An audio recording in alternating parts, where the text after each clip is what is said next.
Chapter 319. After not seeing him for a year, Ming Dong had changed a lot. Right now, Ming Dong simply stood there, but he radiated with a presence as steady as a mountain. It was vast and majestic. Every part of his body radiated with the bearing of an expert, as if he was a warrior who had experienced countless life-or-death situations on the battlefield. He would often give off a presence filled with killing intent and blood without even realizing it.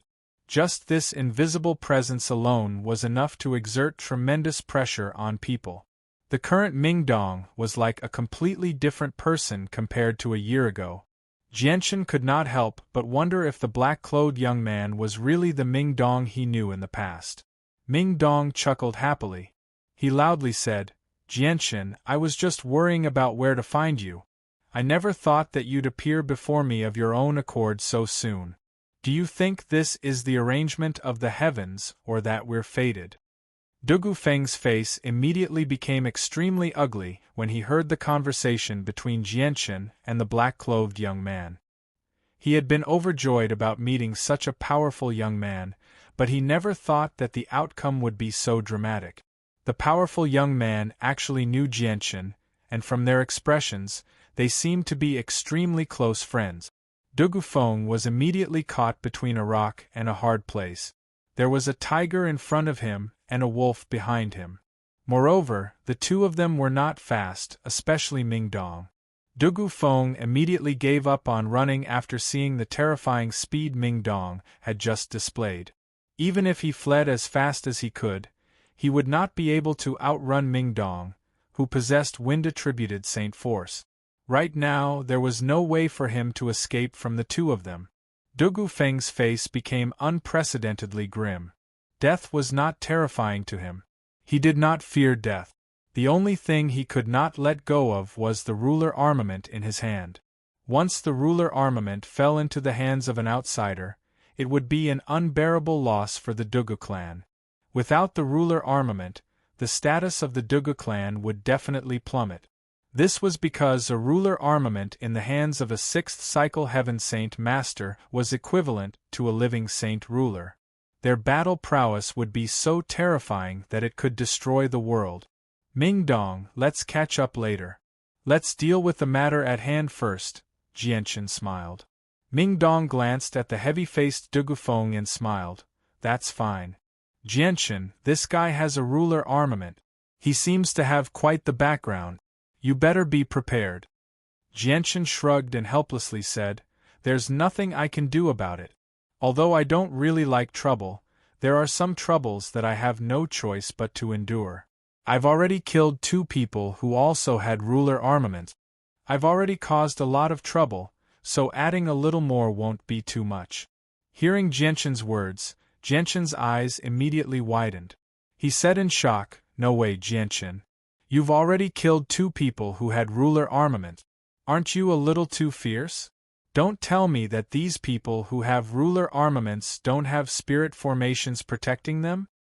Jianchen smiled. "Ming Dong, I never thought that not only did you know about ruler armaments, you also know about spirit formations. Looks like you've learned quite a few things in the past year." "Of course. Uncle Tian has been very good to me. Not only did he spend a lot of effort to raise my strength from Great Saint Master to my current level in half a year, he also taught me many things." As he said that, Ming Dong pointed at Dugu Feng and said, "Jianchen, this person's strength seems to be quite good. Why don't you give him to me so that I can practice? I've already left Uncle Tian's place for more than 10 days, but I still haven't met a decent opponent." Dugu Feng was already stunned by Ming Dong's words. What did he just hear? This black-clothed young man called Ming Dong had only used half a year to raise his strength from Great Saint Master to a level where he could forcefully receive an attack from a ruler armament without being injured. Moreover, he could even push him back. Dugu Feng felt that this was unbelievable. Among Earth Saint Masters, there had never been anyone who could forcefully receive an attack from a ruler armament without being injured. This black-clothed young man was the first to do so. "All right then. Ming Dong, I'll leave this person to you. Let me see just how much your strength has increased in the past year. Jianshan took the initiative to retreat, giving Ming Dong some space.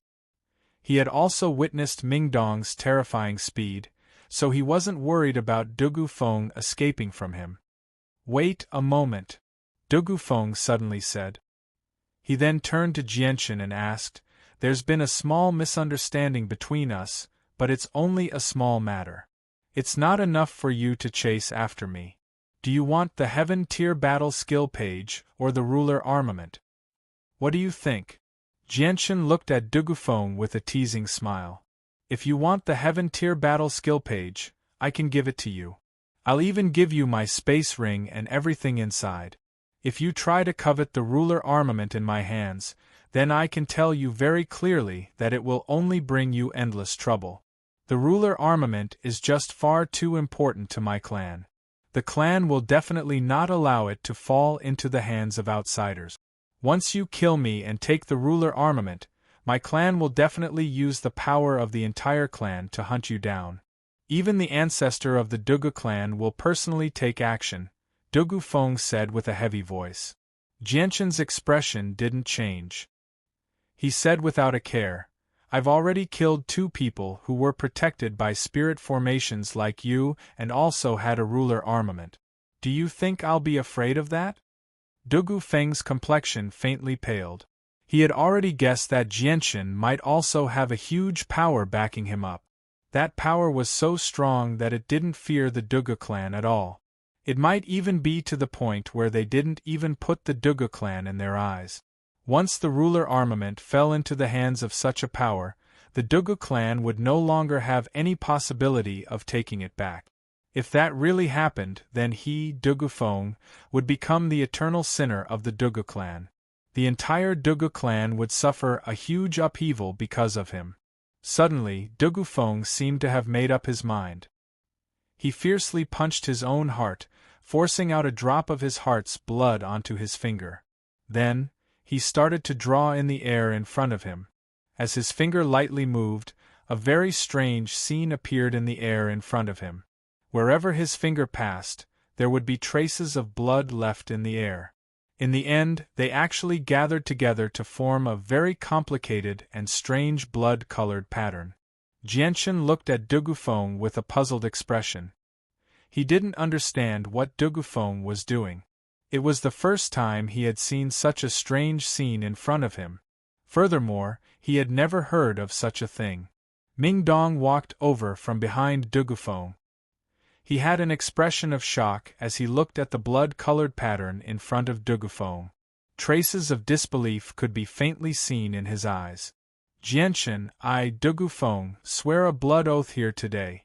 If you allow me to exchange the ruler armament for my clan, I, Dugu Feng, will recognize you as my master and follow you forever. I'm willing to be your slave and be your slave. Are you willing to do that? Dugu Feng's eyes flickered with a resolute light. These words were spoken resolutely and decisively, without the slightest bit of reluctance. As long as he could keep the ruler armament, he, Dugu Feng, was willing to follow Jianshan for the rest of his life. This was because Dugu Feng loved his clan very much. He didn't want to become the sinner of his clan. For his clan, he was willing to give up his life. Jianshan was immediately moved. The way he looked at Dugu Feng changed drastically. Although he didn't know what a blood oath was, Dugu Feng's words had greatly touched Jianshan's heart. Ming Dong's eyes shone as he stared at the strange blood-colored pattern in front of Dugu Feng. He said with a deep voice, "The blood oath is said to be an extremely binding oath that has been passed down since the ancient times. It's an oath that uses one's own blood as a guide and one's mind as the soul. The person who holds the oath directly controls the life of the person making the oath. With a single thought, they can destroy the person making the oath. What's even more terrifying is that once the person who holds the oath dies, the person making the oath will also be destroyed. It's impossible for them to survive. I never thought that you would know about this blood oath that has been passed down since the ancient times." After hearing Ming Dong's explanation, Jianshan finally had a basic understanding of the blood oath. He never thought that such a miraculous thing would exist in this world. This was truly a strange world full of mysteries. Dugu Feng ignored Jianshan's words. He stared at Jianshan with a firm and sharp gaze and said, "If you let me bring the ruler armament back to the Dugu clan, I'm willing to be your master. From now on, I'll be at your mercy. No matter what you do, I won't complain at all.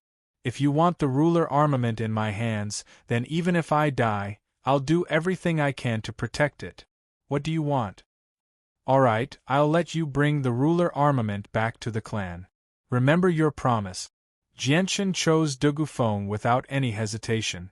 In his opinion, although the ruler armament was powerful, it was still a weapon in the end. On the other hand, Dugu Feng was a living person who had a lot of room for growth and could work for him. Moreover, who could be sure that Dugu Feng would not become a saint ruler in the future? Dugu Feng stared at Jianshan firmly and continued, "Right now, I, Dugu Feng, am officially leaving the Dugu clan. In the future, everything I do will have nothing to do with the Dugu clan. Whether I live or die will have nothing to do with the Dugu clan. I can listen to your orders completely and do anything for you, but none of this has anything to do with the Dugu clan. You cannot use any of the Dugu clan's power through me." Jianshan smiled. He looked at Dugu Feng with admiration and said without any hesitation, "I promise you. You are you and the Dugu clan is the Dugu clan. I won't use you to use any of the Dugu clan's power, nor will I let you do anything against the Dugu clan.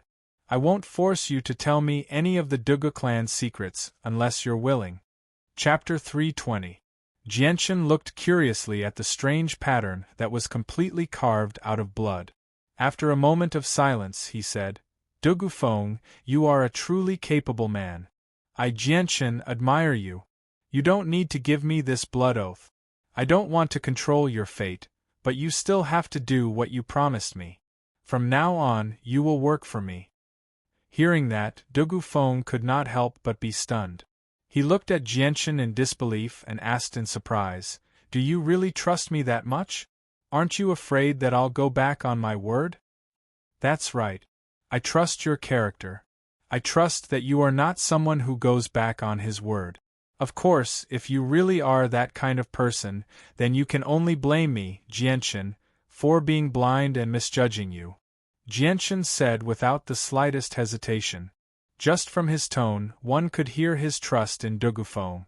Although Jianshan could be said to have complete control over Dugu Feng's life and death once he grasped Dugu Feng's blood oath, what Jianshan needed was not a fighter with only strength.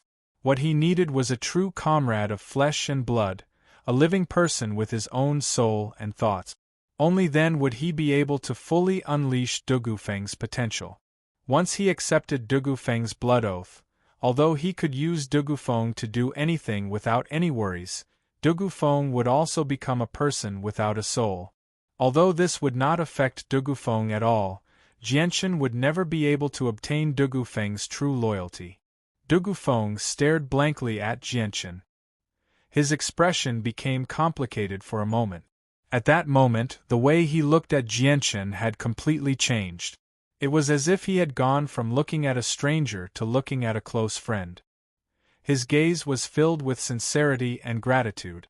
Dugu Feng had unknowingly clenched his fists tightly. He stared firmly at Jianshan's face that was even smaller than his own, yet extremely handsome. He said, "Don't worry, I'm not someone who goes back on my word. Once I return the ruler armament to the clan, I'll immediately come find you to fulfill my promise." Jianshan nodded with a smile. The matter between him and Dugu Feng had actually been resolved like this, which had greatly exceeded Jianshan's expectations.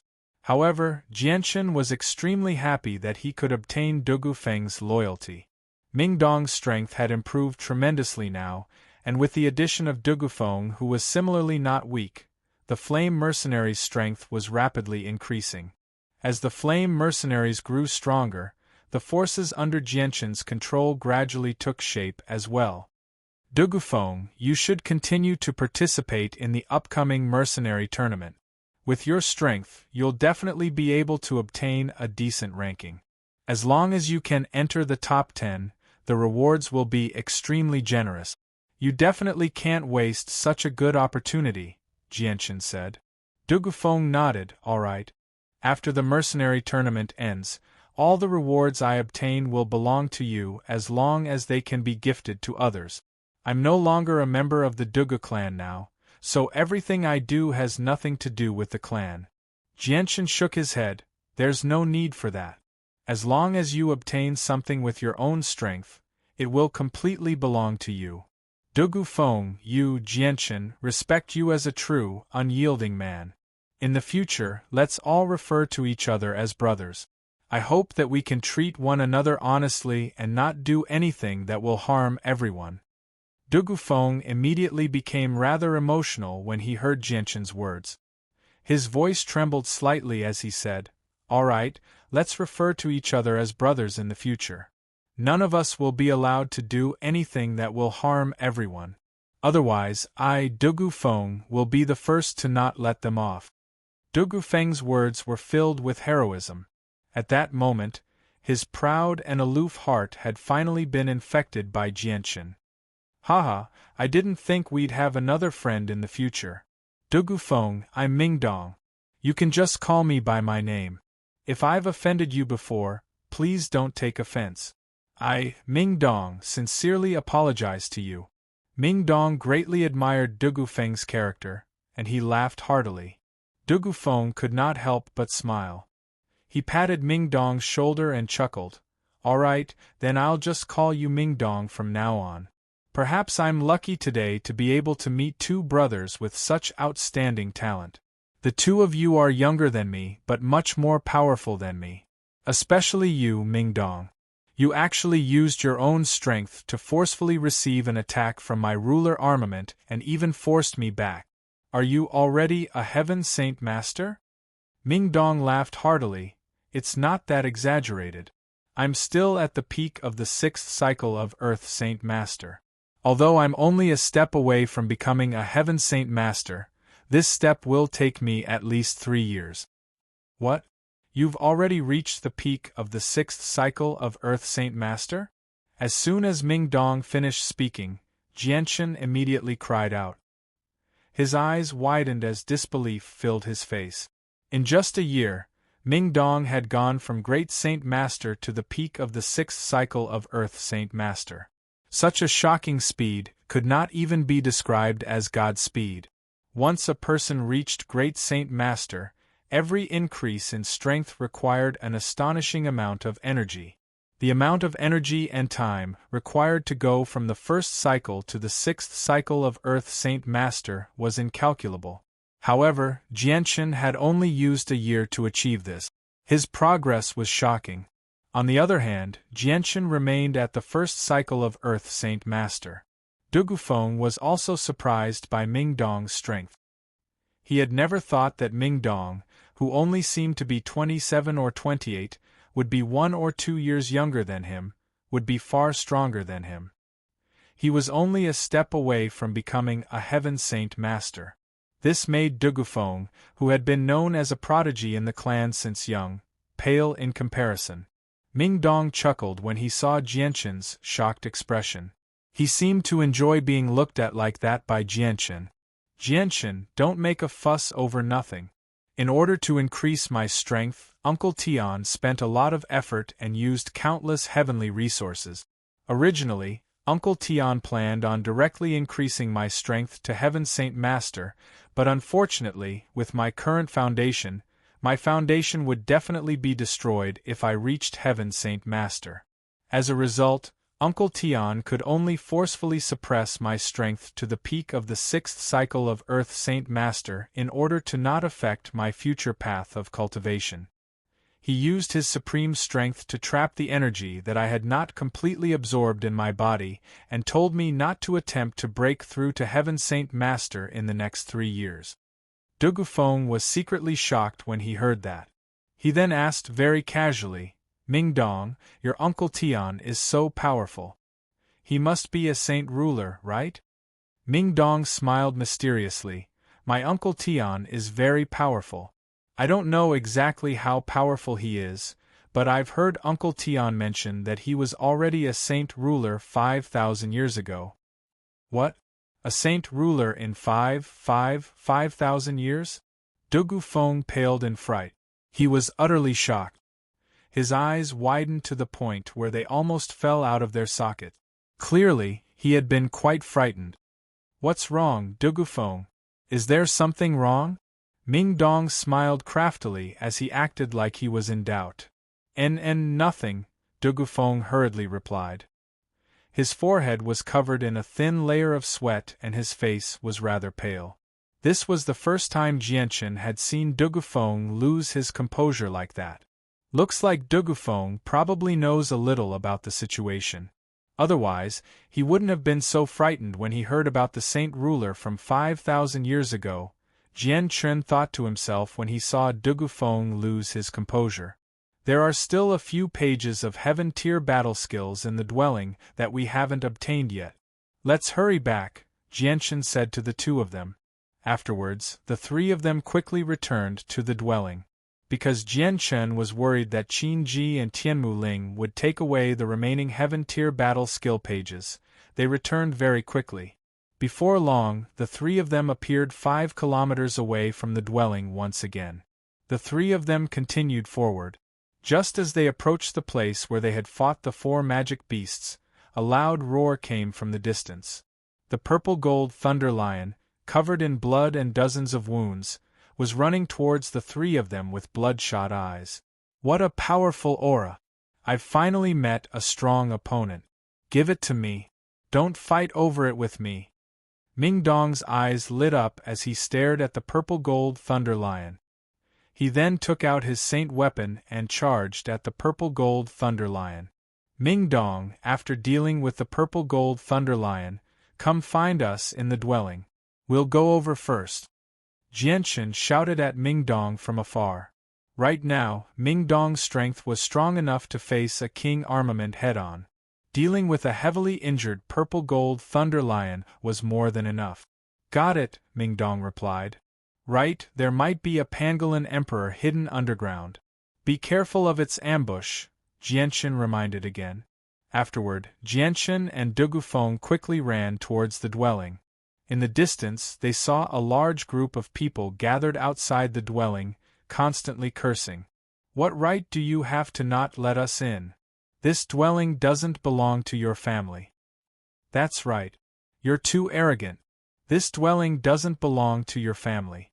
What right do you have to occupy it? Don't think that you can monopolize this dwelling just because you're strong. If you piss us off, we'll all join forces and charge into the dwelling. Hurry up and let us in. Although we're not as strong as you, we're not afraid of trouble.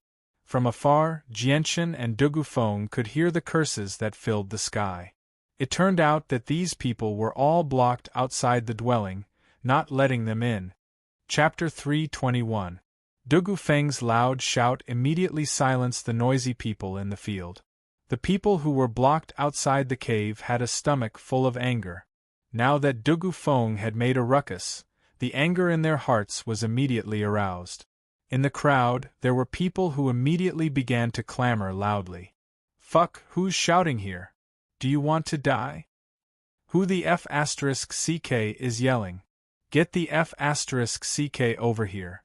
Fuck, who's so bold to actually tell us to move aside? If you want to die, count out. I'll send you on your way. However, the cursing only lasted for a short while. When the crowd turned around and saw Dugu Feng and Jianchen standing behind them, the cursing came to an abrupt end. Their expressions changed drastically, and the people who had cursed earlier even paled. In that instant, the place became extremely quiet. Facing Dugu Feng and Jianchen, who were not weak either, they did not even dare to breathe loudly. Who was cursing earlier? Get the hell out here! Dugu Feng sternly stared at the crowd and shouted again. No one spoke, and no one even moved. Everyone stood where they were without making a sound. Only the people who had cursed earlier felt their hearts palpitate. At the same time, the crowd consciously opened up a path. Dugufeng's sharp gaze slowly swept across everyone's faces. Clearly, he did not plan on letting the bastards who had cursed him off just like that. Alright, now is not the time to fuss over this. Let's go in first. The most important thing right now is to collect the remaining pages. Jianchen said to Dugufeng before walking into the dwelling through the path that the crowd had opened up. Dugufeng coldly snorted at the crowd and did not say anything else. He followed closely behind Jianchen. The entrance to the dwelling was blocked by a few middle-aged men. Including Yunzheng and Serene, there were a total of 8 people guarding the entrance, blocking the several hundred people outside. Of the other 6, 4 were from the Qinji, while the last 2 were from Tianmuling. Jianchen, you're finally back. Hurry up and go in, or the 2 of them will take everything away. Serene said to Jianchen with a mournful face. His expression was very urgent. Serene, who told the 2 of you to guard here? Jianchen looked at Serene and Yunjing strangely. It's all because of that woman called Tianmuling. She coaxed and pestered us, forcing me and Yunjing to come out. She had all of us guard the cave entrance. Now only the 3 of them are inside. Dr. An revealed a bitter expression, clearly unwilling to do so. Jianchen patted Senior An's shoulder and sternly said, "The 2 of you can guard here. Don't worry, as long as there are gains, I, Jianchen, will definitely not mistreat you." Alright, Jianchen, don't say this to me. You should hurry up and go in. Otherwise, all the good things will be taken away by them. Wouldn't that be a huge loss for us? Serene said. Jianchen did not say anything else. Under the shocked gazes of the others, he walked into the dwelling with Dugufeng, who was carrying a ruler armament. Strange, didn't Jianchen just chase after Dugufeng? And Jianchen even killed a few Earth Saint Masters from the Dugu clan. But now, it seems like nothing happened between the 2 of them. Yeah, this is just too strange. Could it be that Jianchen and Dugufeng have secretly reached some sort of agreement? That shouldn't be the case. Jianchen killed a few people from the Dugu clan. With Dugufeng's personality, it's impossible for him to reach a compromise with anyone. It seems like there's something we don't know about. The middle-aged men that were led by Qin Ji discussed in low voices. They were all very confused. Walking into the cave, Jianchen saw the 4 people from the Dugu clan that he had killed from far away. His expression immediately became rather unnatural. Before this, he had never thought that his relationship with Dugufeng would change so drastically. As a result, he did not hold back at all against the people from the Dugu clan. At that time, he was pressed for time, so he could not be lenient at all. Otherwise, it would have been very difficult for him to break through the obstruction of the 4 people. Now, Jianchen could not help but begin to feel a headache over this matter. He really was unable to explain the situation to Dugufeng. After all, that was then, and this was now. He and Dugufeng had already turned hostility into friendship. They were no longer enemies. Dugufeng obviously discovered that the 4 Earth Saint Masters he had brought with him had all died to Jianchen's hands.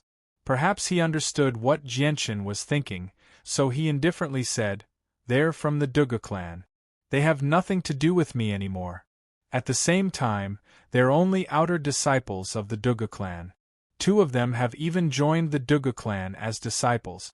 They're not core members of the clan, and they just happen to be under 50 years old, so they've been sent by my father to assist me." Jianchen immediately let out a sigh of relief when he heard Dugufeng's words. Dugufeng smiled faintly and said, "It looks like I've made a wise choice.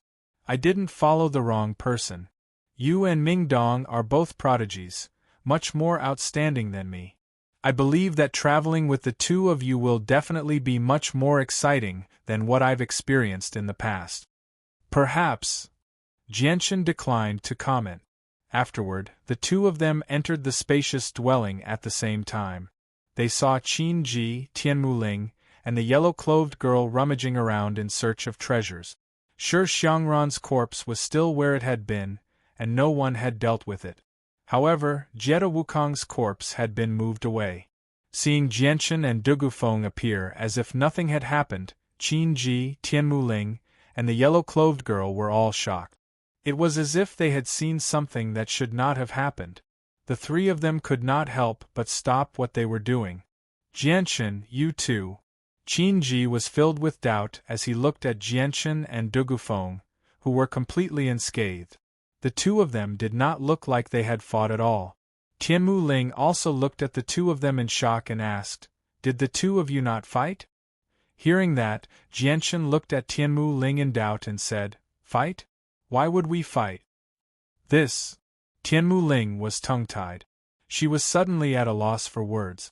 She could not tell Jianchen that he had clearly killed 4 Earth Saint Masters of the Dugu clan. Was Dugufeng not going to fight him to the death? She, Tianmu Ling, was not that stupid. Although the quick-witted Tianmu Ling and Qin Ji did not know what had happened between Jianchen and Dugufeng, they could tell that there was something fishy going on. Even an idiot could see that there must be something more to this matter, but they were tactful enough to not ask. "Humph, they must have done something shameful," the yellow-clothed girl suddenly said. The yellow-clothed girl suddenly spoke. Her voice was clear and melodious, like the cry of a skylark. It was very moving. Jianchen smiled embarrassedly. "What shameful?" Suddenly, Jianchen's face became serious as he solemnly stared at Qin Ji and Tianmu Ling. Just as he was about to speak, Qin Ji took out a few pages from his space ring and said, "Jianchen, the two of us have fought side by side, so we can't be considered outsiders. I have no use for these heaven-tier battle skill pages, so I'll give them to you. I think you might need them more than me." Qin Ji walked up to Jianchen and handed over a few pieces of beast skin covered in tadpole-like writing to Jianchen. Jianchen was taken aback by Qin Ji's goodwill, but he immediately smiled and said, "All right, Jianchen will remember your kindness." With that, Jianchen did not act pretentious and unceremoniously took the heaven-tier battle skill pages from Qin Ji. Dugufeng had already given the heaven-tier battle skill pages to Jianchen on the way here. Together with Qin Ji's pages, Jianchen now had 17 heaven-tier battle skill pages. He only lacked the last 2 pages in Tianmu Ling's hands to complete a heaven-tier battle skill. Jianchen looked at Tianmu Ling and faintly smiled. "Miss Tianmu Ling, I wonder if you can give me the 2 heaven-tier battle skill pages in your hands?" Tianmu Ling had already recovered from the shock of seeing Jianchen and Dugufeng appear at the same time. She chuckled and said, "Little brother, if Big Sister doesn't give them to you, will you kill Big Sister as well?" With that, Tianmu Ling even put on a pitiful appearance. She was so lovely that anyone who saw her would feel pity for her. Jianchen embarrassedly smiled and said, "Miss Tianmu Ling must be joking. I have no enmity with you, so why would I want to kill you? However, these 2 heaven-tier battle skill pages are useless to you, and I just happen to be missing the 2 in your hands. Are you willing to see this battle skill go to waste and never appear in the world again?" Little brother's words are quite reasonable. A complete heaven-tier battle skill is right in front of me. If it continues to be wasted and become a pile of scrap paper, it would be quite a pity. With that, Tianmu Ling charmingly winked at Jianchen. Her white and tender right arm gently rested on Jianchen's shoulder as she breathed out, "Little brother, how about this? You give Big Sister the heaven-tier battle skill pages in your hands and let Big Sister play a complete heaven-tier battle skill. What do you think? Of course, Big Sister won't treat you unfairly." Tianmu Ling's bent arm pressed down on Jianchen's shoulder harder and harder. In the end, it was as if her entire body was hanging on Jianchen's body. Her cherry-red lips were only 10 centimeters away from Jianchen's mouth, causing the fragrance she exhaled to collide with Jianchen's lips with every word she spoke. In addition to that faint fragrance, it gave people a peculiar feeling. The charm and allure she emitted made even Jianchen feel that his heart wasn't calm. However, when Jianchen heard Tianmu Ling's last sentence, his expression immediately changed. His desire for a heaven-tier battle skill was extremely strong. Now that he was about to collect a complete heaven-tier battle skill, how could he just give it to someone else? The change in Jianxin's expression was immediately noticed by Tianmu Ling, who had been observing his expression. "Oh, little brother, look at your handsome face. How can it change so quickly? Big sister's joke made you so angry. If you want the 2 pages in Big sister's hands, that's fine, but you have to satisfy Big sister's request." "What request?" Jianxin immediately asked, appearing very urgent. Looks like little brother really wants this complete heaven tier battle skill. Forget it, Big sister won't make things difficult for you. Of course, this request is very simple. You just have to kiss Big sister mouth to mouth. How about it?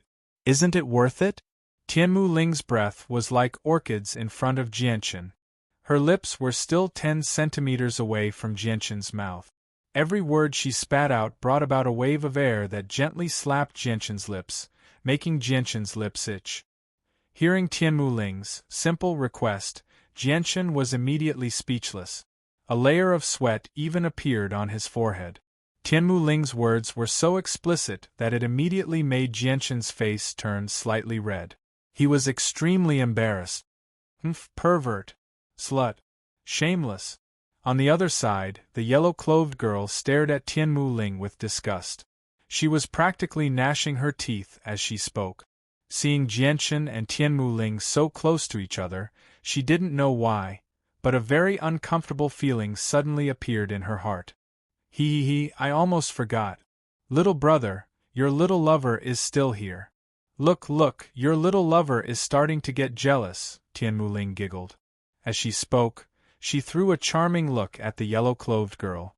The yellow-clothed girl was so angry that her chest violently heaved up and down. In the end, she couldn't help but shout, "Stop spouting nonsense." How could a young girl like the yellow-clothed girl be a match for a veteran like Tianmu Ling, who had been in love for a long time? Forget it. I remember little brother saying that little sister's temper isn't very good. Oh no, it's very bad. Then I won't tease you anymore. Little brother, didn't you want the Heaven Tier Battle Skill Remnant page? Take it, Big Sister will give it to you. Big Sister doesn't care about this broken thing. Tianmu Ling finally moved her arm away from Jianxin's shoulder. She took out 2 pieces of animal skin covered with tadpole-like characters from her spatial belt and stuffed them into Jianxin's body. In the end, she glanced at Jianxin and said flirtatiously, "Little brother, remember, I still owe Big Sister a kiss." Jianxin impatiently pinched the 2 Heaven Tier Battle Skill Remnant pages. Then, he took out all 17 remnant pages on him and put them on the ground to piece them together. As for Tianmu Ling's last sentence, he wasn't in the mood to listen. The yellow-clothed girl angrily glared at Tianmu Ling, as if she wanted to cut Tianmu Ling into pieces. However, she was met with Tianmu Ling's teasing gaze, which immediately made the yellow-clothed girl grit her teeth. This little sister is really interesting. Tianmu Ling withdrew her gaze and muttered in a voice that only she could hear. There was a smile on her face, and she no longer paid attention to Jianxin. She continued to search the dwelling. Very soon, Jianxin finished piecing the 19 pages together. The Heaven Tier Battle Skill Remnant page was completely recorded on an unknown animal skin. It was very soft to the touch, and it was also very tough. It was not easy to damage. On the cover of the Heaven Tier Battle Skill Remnant page were written the words, "Heaven's Fortune Art." Looking at the description, Jianxin immediately began to tremble uncontrollably. His eyes were filled with joy. The Heaven's Fortune Art Remnant page was actually an extremely mystical Heaven Tier battle skill. It could allow a person to continuously display 3 to 10 times their strength for a certain period of time. The consequence was that the consumption of Saint Force would double, and the consumption would be equivalent to the increase in battle strength. Chapter 322. Jianxin excitedly looked at the Heaven Tier battle skill in his hand. Jianxin had understood the value of battle skills extremely well when he had left Chongyang Prefecture. Even the lowest human tier battle skill was priceless. Many mercenaries who lived at the bottom of society would never be able to come into contact with it. Now that he had actually obtained a complete Heaven Tier battle skill, His excitement could no longer be described with words. Jianchen knew extremely well just how valuable Heaven-tier battle skills were. Without any exaggeration, any Heaven-tier battle skill on the Tianyuan continent was enough to cause a bloodbath on the continent. It could even lead to a great war. Quite a few Heaven-tier battle skills had appeared on the Tianyuan continent. Every single one of them would lead to a bloody battle. Countless Earth Saint Masters and Heaven Saint Masters would fight to the death for them. Even Heaven Saint Masters could die. This was because Heaven-tier battle skills were extremely valuable on the Tianyuan continent. At the same time, they were also extremely rare. They were much more valuable than Heaven-tier cultivation method. Jianchen almost could not help but flip through the Heaven-tier battle skill when he saw the words Heaven-tier battle skill and the almost heaven-defying effects of the battle skill. Fortunately, he was still a rational person. He forcefully suppressed his excitement and reluctantly put the Heaven-tier battle skill back into his space ring. When the Heaven-tier battle skill disappeared from Jianchen's hands, Jianchen's excitement gradually calmed down. He glanced at the people who were searching around the dwelling before joining them. The space of this cave was very large, and the furnishings inside were very spacious. Above the cave, a luminous pearl the size of a person's head hung high, emitting a lustrous white light, illuminating the entire cave. In addition to the wooden box containing the heaven-rank combat skill, there was also a stone table in the center of the cave. A thick layer of dust had already accumulated on top of it. The material of the stone table looked somewhat similar to the very sturdy stone door that guarded the cave. There was a chessboard engraved on it. Clearly, the previous owner of this cave was a person who liked to play chess. Near the wall of the cave, there was an extremely old wooden bookshelf. There were a few books randomly placed on it. Clearly, the books had been read by Qin Ji and the others. The thick layer of dust that had originally accumulated on the books had fallen onto the bookshelf.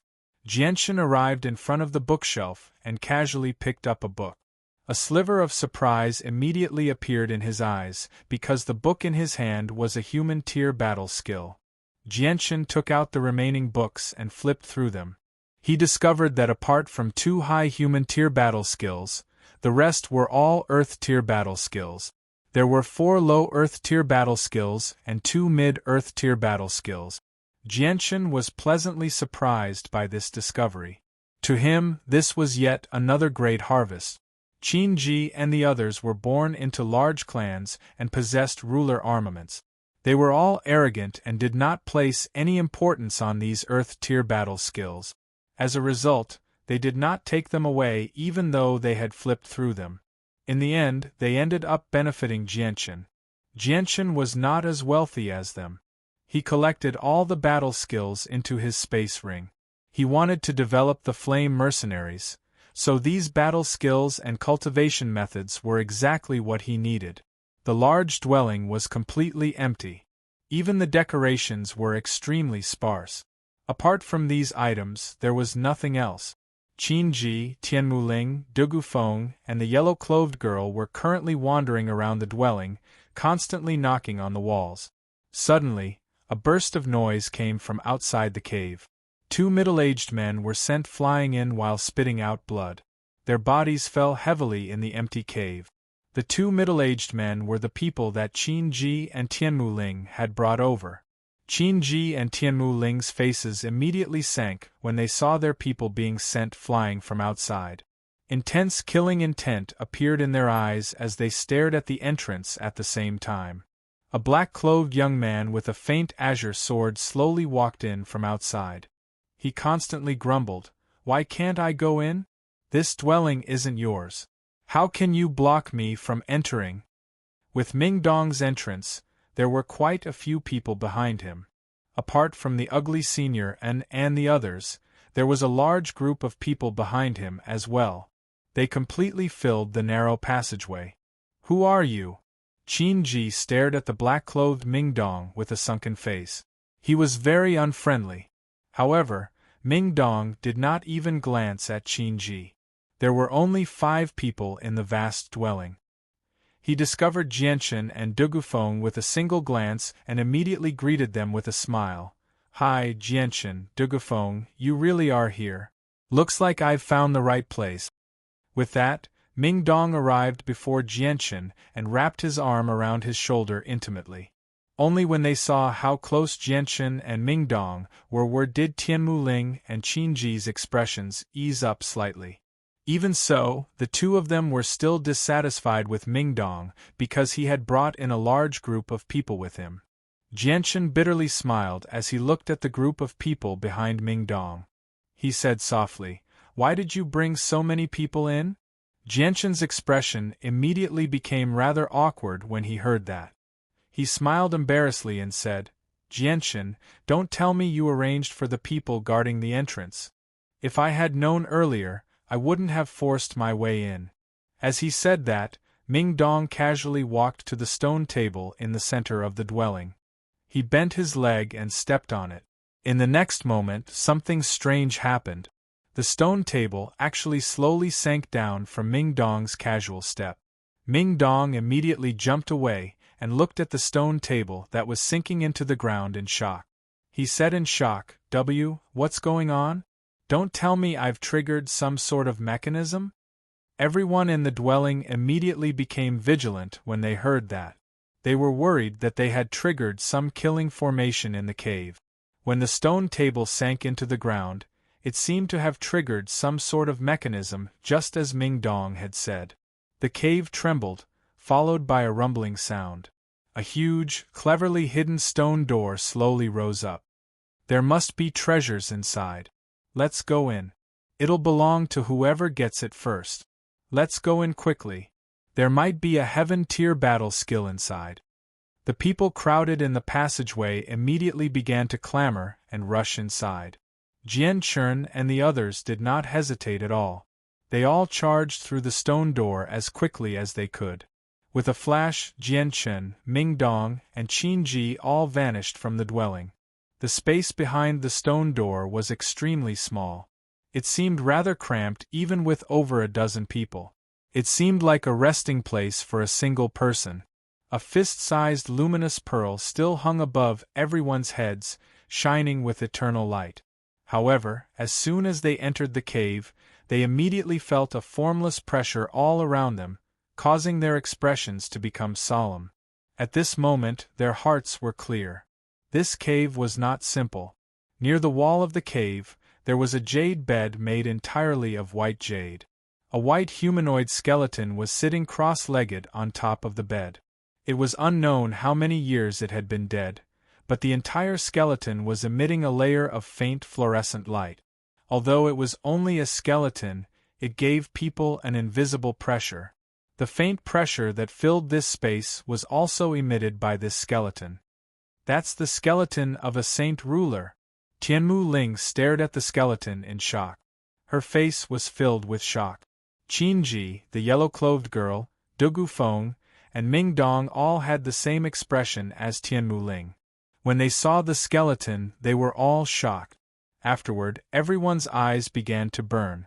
With a flash, Qin Ji turned into a gust of wind and charged toward the skeleton with lightning-like speed. At the same time, Dugufeng, Tianmu Ling, Ming Dong, and the yellow-clothed girl all rushed toward the skeleton. Ming Dong looked at the skeleton in front of him with burning desire. Afterward, wind-attributed saint force enveloped Ming Dong. His speed immediately increased to an extremely terrifying level. He instantly pulled away from the others and arrived before the skeleton first. Without any hesitation, he extended his hand and grabbed the skeleton, immediately putting it into his space ring. After the skeleton was taken away by Ming Dong, Qin Ji and Tianmu Ling's expressions immediately became ugly. Even the yellow-clothed girl's expression changed slightly. A king armament that looked like a blade with a sawtooth blade immediately appeared in Qin Ji's hand. Even Tianmu Ling took out a whip that was also a king armament and attacked Ming Dong. Dugufeng coldly snorted and immediately unsheathed the fiery red greatsword on his back. With a wave of heat, he slashed toward Tianmu Ling, who was closest to him, blocking a powerful person for Ming Dong. At almost the same time, Jianchen also unsheathed his light wind sword and charged toward Qinji. He decisively attacked, and the light wind sword turned into a sky full of sword images that enveloped Qinji, forcing Qinji to withdraw his king armament. On the other side, the yellow-clothed girl who had already pulled her bowstring into a full moon saw that Jianchen and Dugufeng were actually willing to become enemies with Qinji and Tianmu Ling in order to help Ming Dong steal the Holy King's skeleton. She immediately understood that their relationship wasn't as simple as she had imagined, so she slowly pulled back her bowstring. Dugufeng did not hold back at all. Wielding his king armament, he slashed at Tianmu Ling, forcing her to activate a barrier to defend herself. Although she managed to block Dugufeng's attack, the powerful impact still forced Tianmu Ling to continuously retreat. As for Jianchen, he didn't actually attack Qinji. When Qinji gave up on attacking Jianchen, Jianchen withdrew his longsword and looked at Qinji apologetically. After all, Qinji had only given him a few heaven-tier battle skill pages, and Jianchen wasn't an ungrateful person. He had no choice but to attack. Qinji naturally understood why Jianchen had attacked. He was a bit disheartened as he waved his hand and said, forget it. Brother Jianchen, I'll give you some face. I, Qinji, will withdraw from the fight for the Holy King's skeleton. Although he was filled with unwillingness, Qinji was extremely fearful of Jianchen. He didn't want to become enemies with Jianchen at all. Moreover, he had finally established a friendly relationship with Jianchen, so he didn't want to fall out with Jianchen over a Holy King's skeleton. Even if he did, he wouldn't necessarily gain anything. He might even end up in the same situation as Ranju and Wukong. The gains didn't make up for the losses. My apologies, Brother Qinji. Please forgive me if I've offended you. Jianchen clasped his hands at Qinji apologetically. At the same time, he felt very doubtful. Was the Holy King's skeleton really that precious? How infuriating! Such a good thing was actually snatched away by you. No, you have to compensate me. Tianmu Ling angrily glared at Jianchen and the others. She was in an extremely bad mood right now. She didn't even use the big brother that she always used. She directly used you guys to address Jianchen and the others. Ming Dong casually glanced at Qinji and Tianmu Ling before arriving in front of Jianchen. He smiled and said, Jianchen, our luck is really too good. We've picked up a treasure. Ming Dong's voice was filled with excitement. Chapter 323. What's the use of that? Jianchen was filled with curiosity. He stared at Ming Dong attentively, waiting for his answer. At this moment, a ruckus rang out from behind. At this moment, the people outside finally entered the room one step too late.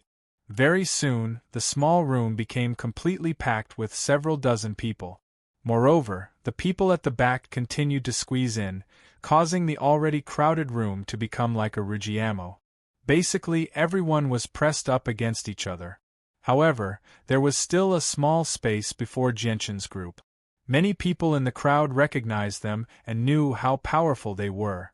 As a result, no one dared to approach Jianchen's group even though they were squeezed to a sorry state. They all maintained a certain distance from them, afraid that they would lose their lives because of their anger. Jianchen, I'll tell you properly once we get out. Anyways, we've picked up a treasure, Ming Dong said mysteriously to Jianchen. Jianchen nodded slightly. He did not say anything. Instead, he frowned as he looked at the people in the surroundings. In just the blink of an eye, several dozen people had entered the room, and there were still people at the back. Getting out would be quite a problem given the current situation. Suddenly, the entire cave began to shake. The ground constantly shook as if there was an earthquake. Afterwards, thick cracks spread out in all directions like spiderwebs, covering every inch of space in the cave very soon. At the same time, the cracks were still expanding. Large amounts of dust fell from the ceiling, causing everyone's vision to become hazy. The sudden changes made the expressions of Jianchen's group change. This was clearly a sign that the cave was about to collapse. On the other hand, the people who had rushed in from the outside seemed to have become muddle-headed because of the heaven-tier battle skill. They kept shouting that it was a heaven-tier battle skill as if they didn't care about their lives anymore. Although many people had entered, they didn't gain anything because there was nothing in this small room apart from the Saint King skeleton that Ming Dong had put away. The cave began to shake more and more violently. Quite a few rocks had already fallen from above, while the spiderweb-like cracks in the walls continued to expand, causing quite a few rocks to fall. Crap, the cave is about to collapse. Looks like this cave must have endured a very large impact before, but it's fine because the Holy Ruler's skeleton has been supporting it the entire time. Now that I've taken the skeleton away, the power that was suppressing the cave has disappeared as well. It's impossible to maintain the cave's stability on its own. Jianshan, we need to leave here quickly. Not only had Ming Dong become much stronger in the past year, but he had also gained quite a bit of knowledge. Jianshan's expression became somewhat solemn.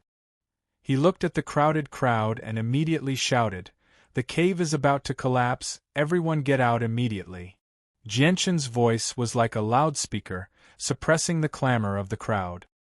His thunderous voice seemed to resound in everyone's ears. The people who had become dizzy from the treasures and heaven-tier battle skills immediately came to their senses and quickly discovered the cave was shaking. Their expressions all changed as they called out, "Crap, the cave is about to collapse. Get out quickly or we'll be buried alive. Crap, the cave is really about to collapse. Get out quickly, I don't want to be buried here. The cave is about to collapse, everyone get out quickly. If you don't want to die here, get out quickly." More and more people discovered that something was wrong. Their faces all paled as they anxiously shouted. Their voices drowned out the others. Immediately, the people who were still desperately trying to escape immediately changed directions and rushed outside. Many people were pushed to the ground by the people who were focused on escaping, and countless people stepped on them.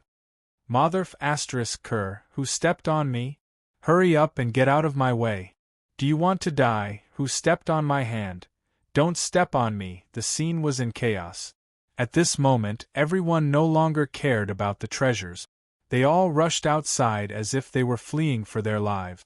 This was because large chunks of rock had already begun to fall from the top of the cave. If they didn't leave now, they would only be buried under the ground. As they left, the small room Jianshan and the others were in rapidly decreased in number. The originally crowded scene immediately eased up. The cracks on the walls of the small room continued to expand. In addition to the trembling of the cave, the secret compartments hidden in the walls were finally exposed. A gleam of light flashed through Jianshan's eyes. He was the first to discover the exposed compartment. A purplish gold box lay in a small compartment, swinging left and right. In the dim room, the purplish gold light it gave off was extremely eye-catching. Jianshan arrived before the compartment in a flash. He grabbed the purplish gold box and stored it in his space ring without even looking at it. Just as he finished doing that, even more hidden compartments were exposed in the damaged walls of the room. This time, even Ming Dong, Qin Ji, Tianmu Ling, Dugu Feng, and the yellow-clothed girl discovered the hidden compartments in the walls. Without any hesitation, they silently charged towards the hidden compartments. They did not even look at the items inside, directly storing them in their space rings in a fluster. There were still quite a few people in the small room who hadn't left. Among them, there was no lack of people with sharp eyes. Their eyes immediately revealed a look of ecstasy. They let out a cry of surprise and began to madly rush to the nearest secret compartment. Placed inside, there was a book completely made of animal skin in their hand. A high earth-tier battle skill. Heavens! I'm rich! When the person saw the words on the cover, he immediately became wild with joy. He could not help but mutter softly, but very few people heard him.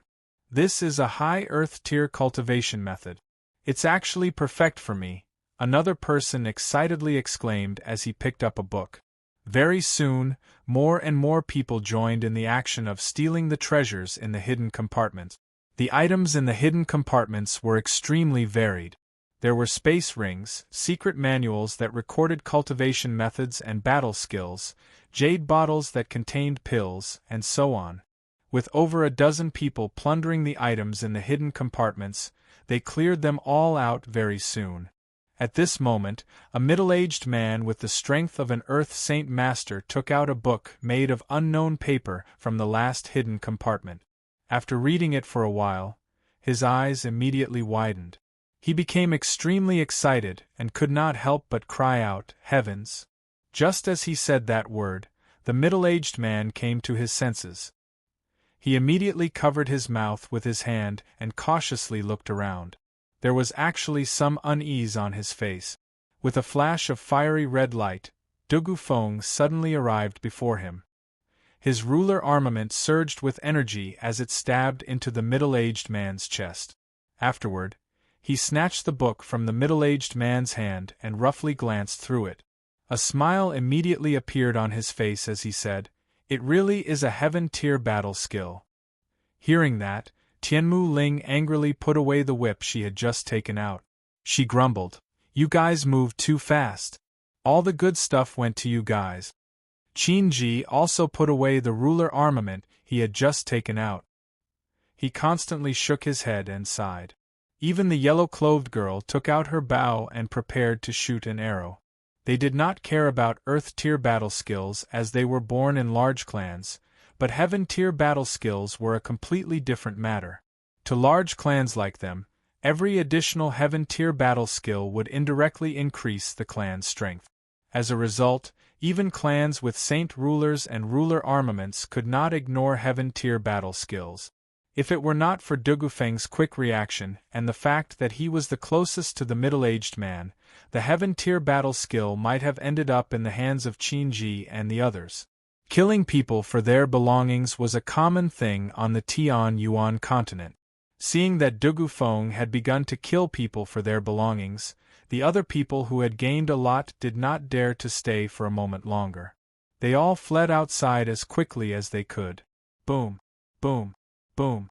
More than a dozen large rocks fell down, creating loud noises as they hit the ground. The entire cave had already begun to crumble.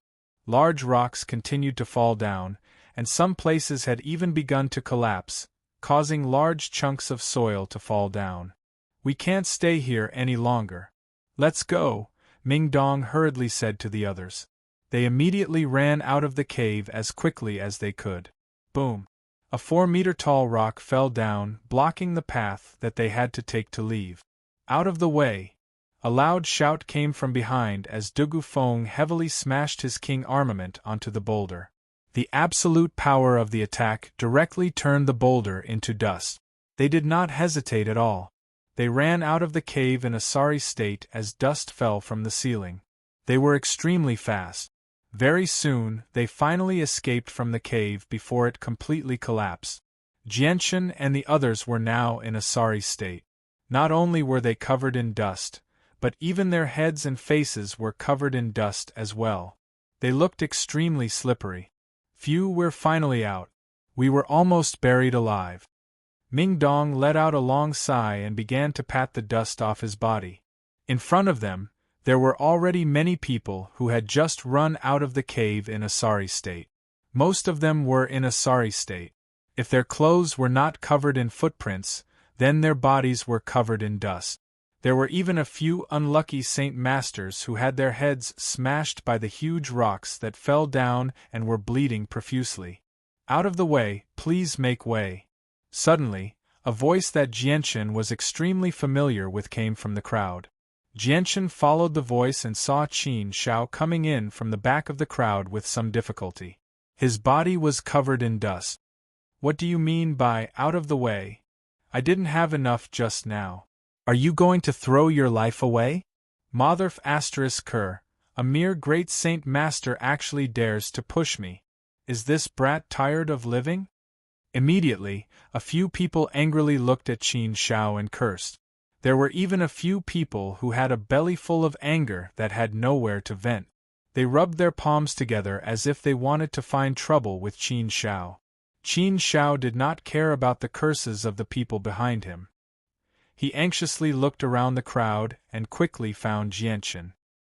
He immediately let out a sigh of relief and quickly ran over. He asked with concern, "Jianchen, are you okay? I just heard that the cave collapsed. There were a lot of people inside. It scared me quite a bit." As soon as they saw that Qin Shao actually knew Jianchen, the expressions of all the people who were displeased with Qin Shao changed. They immediately shut their mouths obediently, not daring to utter a single word. The people who had been itching to vent their anger on Qin Shao all paled slightly. They retreated to the back silently, hiding in the crowd. Now, Jianchen's reputation was gradually spreading among these people. He was almost comparable to the 5 great experts.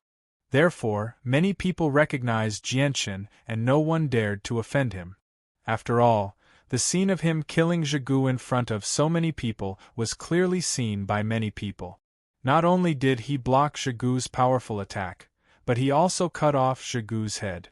No one was willing to take the initiative to offend such a powerful character.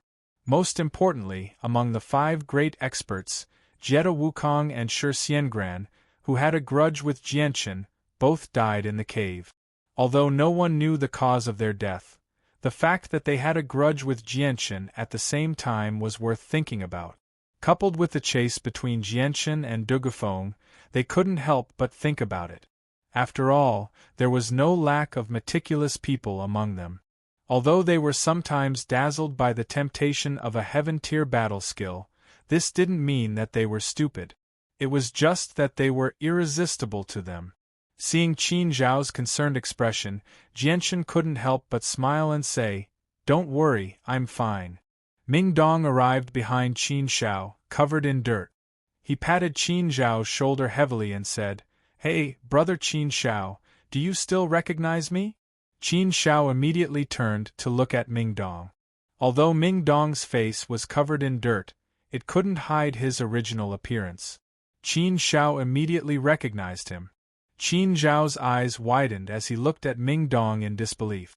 He exclaimed, Ming Dong, didn't you not participate in the mercenary tournament? Why are you here?" Ming Dong laughed and said, "I originally didn't want to come, but someone is thinking of me, so I came." "Someone is thinking of you? Who is thinking of you?" Qin Shao was puzzled. "It's a long story, I'll tell you when I have time. Come, Qin Shao, let me introduce you." Ming Dong pulled Dugufeng to his side and said to Qin Shao, "Brother Qin Shao, this is a new member who just joined us. His name is Dugufeng. We're all brothers from now on." Qin Shao was clearly stunned, but he quickly recovered due to his forthright personality. He greeted Dugufeng enthusiastically, and Dugufeng responded with a smile. When the Zither Master, who had just squeezed through the crowd, heard that Dugufeng had become Jianchen and Ming Dong's brother, he couldn't help but be stunned. He looked at them in disbelief, as if he didn't dare to believe it. However, when he saw that Dugufeng didn't deny it at all and even responded to Qin Shao with a smile, he had no choice but to believe it. However, he was still puzzled. Not only was Dugufeng one of the 5 great experts here, he also had a powerful background that even the Tianqin clan had to look up to. How did someone like him suddenly have such a close relationship with Jianchen and the others? Chapter 324. It looks like I have to report everything that happened here to the Patriarch. The young master has actually become brothers with the successor of the Dugu clan.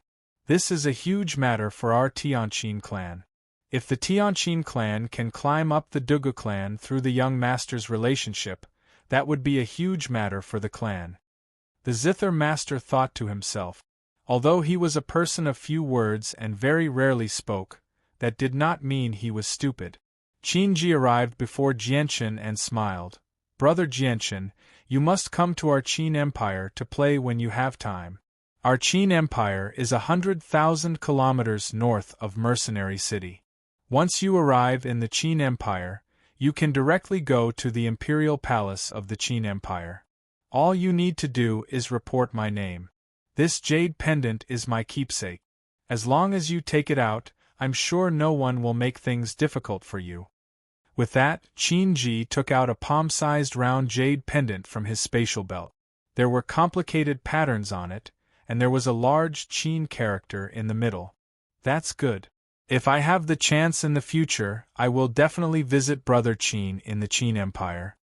Jianchen smiled as he received the jade pendant. At the same time, he became even more suspicious of Qin identity. Could he be a prince of the Qin Empire? Qin and Jianchen exchanged a few more pleasantries before leaving with the middle-aged men. "Little brother, I'm going as well. You must remember that you still owe me something." Tianmu Ling arrived before Jianchen and looked at Jianchen in a flirtatious manner. She gave off a mature charm from her entire body. Jianchen smiled awkwardly and said, "Miss Tianmu Ling must be joking. The item you gave me is extremely valuable. If there is a chance in the future, I will definitely return it tenfold, no, 100-fold." Tianmu Ling and Qin left the cave. Now that the cave had collapsed, they couldn't obtain the things inside. The people who had gathered here began to disperse in twos and threes. However, there were still some people who didn't want to give up and stayed. Jianchen and the others had no intention of staying either. They called for everyone to leave together. However, there were now 2 more people in the group compared to when they had first arrived. They were Dugu Feng and Ming Dong. They chatted and laughed as they made their way out of the forest. Along the way, Jianchen introduced Senior and Yunzheng to Ming Dong. As for the yellow-clothed girl, Jianchen did not know what to say because he was not very familiar with her. They had only been together to deal with Shi Xiangran. Although Jianchen and the yellow-clothed girl had been together for over a month, he still did not know her name. He wanted to ask, but with the yellow-clothed girl's temper and the fact that he had unintentionally peeked at her body in the past, Jianchen knew that she probably would not be nice to him. As a result, he could not be bothered to take the initiative to touch this thorn. "Oh right, Jianchen, who's the girl with the bow on her back? She's actually so pretty. She's the prettiest person I've ever seen in my entire life. Probably only the second miss of the Tianqin clan, whose appearance I don't know, can compare to her."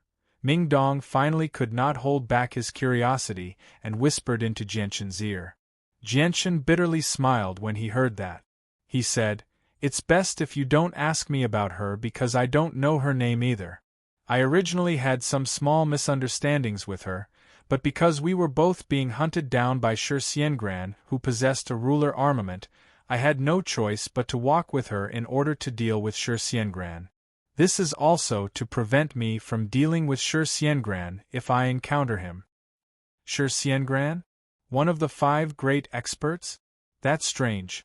Jianchen, I heard that you've already killed 2 people with ruler armament. That means that those people shouldn't be able to threaten you. So why are you walking with her to deal with Shi Xiangran? Is Shi Xiangran very powerful? Ming Dong's face was filled with doubt. "That's not it," Jianchen said softly. "Shi Xiangran is protected by a spirit formation. My attacks can't harm him at all, and the ruler armament in his hand is a powerful offensive treasure. Its area of effect is very large, and even I find it difficult to dodge. Although I have some trump cards, I can't guarantee that they'll be able to threaten Shi Xiangran. So, just in case, I had no choice but to walk with her. Today, in the cave, I was forced into a corner by them. I could only try using my trump card to attack Shi Xiangran's spirit formation. However, I didn't expect Shi Xiangran's spirit formation to be broken. Because of that, I was able to kill Shi Xiangran and Jetta Wukong, who also possessed spirit formation power." Ming Dong's face was filled with shock when he heard that. He said, "Jianchen, you can break their spirit formation? That can't be true, right?" "I only borrowed external power." With that, Jianchen showed the sword qi to Ming Dong. A faint violet and azure light suddenly shone from Jianchen's finger. Although the sword spirits were slightly more powerful than before, there was still a lot of them. As a result, The two streaks of light from the sword chi seemed rather dim under the scorching sun. Just as the azure sword chi appeared, a formless sword chi filled the surroundings, causing everyone to feel a chill. Their hearts trembled in fear. Although the azure and violet sword chi was Jian Chen's strongest trump card, it had appeared far too many times. Moreover, many people had seen it, so the azure and violet sword chi could no longer be considered a secret. There was no need to hide it at all. As long as he continued to maintain the mystery of the azure and violet sword chi, it would be enough. Furthermore, after the end of the elimination round, there would be an arena battle. At that time, he would be fighting one-on-one in front of many experts. If Jian Chen wanted to obtain first place in the mercenary tournament, he would definitely need to use the azure and violet sword chi. Thus, continuing to hide the azure and violet sword chi was useless. However, Jian Chen didn't explain too much about the sword chi's secret. Apart from letting them know the power and name of the sword chi, he didn't reveal too much. Even if the sword chi was exposed, Jian Chen still wanted to maintain its mystery. To some people, this was an invisible deterrent. Jian Chen, the sword chi you speak of, could it be the supreme treasure you bought from the precious treasure pavilion last time? Qin Zhao's mind flashed as he suddenly asked. Hearing this, Jian Chen's expression froze. He didn't think that Qin Zhao would connect the sword chi with the five-colored stone that entered his body. However, he only smiled and didn't explain anything. This was because Qin Zhao's words weren't without reason. The powerful sword chi, using the supreme treasure that entered his body to explain it to others, was very appropriate. Jian Chen's attitude immediately made everyone confirm that the sword chi was a supreme treasure. Although Dr. En and Yunjing didn't know what a supreme treasure was, just from the name, they knew that it was an extraordinary treasure. Each of them looked at Jian Chen with eyes full of envy. The yellow-clothed girl arrived in front of Jian Chen and said in a low voice, I have something to say to you. Jian Chen suspiciously looked at the yellow-clothed girl and hesitated for a moment. In the end, he walked out of the group and arrived at an open space 100 meters away. The yellow-clothed girl followed behind him. Ming Dong and the others all stopped and looked curiously at Jian Chen and the yellow-clothed girl, who clearly had something to say. Ming Dong's face even revealed a meaningful smile as he said, That girl couldn't have fallen for Jian Chen, right? She actually walked so far away just to say something, as if she was afraid that we would hear. Dr. En nodded in agreement and said, I personally think it's very possible. Jian Chen is so handsome, so powerful, and his character is also very good. There isn't a girl in the world who wouldn't be moved by him. However, that girl's temper is really too bad. Could it be that she was born in a big family and a big family's young miss? She really is arrogant. After listening to Dr. An's analysis, Yunjing and Qin Zhao both nodded in agreement. Only the Zither Master and Dugufeng remained silent. On the other side, Jian Chen suspiciously looked at the yellow-clothed girl and said, Do you have something to say? The yellow-clothed girl looked at Jian Chen with a complicated gaze. After a slight hesitation, she said, You killed Shi Xiangran and Jieto Wukong, and stole their king weapons. These two families won't let you go. You have to be more careful in the future. The yellow-clothed girl's tone actually carried a bit of concern. Although she had once hated Jian Chen for peeping at her body, after spending some time with Jian Chen, she had come to understand a bit about Jian Chen. Thus, her view of him had greatly changed. I know. Jian Chen's tone was very calm. Also, thank you for helping me kill Shi Xiangran. Now that Shi Xiangran is dead, there is no need for me to continue to stay with you. I should also leave. The yellow-clothed girl's tone was very calm, but in her beautiful eyes, there was a very rare trace of reluctance. Although she had only been with Jian Chen for a little more than a month, she had already fallen in love with this feeling. Now that she had to part with Jian Chen, a very rare complex feeling appeared in her heart. Jian Chen's eyes looked into the distance, but he didn't speak. The raging wind on the plains blew on his body, making his clothes flutter. His long black hair fluttered in the wind behind him, making him look very heroic. The yellow-clothed girl looked at Jianshan's handsome and masculine face, and a trace of struggle appeared in her eyes. Finally, she bit her lower lip and gathered her courage to ask, "Don't you want to know my name? If you don't say it, how would I know?" Jianshan's face was expressionless, and his tone was indifferent. "Don't you know how to ask?" The yellow-clothed girl's face showed a trace of anger, and her eyes stared straight at Jianshan's resolute and handsome face. "With your temper, I'm afraid there won't be any good results even if I ask." Jianshan's expression was somewhat helpless. He had experienced the yellow-clothed girl's temper before. Chapter 325. Jianshan stared at the yellow-clothed girl who was not too far away. After a slight hesitation, he said, "Wait a moment." The voice that came from behind caused the yellow-clothed girl to stop moving forward. Without turning her head, she said, "Is there anything else?" Jianshan pondered for a moment before saying, "I think you don't have a barrier protecting you." "I don't have a barrier in my body." The yellow-clothed girl did not deny it. Jianshan sternly said, "You have a ruler armament on you, and you don't have a barrier protecting you. Do you think it's safe for you to leave by yourself? Although Shi Xiangran is dead, he is only one of the many people who covet your ruler armament. Other than Shi Xiangran, who can guarantee that there won't be others who covet your ruler armament? For example, Qin Ji and Tianmu Ling. If the two of them make a move against you, it will be very difficult for you to deal with them alone. I believe you also understand the importance of a ruler armament to a clan. Who knows, they might not hesitate to take your Sun Moon Bow for their clan's sake. After all, this is a great contribution to their clan. Moreover, they don't have any interactions with you. Furthermore, other than the two of them, there are quite a few Earth Saint Masters who are not weak. There is no lack of people who are organized.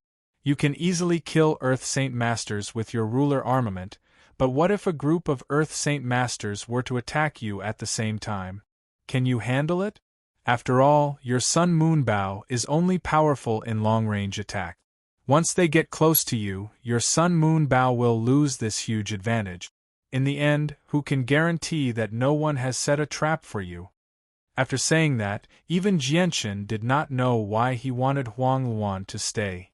Perhaps it was because after spending more than a month together, Jianshan did not wish for the devastatingly beautiful Huang Luan to die here. This was because Jianshan now had a rough understanding of ruler armament. Even someone as prideful as Dugu Feng did not hesitate to sacrifice his own freedom in order to protect his ruler armament, forcing himself to swear a blood oath. From this, it could be seen just how important ruler armaments were to large clans. Huang Luan was alone, and the king weapon in her hand was a longbow that could only be used for long-range attack. Once the enemy got close to her, the advantage of her king weapon would be greatly reduced. In addition, she did not have the protection of a barrier, so it was inevitable that some people would be greedy and attack her.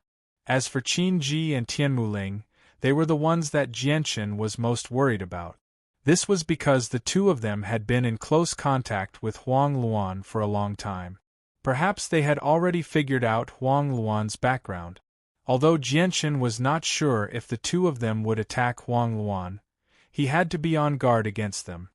Hearing Jianshan's words, Huang Luan's expression suddenly became serious. What Jianshan said was not without reason. After the incident in the cave, many people knew that she had a king armament. Although it was the first time that many people had heard of a king armament and didn't know what it was, they were afraid that they would encounter someone who knew the value of a king armament. With the value of a king armament and the fact that she didn't have the protection of a barrier and was alone, perhaps some people would really make a move against her due to the various disadvantages of a king armament. Thinking of this, Huang Luan's complexion became more and more heavy.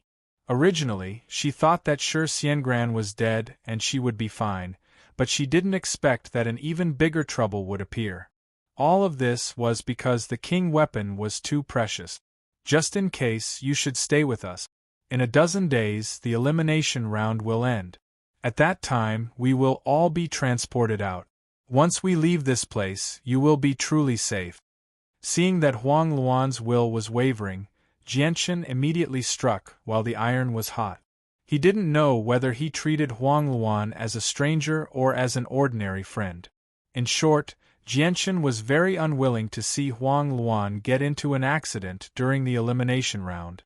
Perhaps it was because of Huang Luan's devastatingly beautiful appearance, or perhaps it was because of the friendship he had with Huang Luan over the past month. Or perhaps it was because he had accidentally peeked at her body when they met, which made him feel a little guilty. The reason was so complicated that even Jianchen himself couldn't explain it clearly. Huang Luan stood in place without moving, as if she was hesitating. After a long while, she was finally convinced by Jianchen and slowly nodded her head. Jianchen let out a sigh of relief, and a trace of a smile appeared on his face as he said, "Let's go back and find a place to stay. The next thing we need to do is to wait patiently. The participation token is already enough for us to enter the top 500. Huang Luan cancelled the idea of separating from Jianchen and leaving by herself, and once again followed behind Jianchen and returned to the group. After returning, Jianchen couldn't help but be winked at by Ming Dong. Although Ming Dong didn't say it out loud, the flirting in his eyes could be seen by even an idiot, making Jianchen unable to explain himself. "Bro, you're amazing. This girl is much prettier than my sister. She's just not as gentle as my sister." Qin Xiao moved closer to Jianchen and chuckled. He looked at Jianchen meaningfully, which made Jianchen feel rather awkward. His relationship with Huang Luan really wasn't as complicated as everyone thought, but Ming Dong and the others just had to think in a different direction, which left Jianchen helpless. If he were to explain himself at this time, not only would it not have the slightest effect, but it would also cause everyone to misunderstand him even more. In a large tent the size of a house, Ming Dong, Dr. Yunzheng, Jianchen, Dugu Feng, Qin Xiao, Zither Master, and Huang Luan were all sitting around a round table. The table was filled with all kinds of fragrant dishes. These were all things that Jianchen had found in Jidwakeng's space ring. There was a large pile of prepared dishes inside. Since space rings were much stronger than space belts, the things inside wouldn't deteriorate at all. Some cooked dishes could be preserved for a long time, and in Jidwakeng's space ring, there was also a large pile of prepared delicacies. The amount stored was so large that it was enough for the 5 of them to eat for several months. After the meal, everyone left one after another. In the end, only Jianchen, Ming Dong, Dugu Feng, and Huang Luan remained at the table. Ming Dong looked around and made sure that no one was eavesdropping before returning to his seat. He mysteriously said to Jianchen, "Jianchen, do you know the use of a Saint Ruler's skeleton?" "Yeah, I really am very curious. Just what is so precious about a skeleton that you all are fighting over it so fiercely?" Jianchen immediately became interested. "Let me tell you." This time, the Yellow Luan actually took the initiative to speak for the first time. Her voice was very soft and gentle. "You're reading on novelful thing." Huang Luan organized her thoughts and slowly said, "The lifespan of a saint ruler is limited. When a saint ruler reaches the end of their lifespan, they will naturally die. We have a unified term for this death, and that is passing away in meditation. Since the power of a saint ruler is just too great and extremely condensed, the saint weapons completely condensed from their energy will not disperse after they pass away. Instead, they will turn into pure energy and remain in their bodies, slowly entering their bones before being hidden away. As a result, the skeleton of a saint ruler is basically equivalent to all the power of a saint ruler. It's extremely precious. Once you obtain the skeleton of a saint ruler, it's equivalent to obtaining all the saint ruler's power. Tell me, wouldn't that be enough to make people jealous?" Jianchen nodded as if he understood. He said, "I think I understand a little. But if that's the case, where did the ruler armaments in your hands come from? According to what you've said, Once the energy of a saint ruler completely fuses into their bones, the saint weapons should have dispersed as well. How can they be preserved? Huang Luan said, the strength of saint rulers is divided into a total of 9 layers, known as the 9 heavenly layers. Saint rulers who have reached the 9th heavenly layer already stand at the peak of their current cultivation level, only a single step away from reaching the level of Holy Emperor. At that time, the energy within saint rulers at the 9th heavenly layer has already reached the limit of purity, approaching a qualitative change. They already have the ability to forcefully sever the connection between their saint weapons and their bodies. As a result, all saint rulers at the 9th heavenly layer will draw their saint weapons when they reach the end of their lifespan and forcefully sever their connection with their saint weapons. That way, their saint weapons will perfectly preserve their power and never disperse. That's how ruler armaments are created. Only saint rulers at the 9th heavenly layer can forcefully sever their connection with their saint weapons and perfectly preserve their saint weapons when they reach the end of their lifespan, while those below the 9th heavenly layer are unable to do so. As a result, after they pass away, their saint weapons will turn into energy and enter their skeleton, just like the skeleton we just saw? Jianshan asked. Correct, said Huang Luan. Then I'm curious. Why would those saint rulers at the 9th heavenly layer cut off their connection with their saint weapons when they reach the end of their lifespan, allowing others to benefit from it? Of course, to some people with clans and organizations, they're obviously doing this for the benefit of their juniors. However, I remember that you said all of them and not just a certain part because I don't believe that every saint ruler on the Tianyuan continent has their own background. Jianshan voiced his doubts. It's because this is related to an unrealistic legend. As a result, all the saint rulers at the 9th heavenly layer choose to sever their connection with their saint weapons and perfectly preserve their saint weapons, said Huang Luan. Legend. Oh right. Jianshan, my uncle Tian told me about this before. Let me explain it to you. Ming Dong's expression changed. He said, my uncle Tian said that when the saint rulers of the 9th heavenly layer cut off their connection with their saint weapons, they would leave behind a small portion of their essence, presence, and soul to fuse with their saint weapons in hopes that the impossible legend would happen to them. What's that legend? Jianshan immediately became interested.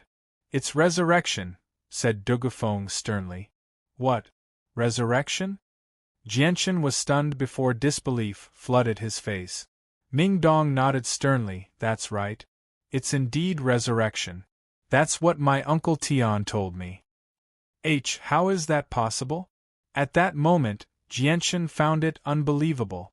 He found it rather difficult to accept. Huang Luan gently sighed. It's indeed impossible because this legend has never been realized.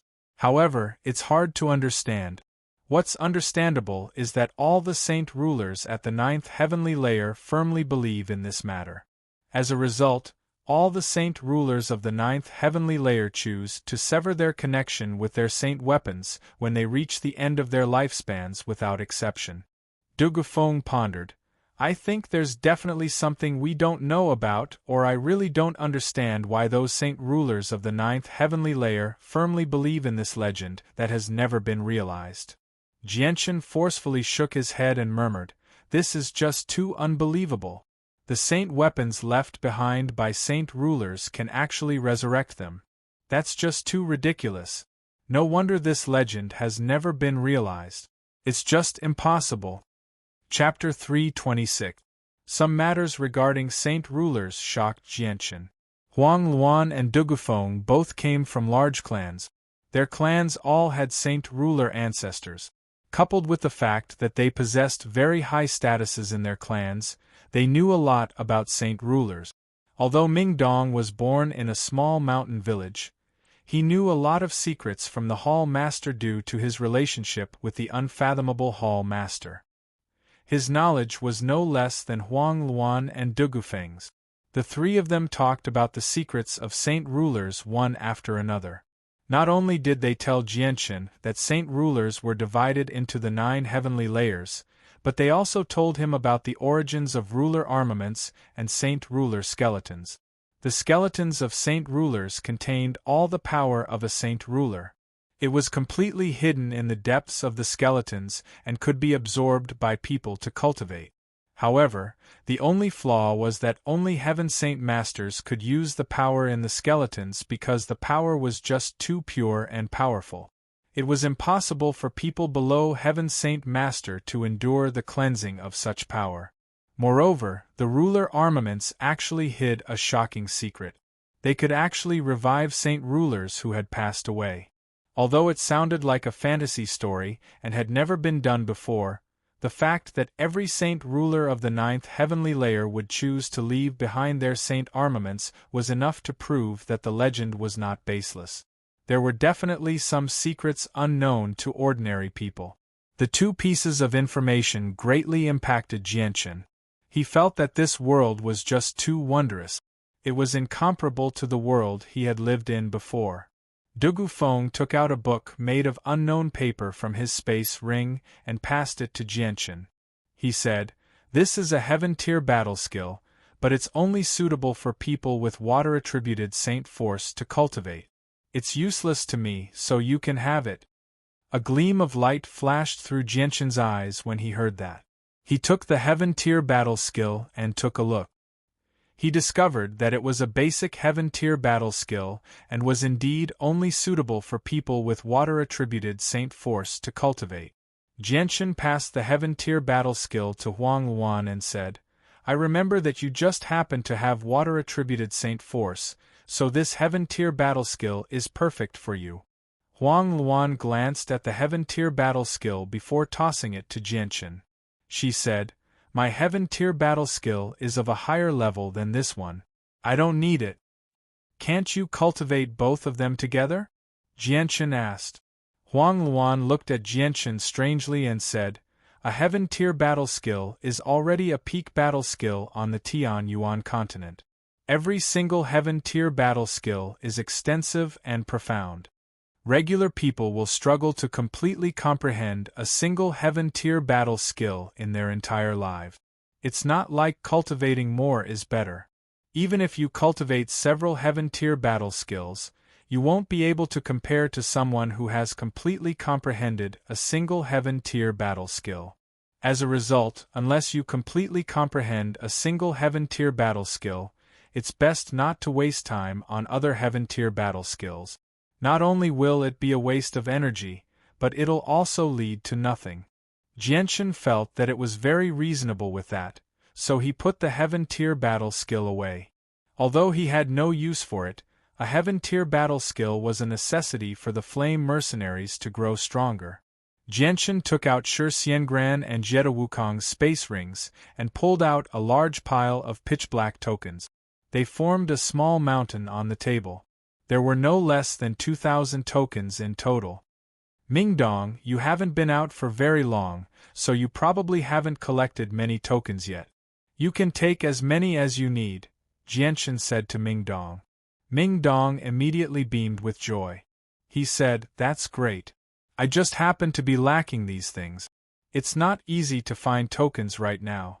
I've robbed quite a few people along the way, but all of their tokens have been taken away by others. As a result, I've only found less than 100 tokens."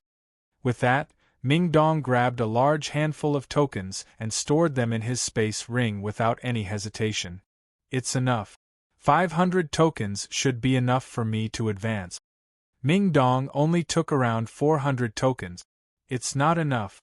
If you want to advance successfully, you'll need at least 1,200 tokens. The number of participants isn't as small as you imagine. I estimate that there are at least 500,000 people, and that's just a conservative estimate," Du Feng said. Jianchen was startled when he heard that. He never thought that there would be so many participants. He originally thought that there would only be 100,000 or 200,000 people, but he never thought that the actual number would be much greater than he had imagined. Jianchen took a few tokens again. As a precaution, he had prepared a total of 1,500 tokens this time to ensure that he could successfully enter the top 500. Jianchen, Huang Luan, and Dugufeng had already reached that number, so they didn't touch them. Afterwards, Jianshan called over Qin Shao, the Zither Master, Dr. N, and Yun Jing. He planned to give the remaining tokens to them to distribute. "I've come to protect young Master Qin Shao and not participate in the finals," the Zither Master said. The taciturn Zither Master opened her mouth and said.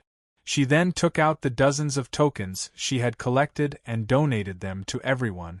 "I've only come here because of the training mission my father gave me. I don't plan on participating in the finals at all. With my current strength, participating in the finals is no different from suicide," Qin Shao said. Afterward, Jianshan looked at Yun Zheng and Dr. N. Although they hadn't known each other for very long, the two of them had followed Jianshan for so long, so he couldn't mistreat them no matter what. Yun Jing discussed with Dr. N. In the end, Yun Jing chose to withdraw and give the opportunity to Dr. N. Dr. N is stronger than me and possesses Earth-attributed Saint Force. At the same time, he saved my life before, so I'll give this opportunity to him, Yun Jing said solemnly. After they finished distributing the tokens, Jianshan took out 4 Class 5 monster cores from his space ring and gave 2 each to Dr. N and Yun Jing. It could be considered as repayment for their efforts in protecting the cave. Now that we have enough tokens, all we need to do is wait patiently. In a dozen or so days, we'll be able to leave this damned place. Everyone has worked so hard for so long before, so let's have some fun in the remaining days. I'll use the things I've collected not long ago to entertain everyone. Ming Dong laughed loudly. With a wave of his hand, a huge magical beast's body was taken out of his space ring, filling up the entire tent. Heavens, you actually killed the purple-gold Thunder Lion. The Zither Master, Dr. N, and the others all looked at the huge body covered in Z'Er's scales with shock. Their eyes were filled with disbelief. Aside from Jianshan, Dugufeng, and Huang Luan, no one else knew about Ming Dong's strength. As for Qin Shao and the Zither Master, they still thought that Ming Dong was only a great Saint Master a year ago. Ming Dong laughed complacently and said, "This purple-gold Thunder Lion was a magical beast with great talent. It was a variant and was already at the peak of Class 5. Its battle prowess was no weaker than a Heaven Saint Master's. Fortunately, it was heavily injured, which was why I was able to kill it so easily. It's just a pity that the pangolin that likes to dig into the ground was too cunning, allowing it to escape. Otherwise, I would have been able to enjoy another delicacy.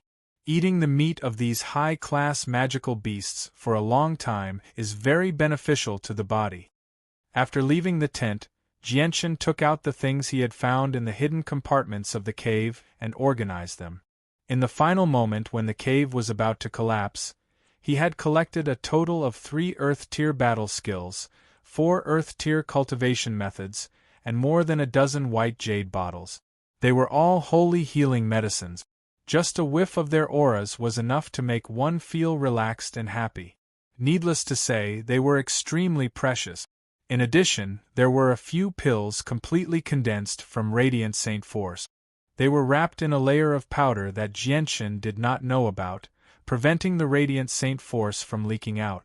The Radiant Saint Force within the pills shocked even Jianshan because the purity of the Radiant Saint Force had already exceeded Jianshan's current abilities. These healing medicines are all extraordinary. The Saint Ruler must have prepared them for himself, Jianshan thought to himself. In the end, Jianshan took out the violet gold box and gently opened it. A snow-white beast hide was folded inside. Jianshan gently picked up the beast hide and carefully kneaded it. In the end, he thought of something and immediately took out 2 other snow-white beast hides from his space ring. The 3 beast hides were the same color and size.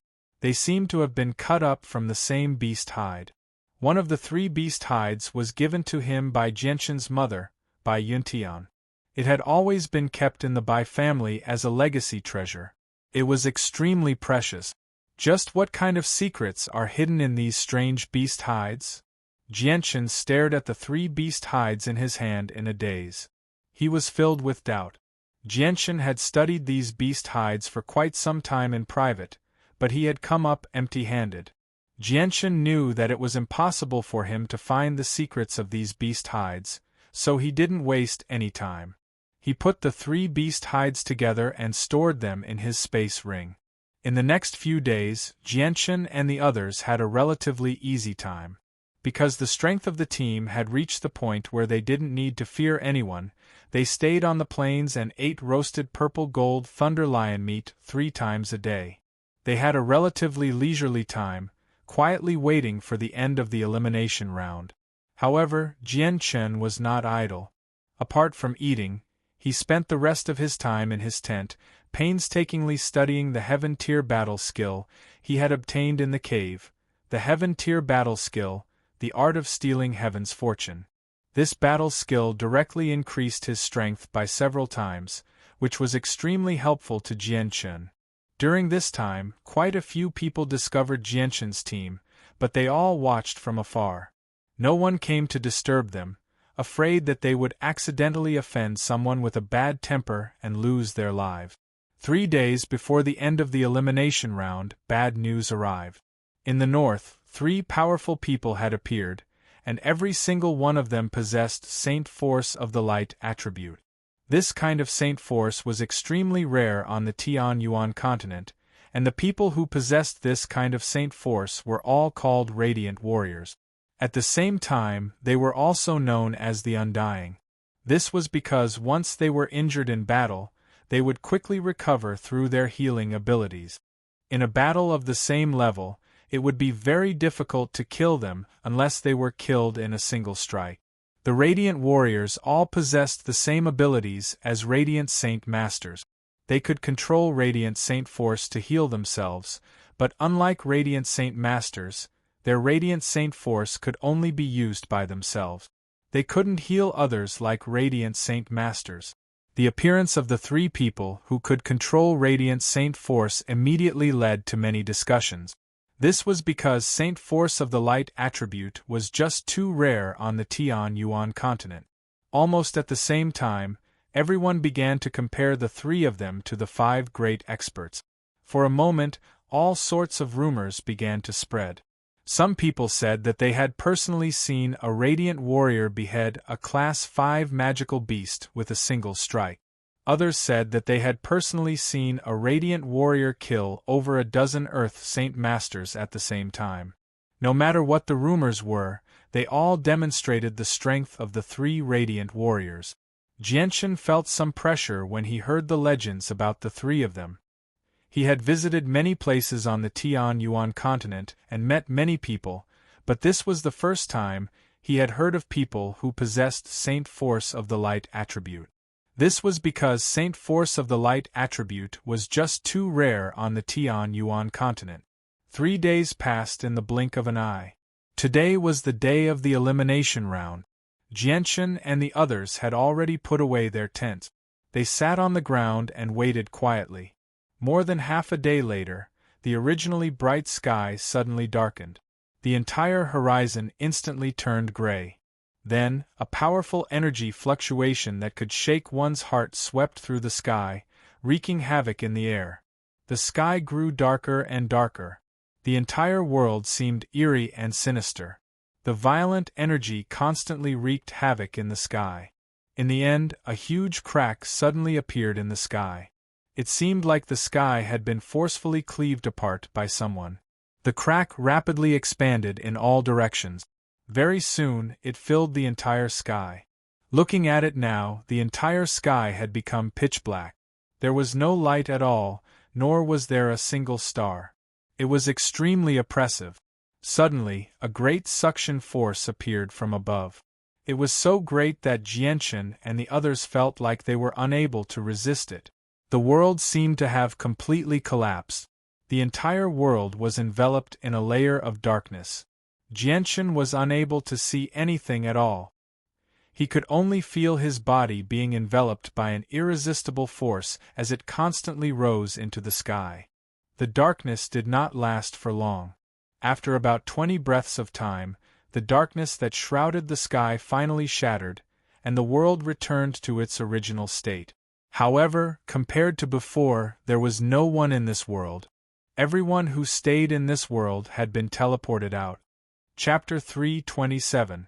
After the darkness subsided, light gradually returned to his field of vision.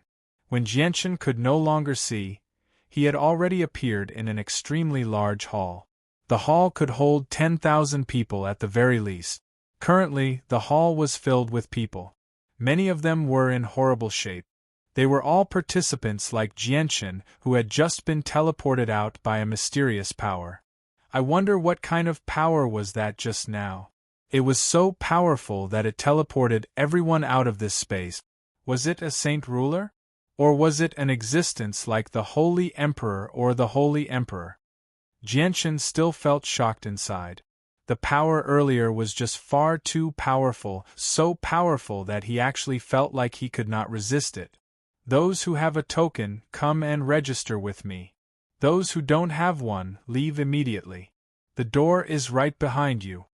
At this moment, a loud voice rang out from the front, echoing through the entire hall. An old man was seated at a long table at the front of the hall. He had been waiting for a long time, and there were two assistants sitting on either side of the old man. They were both very old people. With that, quite a few people immediately walked to the back in dejection or calmness. They left through the door. After they left, there were only around 200 people left in the hall. Jianchen had become the person who attracted the most attention. This was because, other than him, everyone else was injured to a certain degree. They were all in horrible shape. There were even a few people whose clothes had been ripped to the point where they could barely cover their bodies. They did not even have the most basic space belt. They also carried bags on their backs, but who knew what they contained? Most of the people present were great saint masters. There were only around a dozen Earth saint masters. Jianchen looked around. Over 200 people were unfamiliar faces. He did not know any of them. Ming Dong, Qin Shao, and the others were nowhere to be found. Looks like we've all been teleported out, Jianchen thought. The 200 people in the hall all walked toward the old man. When the first person arrived before him, he pulled out a few pitch-black tokens from his space belt and placed them before the old man politely. The old man glanced around and said, 5 command arrows, confirmed. Immediately, an old man beside him picked up a pen and wrote the number 5 on a sign. At the same time, he wrote it down on another piece of paper and said, "Report your name." Liang Dezhong. That participant said respectfully. "All right, you can leave now." The old man casually tossed the token to Liang Dezhong. The third old man immediately put away the black arrow. The 3 old men had a clear division of labor. One was responsible for checking and verifying the authenticity of the tokens, the second was responsible for registering them, and the third was responsible for collecting the tokens. The second participant came to the table and took out 3 tokens and placed them on the table. 3 command arrows, confirmed. The middle-aged old man said in a cold voice. Immediately, an old man collected the tokens, while another old man began to record. After asking for the participant's name, he handed a token with the number 3 written on it to the participant. The registration process was very fast. Those who received fewer tokens did not waste much time. Soon, dozens of people had finished registering and left the hall. These people collected at least 2 tokens, and the most was over 80 tokens. Among the dozens of people, there was not a single one with more than 100 tokens. This scene made Jianchen very puzzled. How did those who collected dozens of tokens manage to keep them until now without being snatched away? This was because in the later stages of the elimination round, the tokens were almost all concentrated in the hands of a few powerhouses. Moreover, there were dozens and hundreds of tokens. Some of the top powerhouses even had hundreds of tokens on them. For example, Jetta Wukong and Shi Xiangran had more than 2,000 tokens. Could it be that they've been hiding somewhere all this time? Jianchen could not help but think. 126 confirmed. After dozens of people had registered, there was finally one person who had collected more than 100 tokens. Soon, more than 100 people had finished registering. Among them, the person who had collected the most tokens had more than 300 tokens. When it was Jianshan's turn, the people behind him immediately became spirited. They stared at him with shining eyes. They were all curious as to how many tokens the only person in the hall had collected. Jianshan raised his left hand and an exquisite ring was immediately exposed to everyone's eyes. "That's a space ring!" Someone behind him immediately exclaimed. Those who could wear a space ring were either rich or noble. None of them were simple people. Among the mercenaries, those who could wear a space ring were without exception powerful people. This was because space rings were very precious. Many Earth Saint Masters did not even have one. The three judges' expressions did not change at all. They continued to stare at Jianshan without any expression. Walala! The sound of metal colliding continuously rang out. A large pile of pitch-black tokens rolled out from Jianshan's space ring. Very soon, they formed a small mountain on the table. The amount was so great that it was impossible to estimate it in a short amount of time. The three old judges were immediately moved. They looked at Jianshan with a hint of surprise in their eyes. After Jianshan poured out all the tokens from his space ring, he slowly lowered his right hand. "Is there no more?" An old man asked as he looked at Jianshan with shining eyes.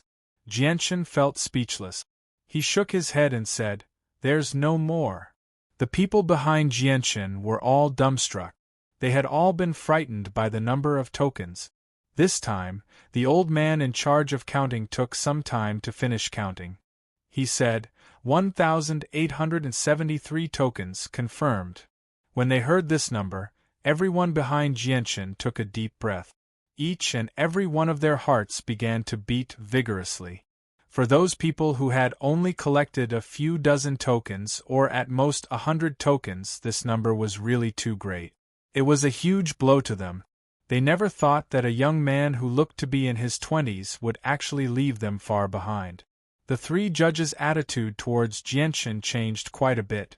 The old man in charge of registration looked at Jianshan with a smile and said, "Little brother, what's your name?"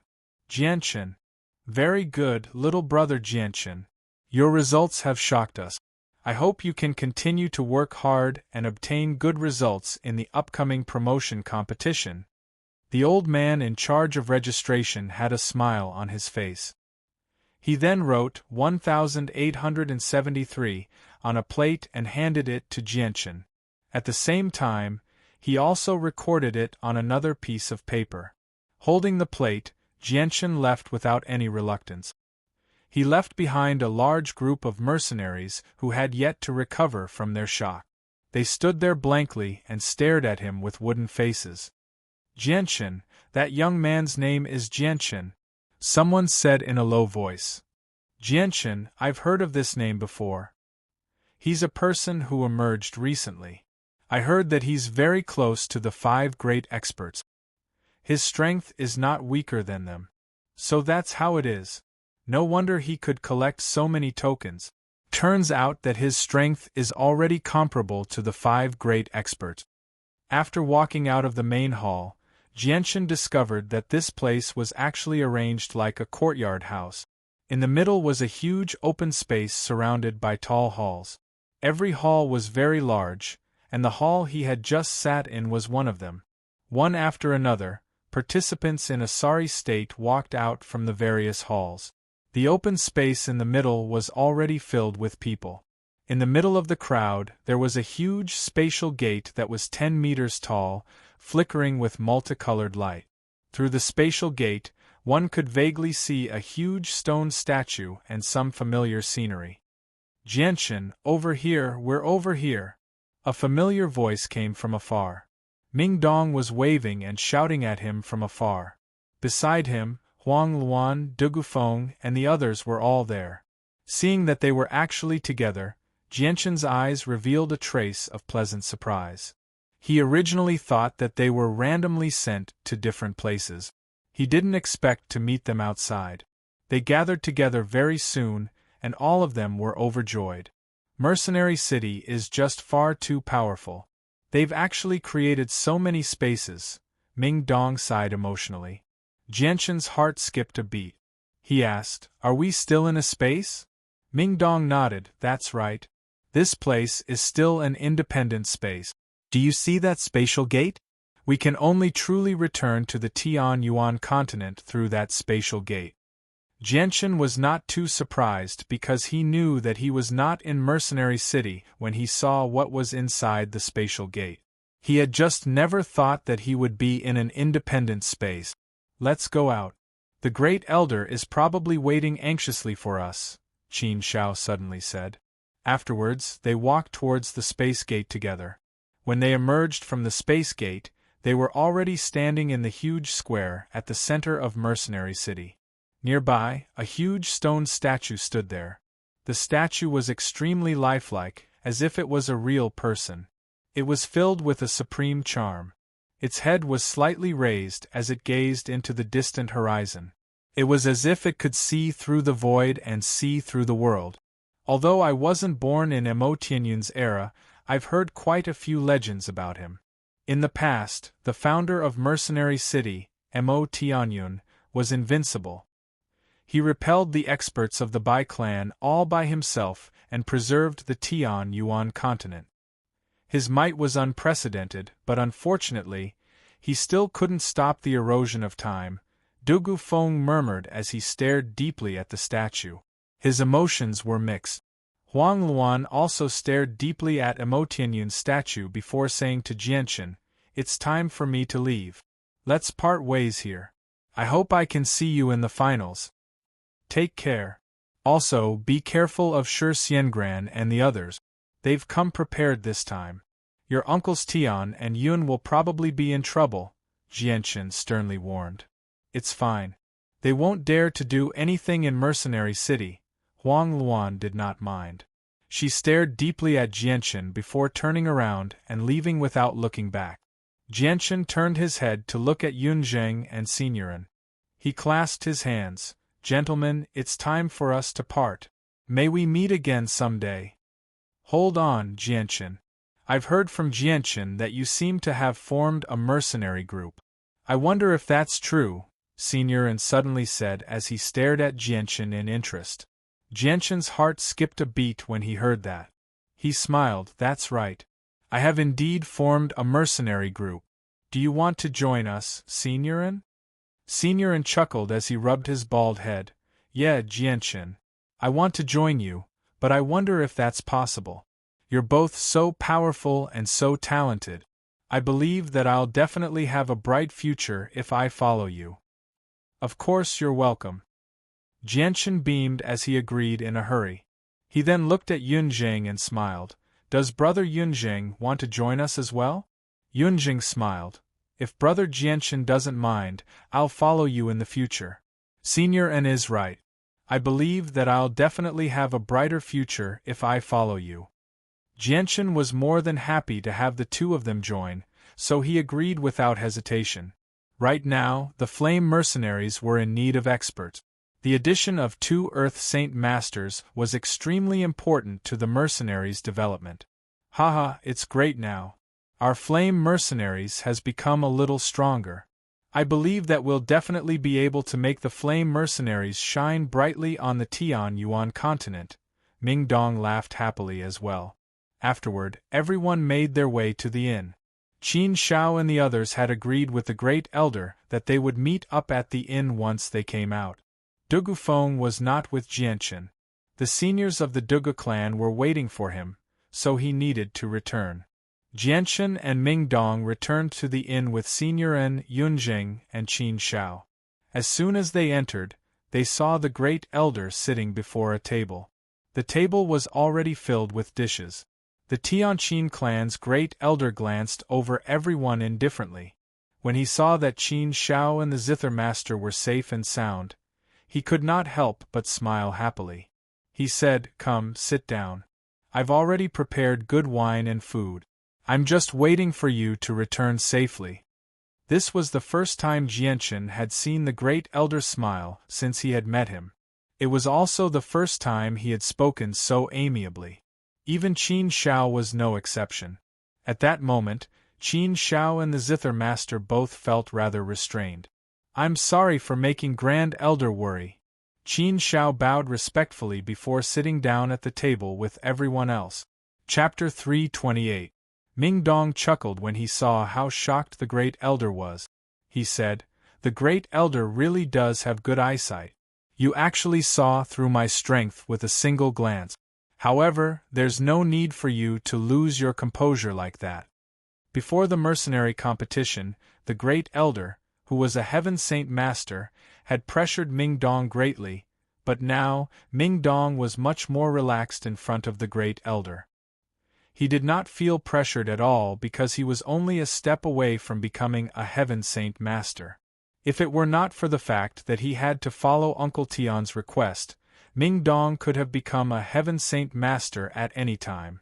The Great Elder stared at the black-clothed Ming Dong in a dumbfounded manner. His originally calm demeanor became turbulent in a single moment. Disbelief and disbelief filled his old eyes. In just a short year, Ming Dong had gone from Great Saint Master to Peak Earth Saint Master. This was several whole realms of cultivation, something that was impossible. The most important point was Ming Dong's age. From Ming Dong's appearance, he seemed to be around the same age as Qin Shao, around 27 or 28 years old. Even if there was a difference, he would not be older than 30. Reaching the peak of the 6th cycle of Earth Saint Master at 30, only a step away from becoming a Heaven Saint Master, could no longer be called a genius. Instead, it was a rare prodigy. His talent was enough to shock everyone. How is this possible? You were clearly only a Great Saint Master a year ago, so how did you become a 6th cycle Earth Saint Master a year later? Were you hiding your strength before? The Great Elder struggled to maintain his composure. His voice trembled slightly as disbelief filled his face. Ming Dong was overjoyed when he saw the Great Elder's shocked expression. In the past, he had only been an insignificant person at the bottom of the mercenaries. Experts like Heaven Saint Masters were supreme existences in his eyes, terrifying existences that he would never be able to climb up to. However, he had never thought that his fate would undergo such a drastic change after coming to Mercenary City with Jianchen. In just a short year, he had reached a level he did not even dare to imagine in the past, and he had even managed to scare a peak expert like a Heaven Saint Master into such a state. He was overjoyed. Great Elder, there's no need to make such a fuss. It's just that I've come across some fortuitous encounters in the past year, which is why my strength has increased so quickly," Ming Dong chuckled. The Great Elder of the Tianqin clan gradually calmed down. However, his gaze toward Ming Dong was still filled with shock. Even with his mental state, he found it rather difficult to accept this fact. He had reached the 6th cycle of Earth Saint Master before the age of 30. If news of this were to spread, the entire Tian Yuan continent would probably be shaken. This was just far too shocking. With such great talent, he would definitely be able to reach Heaven Saint Master within 10 years or even 5 years. In the current era where saint rulers were hermits, Heaven Saint Masters were already peak experts on the Tian Yuan continent. Sigh, I've gotten old. Back then, I only reached the 6th cycle of Earth Saint Master when I was over 70 years old. I never thought that you would reach such a level at 30. If you can continue to grow, you'll definitely be able to reach the peak of Saint Ruler one day, the Great Elder sighed emotionally. Ming Dong became complacent after being praised by a Heaven Saint Master. He was basically a fish that had leapt over the Dragon Gate. The Great Elder looked at Qin Shao and said, "Shao, you're the most outstanding person of the Tianqin clan in the past century. I feel very gratified that you were able to successfully complete the mission your father gave you." Qin Shao was not as natural as Ming Dong when facing the Great Elder. He submissively said, "Great Elder, I plan on breaking through to Earth Saint Master once we return. I'm confident that I can succeed." The Great Elder smiled in gratification. "There's no rush. You're still young, so you should stabilize yourself first. It won't be too late for you to break through to Earth Saint Master when you have 100% chance of success. After all, Earth Saint Master is the first hurdle of life and death. You can't make the slightest mistake, or your life will be over. Oh right, why haven't I seen Tianzhou? Why hasn't Tianzhou come out yet? The Great Elder suddenly asked. Jianchen and Qin Shao were stunned when they heard that. They fell silent. Although Jianchen and Tianzhou had some disagreements, he did not kill Tianzhou. However, this could not guarantee that the injured Tianzhou would not be killed by someone else. The Zither Master continued to eat as if she had not heard what the Great Elder had said.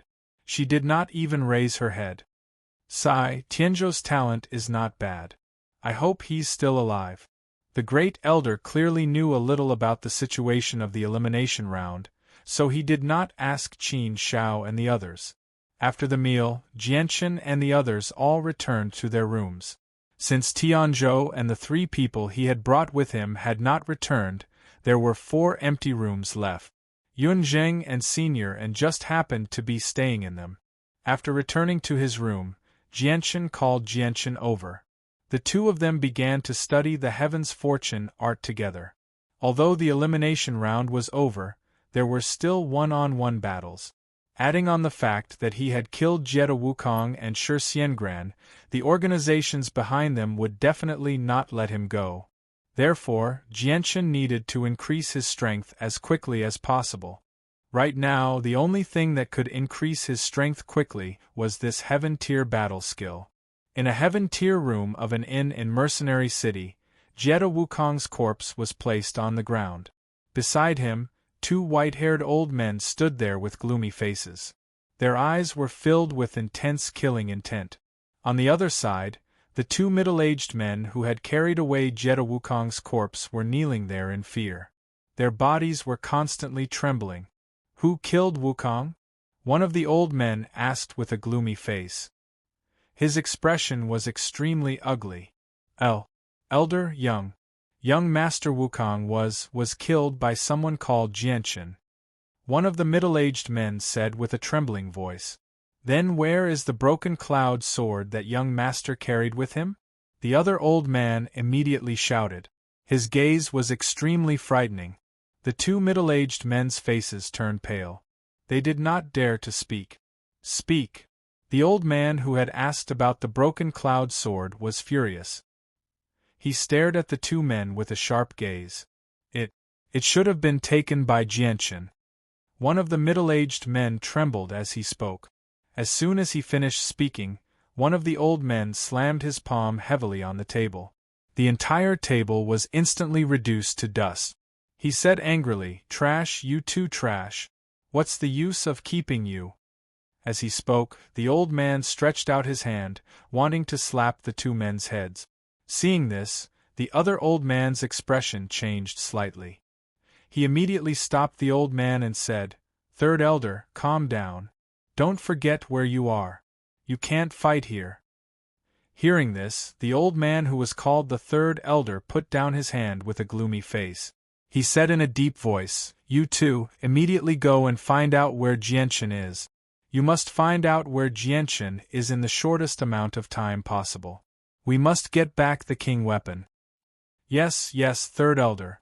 We will go and find out where Jianchen is."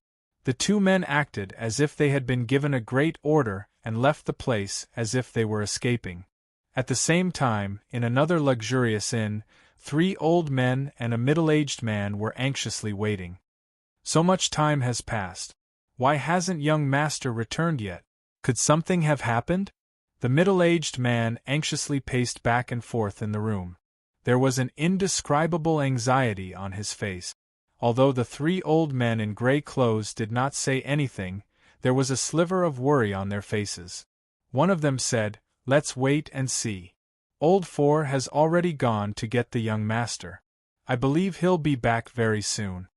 "Elder Kai, do you think something has happened to young Master Shi Xiangran? Otherwise, why hasn't he returned yet?" The middle-aged man could not help but ask. Hearing that, the 3 old men became rather uneasy. One of them said, "There's no need to rush. Let's wait and see." In the blink of an eye, 3 days passed. 3 days later, a letter was delivered to Jianchen, Ming Dong, and Senior An at the same time. The three of them had successfully obtained the opportunity to advance. A large announcement had already been posted in the central square of Mercenary City. It was densely filled with the names of 500 people. They were all the 500 people who had successfully advanced, and the number of tokens they had collected was indicated behind them. Senior An and Yunzheng, who had been out all day, immediately bought a copy of the rankings from a store and gave it to Jianchen. When Jianchen saw the rankings, he could not help but frown slightly. This was because he was only ranked 14th despite having obtained a total of 1,873 tokens. The person in first place was called Karaja. His name was extremely unfamiliar, but he had obtained a total of 3,072 tokens, over 1,000 more than Jianchen. The person in second place was called Czar. He had collected over 2,700 tokens. He was also an unfamiliar name. The person in third place was called Gaddafi. He had collected over 2,500 tokens. The person in fourth place was also an unfamiliar name. There was only one word in his name, Jew. He had collected over 2,300 tokens. A familiar name finally appeared in fifth place. It was actually Qin Ji. He had collected over 2,100 tokens. The person in sixth place was Dugufeng. He had collected 2,030 tokens. The person in seventh place was Tianmu Ling. He had collected 1,965 tokens. The person in eighth place was Huang Luan. He had collected 1,964 tokens. The person in ninth place was also an unfamiliar name. He was called Bai Litong. He had collected 1,952 tokens. The person in 10th place was called Zhuge Shaoxian. He had collected 1,931 tokens. There were 3 more unfamiliar names in succession. It was only at 14th place that Jianchen's name appeared. Below Jianchen were Ming Dong and Senior An. Both of them had collected over 1,500 tokens. The number of tokens collected by the people in the back was constantly decreasing. The person in last place had only collected 300 tokens. When Jianchen saw the names of the people in the rankings, he was speechless for a long time. He had originally thought that only the 5 great experts were the strongest in the elimination round. He had never imagined that there would be so many people hiding their strength so deeply that they had only surfaced now. The person in first place had collected over 3,000 tokens. This number even shocked Jianchen. "I wonder how strong they are," Jianchen muttered to himself. Although he was in 14th place, this ranking could not prove his strength. "Jianchen, who is this person called Karaja? How come I have never heard of his name before? He must be very strong to be able to obtain first place." Senior An frowned as he asked. Jianchen shook his head and said, "I don't know either. It seems that we have been viewing the sky from the bottom of a well. The Tianyuan continent is so big, there is no lack of people with extraordinary talent. The experts participating in the mercenary tournament are not limited to the few on the surface. However, just this alone is not enough to determine the strength of the participants. And you're right. The finals will begin in 3 days. At that time, we'll be able to see how strong the top few people are. However, I dare say that the 3 people who are rumored to be very strong and have holy force of the light attribute will definitely be in the top 10. Dr. An said confidently. The 2 of them casually chatted for a while before Senior An left, leaving Jianchen alone in the room to study the Heaven Tier battle skill Heaven's Fortune. The Heaven Tier battle skill was broad and profound. Each one was very mysterious. Even with Jianchen's ability, he had only just begun to grasp the basics. He had only grasped a small portion of the most basic skill, barely able to increase his strength by 3 times.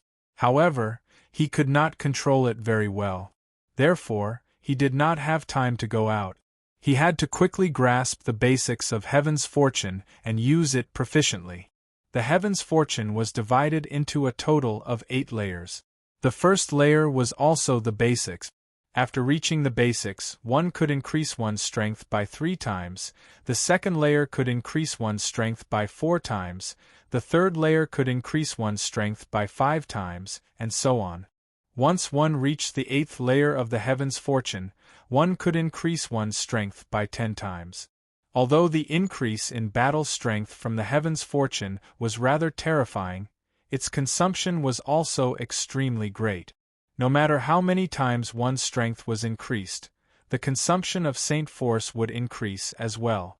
Although it could greatly increase one's battle strength for a short period of time, the terrifying consumption made it impossible for one to fight for long periods of time.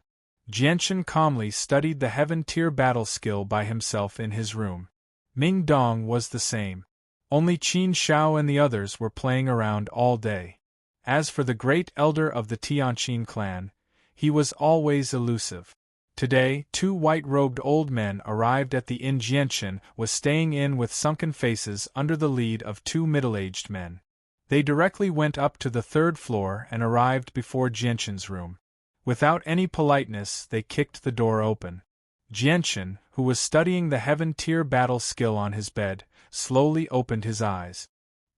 He calmly stared at the 2 old men. He had expected people to come looking for him. The 2 old men glared at Jianchen. One of them called out, "You're Jianchen?" Jianchen showed no fear at all. "That's right, I'm Jianchen. May I ask for your names?" Chapter 329. We are from the Jetta clan. You can call me the 3rd elder and this is the 4th elder. One of the elders said expressionlessly. Jianchen continued to sit cross-legged on the bed as he clasped his hands and asked, "Elders, may I know why the 2 of you are looking for me?" The 3rd elder glared at Jianchen and sternly said, "Jianchen, let me ask you this. Did you kill our young master?" "So what if I did?" Jianchen did not deny it as this matter was not up to him. The scene of him killing Jetta Wukong had been witnessed by many. Even if he did not admit it, the Jetta clan could still ask Qin Ji and Tianmu Ling about the truth. Hearing Jianchen's words, the 2 elders' eyes were filled with killing intent. The 3rd elder growled, "How dare you kill our Jetta clan's young master? Jianchen, which power do you belong to?" Jianchen sneered, "I am alone. So what?" Hearing this, the 3rd elder and 4th elder looked at each other and sighed in relief. Previously, they were worried that Jianchen had a powerful backer that the Jetta clan could not afford to offend. Now that they knew that Jianchen did not have any backing, the fear in their hearts disappeared. Although the 2 of them knew that Jianchen could be lying to them, they were more than happy to hear that. "Jianchen, is young Master Wukong's Cloud Breaker in your hands?" The 4th elder stared at Jianchen and asked, "Cloud Breaker?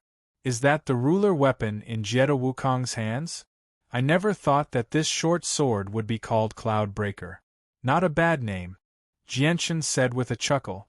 Although the 2 were peak Heaven Saint Masters, he did not show the slightest fear. "The Cloudbreaker sword really is in your hands. Jianchen, hand it over immediately if you know what's good for you, and I can leave your corpse intact." Killing intent immediately erupted from the 3rd elder's eyes. Jianchen rubbed the space ring in his hand and smiled. "Since I'm going to die anyway, why don't you just kill me and take this space ring? There is something you want in this space ring, so I don't have to do it myself." "Brat, how dare you? Do you really think this elder won't kill you?" The 3rd elder's face was filled with killing intent. "Come kill me if you dare." Jianchen sneered. He was betting that the 2 elders would not dare to attack him in Mercenary City because he remembered the words of the Tianqin clan's great elder. No matter what happened, he was not allowed to fight in Mercenary City. Otherwise, no one would pay attention to him. "You!" The 3rd elder was furious. He almost could not help but attack, but he held himself back in the end. Seeing this, Jianchen could not help but smile. He had guessed correctly. The Jetta clan really did not dare to attack him here. Looks like there is something in Mercenary City that even Heaven Saint Masters fear. Jianchen thought to himself. The black-clothed Ming Dong heard the commotion and came to Jianchen's room. He glanced at the two elders and said, Jianchen, what happened? Who are they? They are from the Jetta clan, Jianchen indifferently said. Hearing this, Ming Dong immediately understood. He knew that Jianchen had killed Jetta Wukong and taken away his ruler weapon. Now that he heard that the two were from the Jetta clan, Ming Dong immediately knew what they were here for. Jianchen, do you need help? Do you want me to call Uncle Tian out? Ming Dong whispered to Jianchen. Jianchen shook his head, there's no need. This is Mercenary City. They won't dare to touch me, or they would have done so long ago. There's no need for them to waste their breath on me. Hearing this, Ming Dong was slightly surprised and suddenly said, I almost forgot, we cannot fight here. Ming Dong then turned around and smiled at the two elders of the Jetta family. Seniors, you should leave. There is no point in staying here any longer. What I'm saying is true. The two elders of the Jetta family were so angry that their noses were crooked. Their faces were extremely gloomy and their gazes were extremely sharp. However, they had nowhere to vent their anger because within Mercenary City, the two of them did not dare to make a move. Seniors, I was the one who killed Jetta Wukong and the ruler weapon is indeed in my hands. Alright, you know what you need to know, so you can leave. Jianchen did not give them any face and asked them to leave. The enmity between him and the Jetta clan was destined to be irreconcilable. Being ignored by two juniors, the two elders from the Jetta clan were livid. If they were not in Mercenary City, the two of them would have already attacked Jianchen and Ming Dong. There was no need for them to endure such humiliation. Jianchen, you will regret this.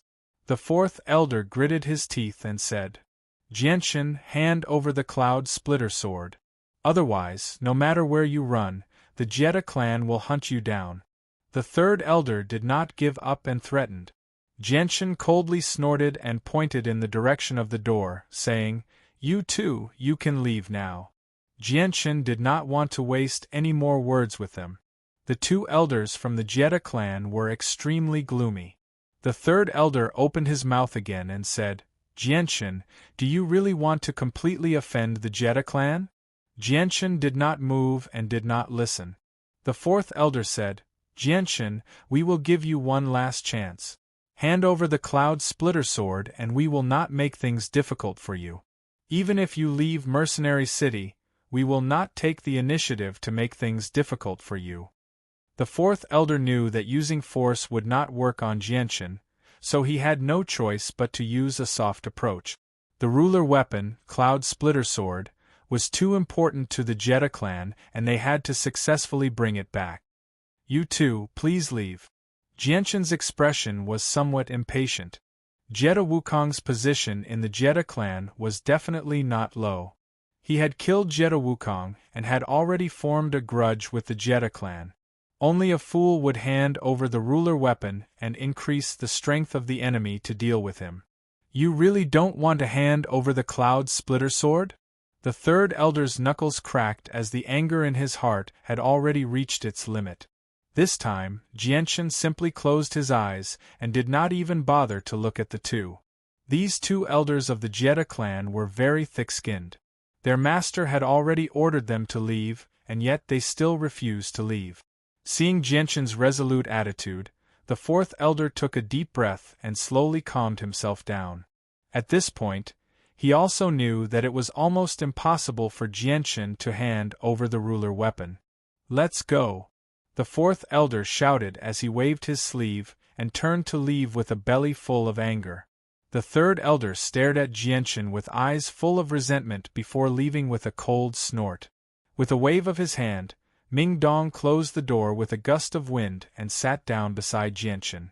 With a serious expression, he said, Jianchen, what do you plan to do now?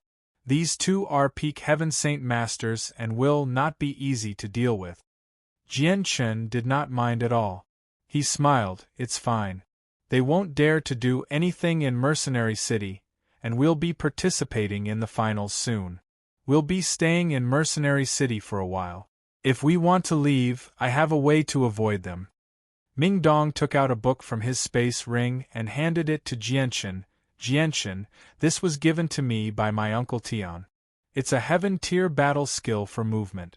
I originally wanted to give this to you long ago, but seeing how you've been studying the heavens fortune art, I didn't take it out because I didn't want to disturb you. But looking at the current situation, I have no choice but to give it to you.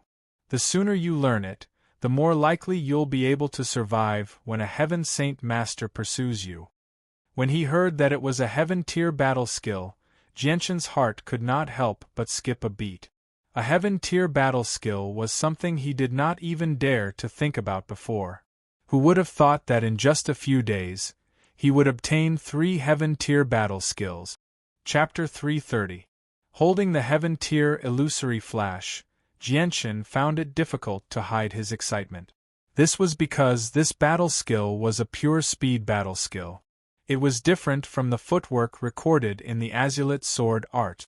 Although the footwork recorded in the Azulite Sword Arts was profound, it focused more on positioning and was only suitable for use in battle. Although it could increase one's speed, it would only be defeated if one encountered a wind-attributed Saint Force expert of the same level. However, the illusory flash increased one's speed when running in a straight line. Although it was weaker than the footwork recorded in the Azulite Sword Arts in terms of agility, running in a straight line would allow Jianchen to easily surpass wind-attributed Saint Force. This was something that Jianchen did not even dare to imagine before.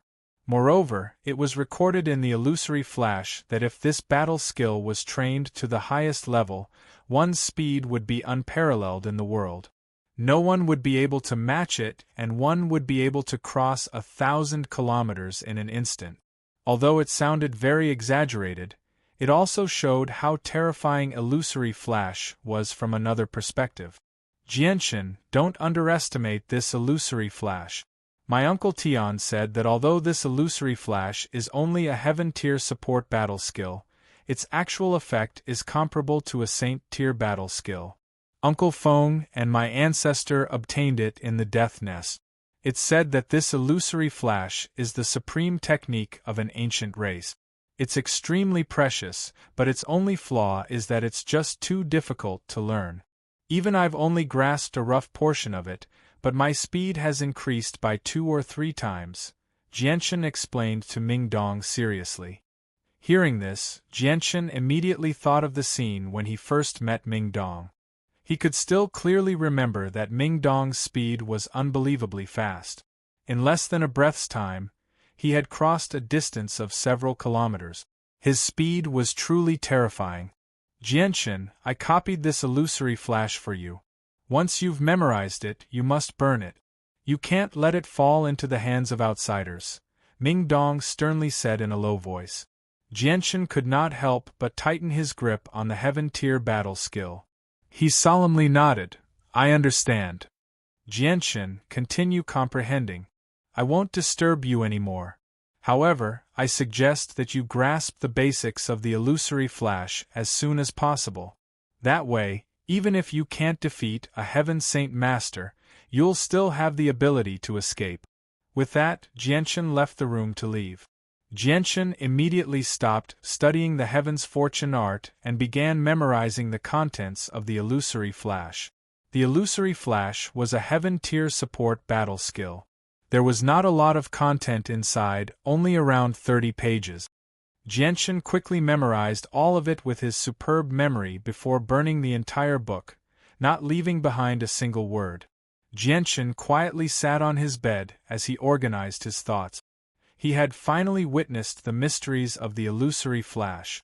Although it was a support battle skill, it was much more difficult to learn than the heaven-tier battle skill, the Heaven's Fortune art. In particular, the contents at the back were extremely profound and profound.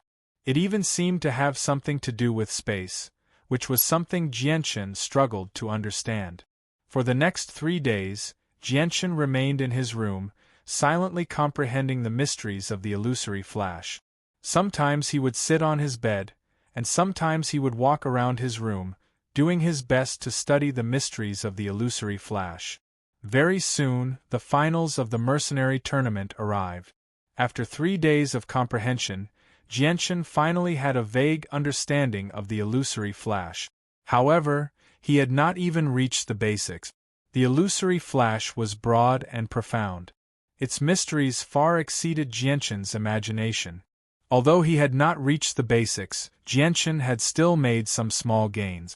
At the very least, if he used the immature illusory flash now, his speed would be much faster than before, and the consumption of Saint Force would be extremely small. Early in the morning, Jianshan stopped comprehending the illusory flash. He got off his bed and walked out of his room before leaving the inn with Qin Shao and the others. The next few days were the days of the finals. The 500 contestants would compete in one-on-one battles until the mercenary king of this year's mercenary tournament was decided. The location of the finals was the huge plaza in the center of Mercenary City. 10 tall rings had already been set up in the center of the plaza, and every ring was enveloped by a transparent barrier. The surroundings were already filled with people. Almost everyone in Mercenary City had gathered here. Qin Shao firmly patted Jianshan and Mingdong's shoulders and encouraged them. Jianshan, Mingdong, do your best. Although it was only a few words, they expressed far too much. Jianshan smiled. Don't worry, I'll do my best. Although I can't guarantee first place, entering the top 10 shouldn't be an issue. Afterwards, Jianshan, Mingdong, and Senior and separated from Qin Shao and the others. They entered a tunnel specially prepared for the contestants to verify their identities before passing through a space gate and entering an area protected by a barrier. Although they could see the people outside, they were completely cut off from the rest of the world. This was a form of protection for the contestant. The rings were sufficiently protected as well. Every single ring was enveloped by a barrier that seemed weak but was extremely powerful. It was completely sealed off from the outside world. Even entering the rings required entering through a space gate. As a result, the people outside were unable to come into contact with the contestants at all. At the same time, they were unable to affect the contestants in any way during the competition. The order of the finals was completely determined by drawing lot. The numbers were 1, 499, 2, 498, 10, 490. If there was an odd number that did not match, then after the end of the round, they would have to draw lots again with the person who had successfully advanced to the next round to fight again. Jianshan drew number 88. His opponent would be the person who drew number 412. He would be in the 88th match. The matches in the 10 rings progressed very quickly. Soon, it was Jianshan's turn. He would be fighting in ring 8. The space gate leading to ring 8 opened. Jianshan directly passed through the space gate and entered the ring enveloped by the barrier. The barrier around the ring wasn't just for defense. It also had a soundproof effect. Standing inside, he couldn't hear the clamor outside at all. He could only see countless people silently opening and closing their mouths as they excitedly shouted. The ring itself was made of some unknown material. It was extremely tough. Walking on it made people feel like they were made of extremely tough steel. When Jianshan entered the ring, his opponent also entered through another space gate. It was a bare-chested, middle-aged man. He had a stocky waist and a strong back. Jianshan's slender body couldn't compare to him at all. When the two of them stood together, their figures were completely disproportionate. The middle-aged man had short hair that was only an inch long. His tiger-like eyes were brimming with vigor. His gaze was extremely sharp, and he had a valiant expression. His saint weapon was a huge two-handed sword. The sword was completely fire-red. Just from the color of the sword, one could tell that he was an Earth Saint Master with fire attribute Saint Force. The two of them didn't say anything. They just silently stared at each other. Begin. As an old voice passed through the barrier and entered the ears of Jianshan and the middle-aged man immediately moved. He quickly charged toward Jianshan. The huge sword in his hand pierced toward Jianshan's heart mercilessly. Jianchen calmly watched the middle-aged man approach. He couldn't help but think of the illusory flash. At this moment, the huge sword was less than a meter away from Jianchen's heart. Jianchen remained unmoved. Seeing that Jianchen wasn't dodging, the middle-aged man's eyes couldn't help but reveal a strange expression. In that split second, the sword that was aimed at Jianchen's heart changed direction and went straight for Jianchen's chest. However, just as the middle-aged man's sword was about to pierce Jianchen's chest, Jianchen's eyes flashed. The light wind sword appeared in his right hand and he quickly drew it out. At the same time, Jianchen's body slightly swayed, leaving behind an afterimage. His real body had already appeared behind the middle-aged man. "You've lost." Jianchen didn't even turn his head as he calmly spat out these few words. The middle-aged man's eyes became sluggish, but he quickly recovered. He trembled as he touched his throat, only to see a drop of blood appear on his finger. The middle-aged man stared at the blood on his finger with a face full of shock. After a while, he took a deep breath and absent-mindedly said, "What a fast sword! What fast speed!"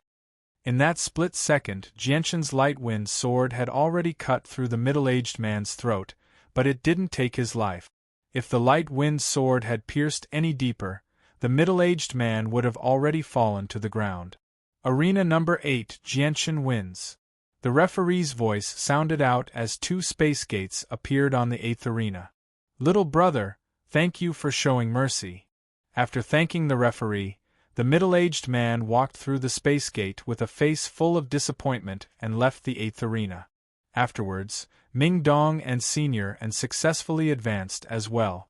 Ming Dong used his strength as a 6th cycle Earth Saint Master to firmly suppress his opponent, defeating him without any suspense. However, Senior An's battle was much more intense. Although he had obtained victory in the end, he had suffered heavy injuries. Fortunately, Mercenary City had prepared quite a few Radiant Saint Masters. Those who wanted to continue participating in the competition and were injured were able to receive free treatment from the Radiant Saint Masters, so their injuries recovered very quickly. In just half a day, the first round of the competition was over. A total of 249 people had advanced to the next round. The remaining person with an odd number had to draw lots with the other 249 people to determine the winner of the competition. Chapter 331. The competition continued until the 4th day. The 500 people had already been eliminated, leaving only 31 people. Dr. An had already been eliminated in the last competition, so Jianchen and Ming Dong had successfully made it through. At the same time, Dugu Feng, Tianmu Ling, and Huang Luan had also successfully made it through. Now, there was not a single weakling among the 31 people who had made it this far. Not only were they powerful, but they also possessed powerful battle skills. The 3 people who possessed light-attributed Saint Force had been exposed long ago. They had always received Jianchen's attention. It was a pity that although the 3 of them had fought a few times, their opponents were not too powerful. As a result, the strength they had revealed was only the tip of the iceberg. Aside from them, there was another participant that caught Jianchen's attention. It was a person called Zhu, who was ranked 4th in terms of the number of tokens she had collected. She was a tall woman who wore tight black clothes. Her weapon was a dagger, and she wielded wind-attributed Saint Force. She moved very quickly. Just from her appearance, Zhu seemed to be around 25 or 26 years old. However, her actual age was unknown. Although she was not devastatingly beautiful, she was still a natural beauty. Her voluptuous figure was comparable to Tianmu Ling's. The only thing that people could not accept was that Zhu gave off a cold aura. This was a coldness that came from her bones, from her soul. Her eyes always gave off a sharp light, and deep killing intent was hidden in the depths of her eyes. None of her opponents had been able to survive. They had all died from being pierced through the heart.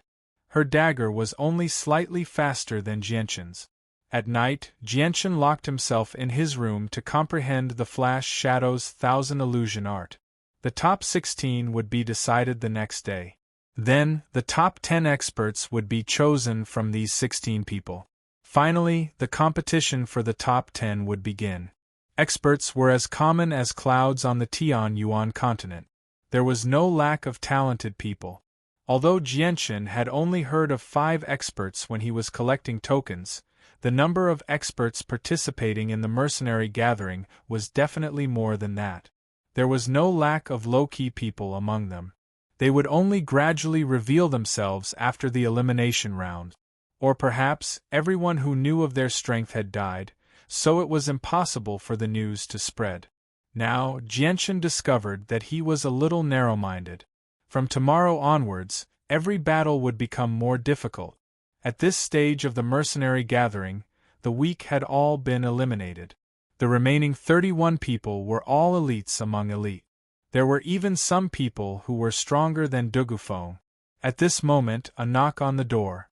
Jianchen, who was sitting cross-legged on his bed while comprehending the Flash Shadow's 1000 illusion art, slowly opened his eyes. With a wave of his hand, a gust of wind flew out of his hand and unlocked a wooden chain on the door. He said, "Come in." The door opened and 4 old men filed in. 2 of them wore white robes. They had white hair and a ruddy complexion. They had a benevolent appearance. The 3rd old man wore a black robe. He had a head of black hair that draped over his shoulders. His left eye was already blind. Only his right eye was open. There was also a frightening scar on his face. It was obvious that he had suffered an injury when he was young. The last old man wore a large red robe. He was relatively short and had a dark complexion. Jianchen studied the 4 old men. His face immediately became stern. The 4 old men did not hide their presences. Through their presences, Jianchen was shocked to discover that they were all Heaven Saint Masters. While Jianchen was studying the 4 old men were also studying Jianchen. However, because Jianchen had used the method that the patriarch of the Tianqin family had taught him to conceal his strength, the 4 old men were unable to see through Jianchen's true strength even though they were Heaven Saint Masters. 4 old men, may I ask if you have any business with me? Jianchen calmly looked at the 4 old men and asked in a manner that was neither servile nor overbearing. Young man, are you Jianchen? The one who spoke was a ruddy old man. His tone was extremely gentle. That is me. Jianchen replied. Young man Jianchen, I heard that the 3rd young master of the Shi family, Shi Xiangran, died at your hands. I wonder if this is true. The ruddy old man continued. His tone was still extremely calm. Jianchen's expression did not change. He asked, May I ask who you are? The old man chuckled. He extended his hand and stroked his long beard. He said, Outsiders call the 4 of us the 4 brothers of the Kai family. We are currently the 4 protectors of the Shi family. We work for the Shi family. At this point, the old man paused for a moment before continuing, Little brother Jianchen, we've already investigated the matter in the past few days. We didn't come here with any ill intentions. We only hope that little brother can return the seal of Treasure Mountain. The Shi family will definitely not allow the seal of Treasure Mountain to appear in the hands of outsiders. If you keep it on you, it will only cause you trouble. Big brother is right. The one-eyed man spoke. He said expressionlessly, the seal of Treasure Mountain was passed down by the ancestors of the Shi family. Furthermore, it has been refined using a special method. Only the blood of the Shi family can unleash the power of the seal of Treasure Mountain. If you keep it on you, it will only be a piece of scrap metal. You will not be able to unleash its full power. The old men did not threaten Jianchen. Instead, they used a very gentle method, hoping that Jianchen would voluntarily hand over the seal of Treasure Mountain. Jianchen clasped his hands at the 4 and said, I am sorry, but I do not wish to return the seal of Treasure Mountain to the Shi family just yet. Young man, you must consider this carefully. If you do not return the seal of Treasure Mountain to the Shi family, then the Shi family will definitely not let you go. This item will only cause trouble for you. The same old man said sincerely, as if he was doing everything for Jianxin's sake. Jianxin shook his head decisively and said without thinking, "There is no need for you to worry about this." Jianxin knew that even if he handed over the seal of Treasure Mountain, the Shi family would not let him go. "Forget it. Since little brother insists, we have no other choice. Let's go." The four old men didn't say any threatening words and quickly left the place. After leaving the inn, the one-eyed old man sighed softly and said, "Big brother, what do you think we should do now? This young man called Jianxin is not willing to hand over the seal of Treasure Mountain at all. Our responsibility is to protect the young master. The loss of the seal of Treasure Mountain has nothing to do with us. Let us inform the Shi family about this and let them make a decision." An old man with white hair and a youthful face said calmly. This time, not only did the Shi family's plan fail, even the third young master died. The ruler weapon that he brought with him was also taken away. This time, they have suffered a double loss. I'm afraid the entire Shi family will be shaken. A dark-skinned old man wearing a red robe laughed. The four of them did not belong to the Shi family in the first place. "Forget it, this matter has nothing to do with us. Let the Shi family worry about it. We are only helping the Shi family because of the deal, but we are not risking our lives for them. Remember this, don't offend people we can't afford to offend because of the Shi family. Many large forces have gathered in the mercenary gathering this time, and many of them are people we can't afford to offend, especially those participants who have lasted until now. Although they are young, they all have powerful forces behind them, and some of them are so powerful that even the Shi family doesn't dare to offend them, especially that person called Qin Ji. I seem to have heard that he is a prince of the great Qin Empire, and he is highly regarded. He is very likely to be the next emperor of the great Qin Empire. These people are not people we can afford to offend." The next day, Jianxin entered the arena early in the morning.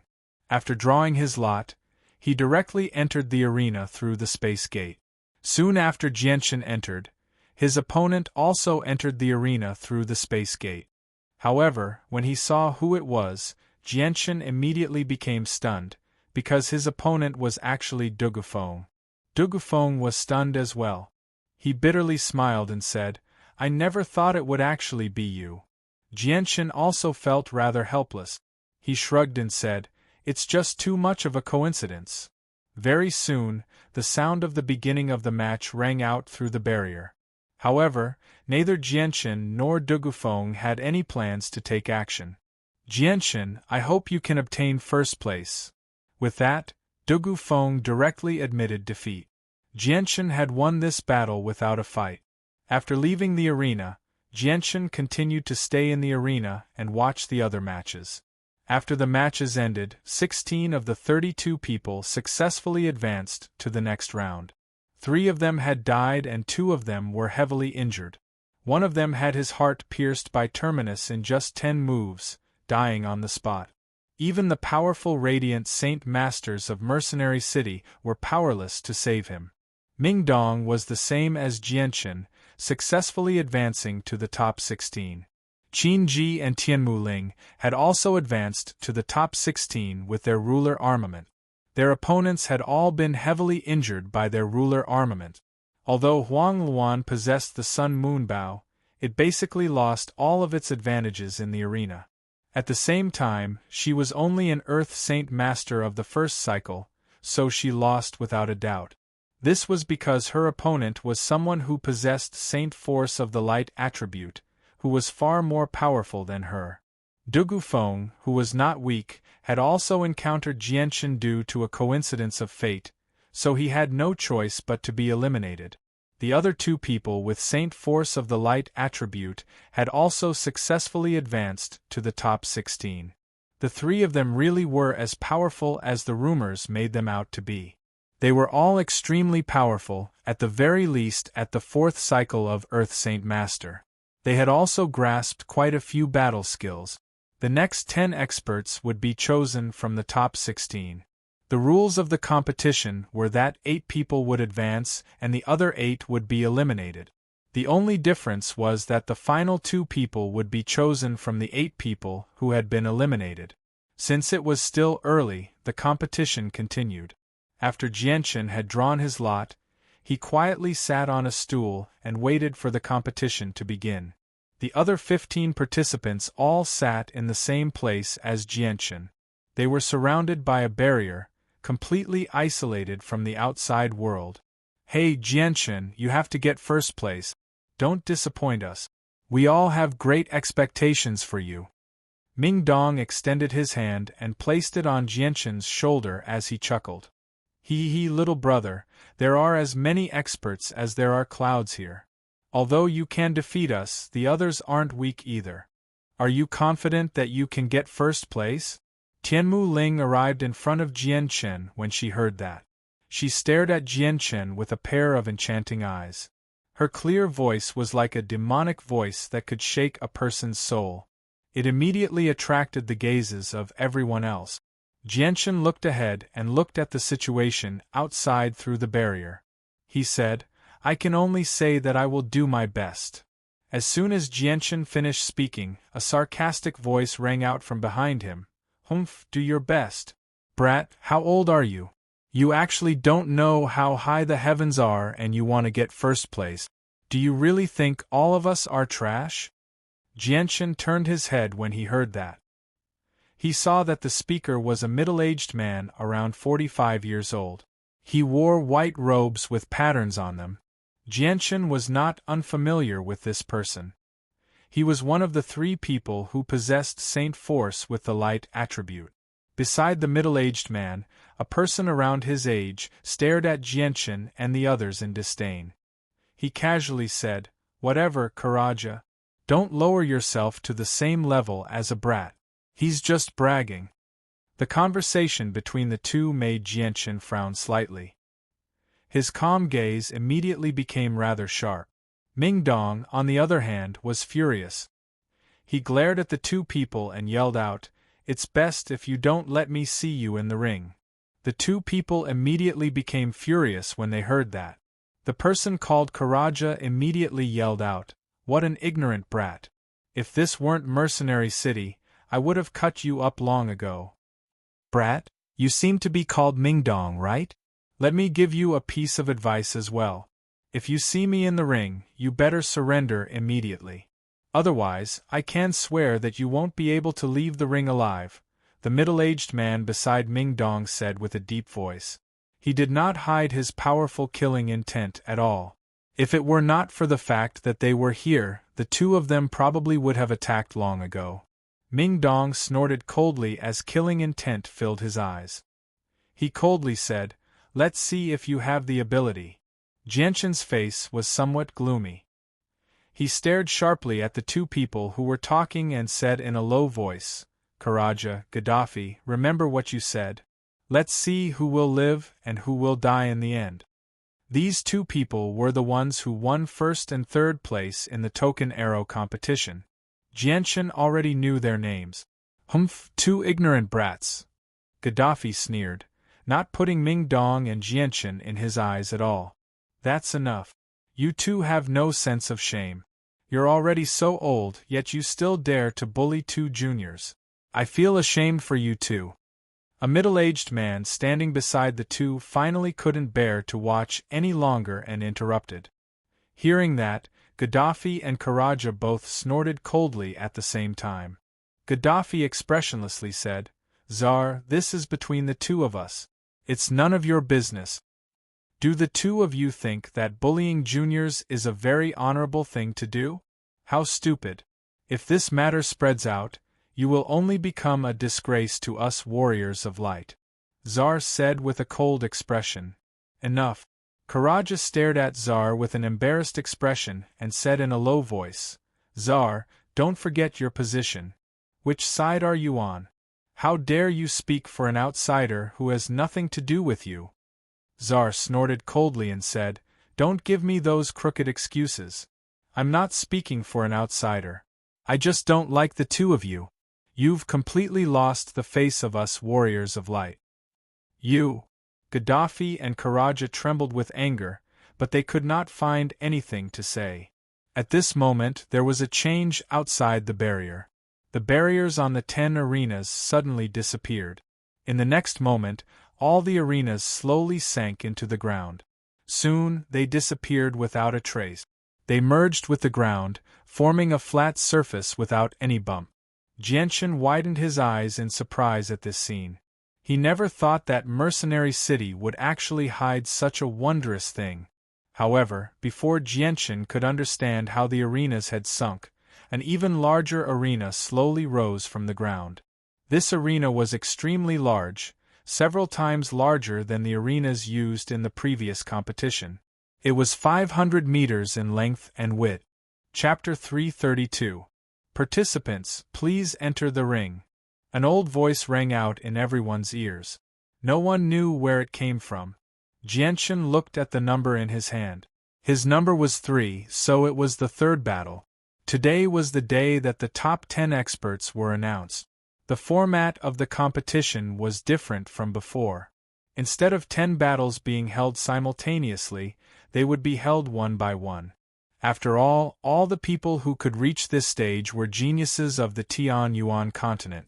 None of them were weak. Every battle they fought was extremely exciting. "Big brother, you have to cheer for me," Tianmu Ling giggled in Jianshan's ear before entering the ring through a space gate. Behind her, a middle-aged man with a calm expression followed closely behind Tianmu Ling and entered the arena. The battle between the two began very quickly. Tianmu Ling's saint weapon was a slender sword that was infused with water-attributed saint force. She first fought the middle-aged man with her own strength, but after just a dozen exchanges, she was forced to use her ruler armament. The middle-aged man was very powerful, so Tianmu Ling was not his opponent with just her own strength. After using the king armament, Tianmu Ling quickly gained the upper hand. The long whip was continuously lashed out by her, leaving behind a large amount of whip afterimages in the air. She continuously lashed out at the middle-aged man, firmly suppressing him. The king armament contained great power, and the middle-aged man was very afraid of it.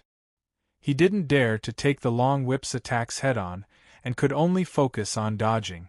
Mercenary City did not forbid the use of ruler armament.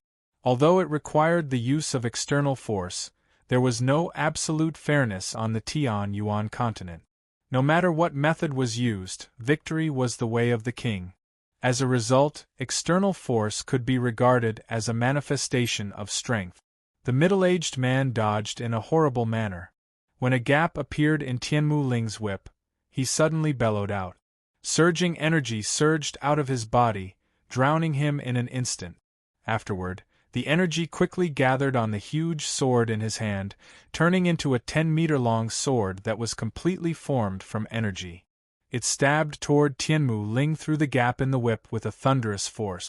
That's at least a high-level Earth-tier battle skill. But from the looks of it, it's definitely one that consumes a lot of saint force, someone behind Jianshan said indifferently. On the stage, Tianmu Ling's expression became serious. The whip in her hand continuously lashed out, continuously striking the 10-meter-long energy sword. The energy sword finally broke apart after taking several hits from the whip. With a boom, it exploded and violent energy ripples spread out in all directions. A layer of water-attributed saint force radiated from Tianmu Ling's body, forming a faint barrier of energy in front of her. She blocked the incoming storm of energy as she rapidly retreated. However, just as Tianmu Ling took 2 steps back, her expression changed drastically. Before she could do anything, a huge sword pierced through her chest. The tip of the sword came out from her chest. The middle-aged man who was supposed to be in front of her had unknowingly appeared behind her, his large sword piercing through her chest. "You've lost." The middle-aged man maintained his sword-wielding posture as he expressionlessly said. Right now, his sword was pierced through Tianmu Ling's body. If Tianmu Ling did not admit defeat, the violent energy within the sword would immediately erupt, causing extremely heavy injuries to Tianmu Ling. Tianmu Ling endured the pain from her chest and nodded slightly. She also understood her current situation. Victory to Aladoya. Only when the referee announced the end of the match did the middle-aged man slowly draw his sword. He then left the stage through a space gate. As soon as Tianmu Ling left the stage, 2 Radiant Saint Masters immediately arrived before her and healed her with Radiant Saint Force. This was because 2 of the 8 people who had been eliminated had to be chosen to be part of the top 10 along with the 8 people who had advanced. Although Tianmu Ling had been eliminated in this battle, she still had a sliver of hope. The second match was between Czar and a young man called Tianqi Qing. Czar used his absolute strength to firmly suppress his opponent and won without any suspense. The third match was Jianqin's turn. When Jianqin entered the stage, a tall woman in tight black clothes entered as well. This time, her opponent was Ju. Ju held her dagger in a reverse grip.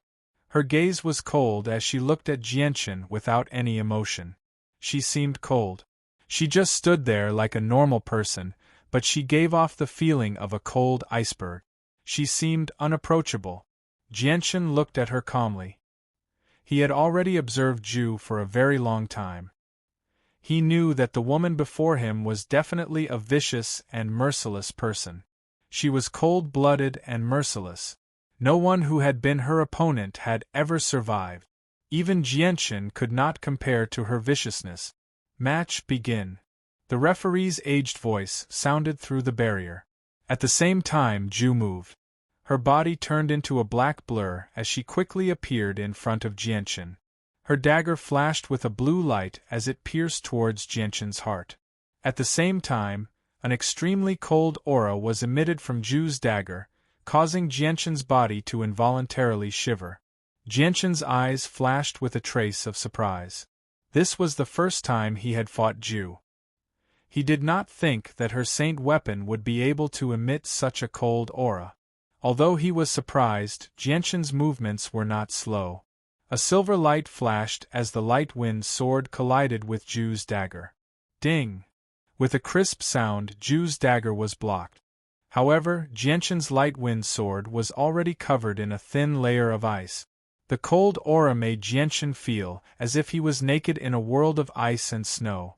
Jianqin's eyes flashed with surprise. He suddenly realized that he had underestimated Ju. With just a single clash of their weapons, his light wind sword was already covered in a layer of ice. What kind of cultivation technique is this? It actually has such a miraculous effect. Jianqin was secretly shocked. At this time, Ju's attacks came one after another. Her dagger never left Jianqin's heart. Jianqin's light wind sword collided with Ju's dagger a few times. Although he was able to block Ju's attacks, the ice on his light wind sword was getting thicker and thicker.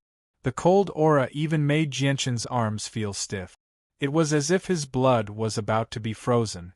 Her cultivation technique is very strange. The longer the battle drags on, the more disadvantageous it is for me. I have to end this as soon as possible. Jianqin quickly made up his mind.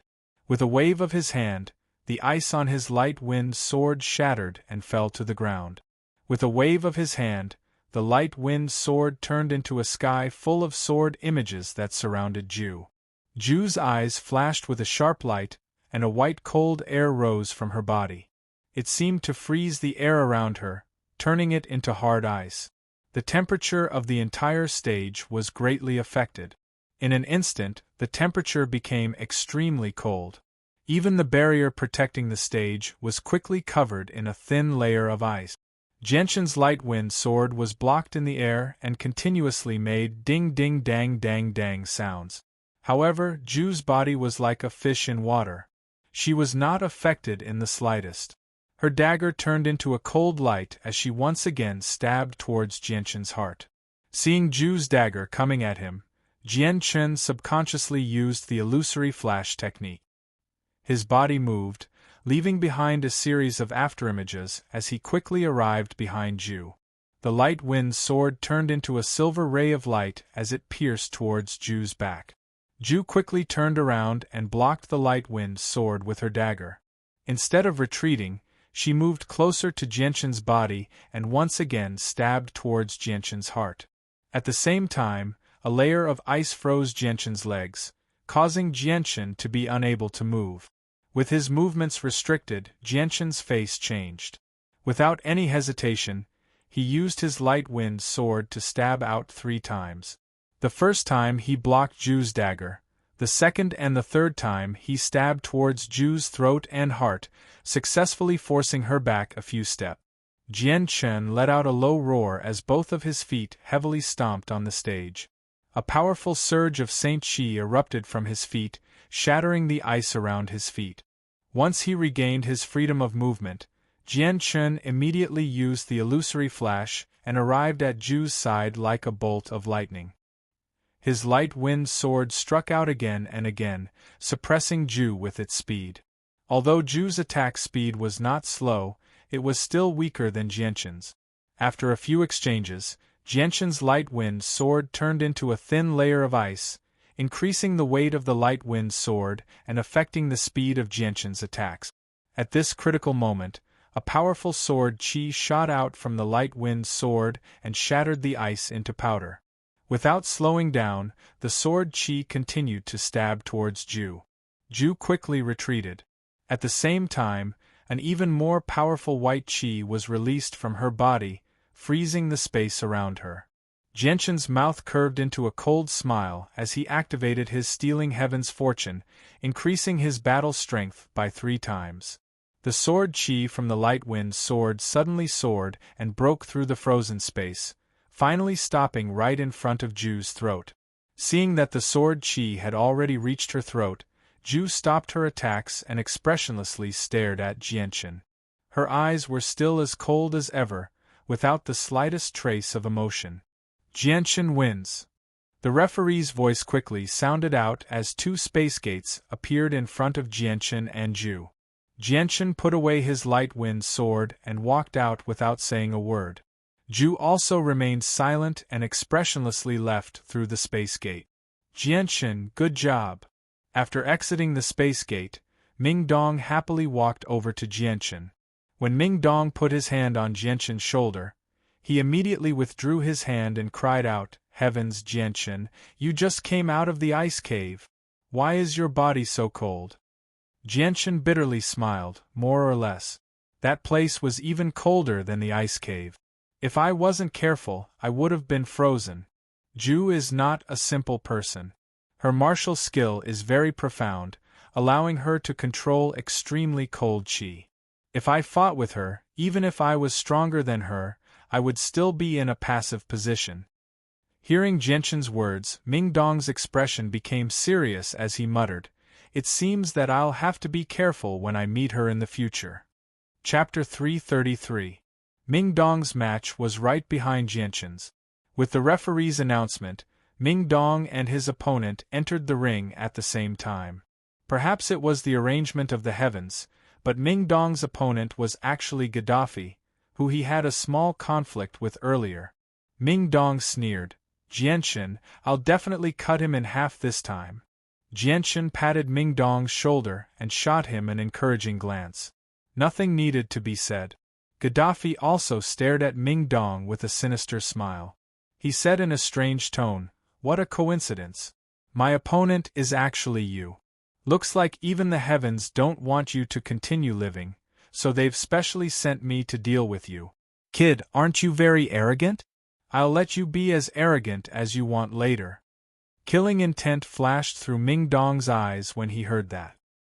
He snorted coldly, "Stop boasting.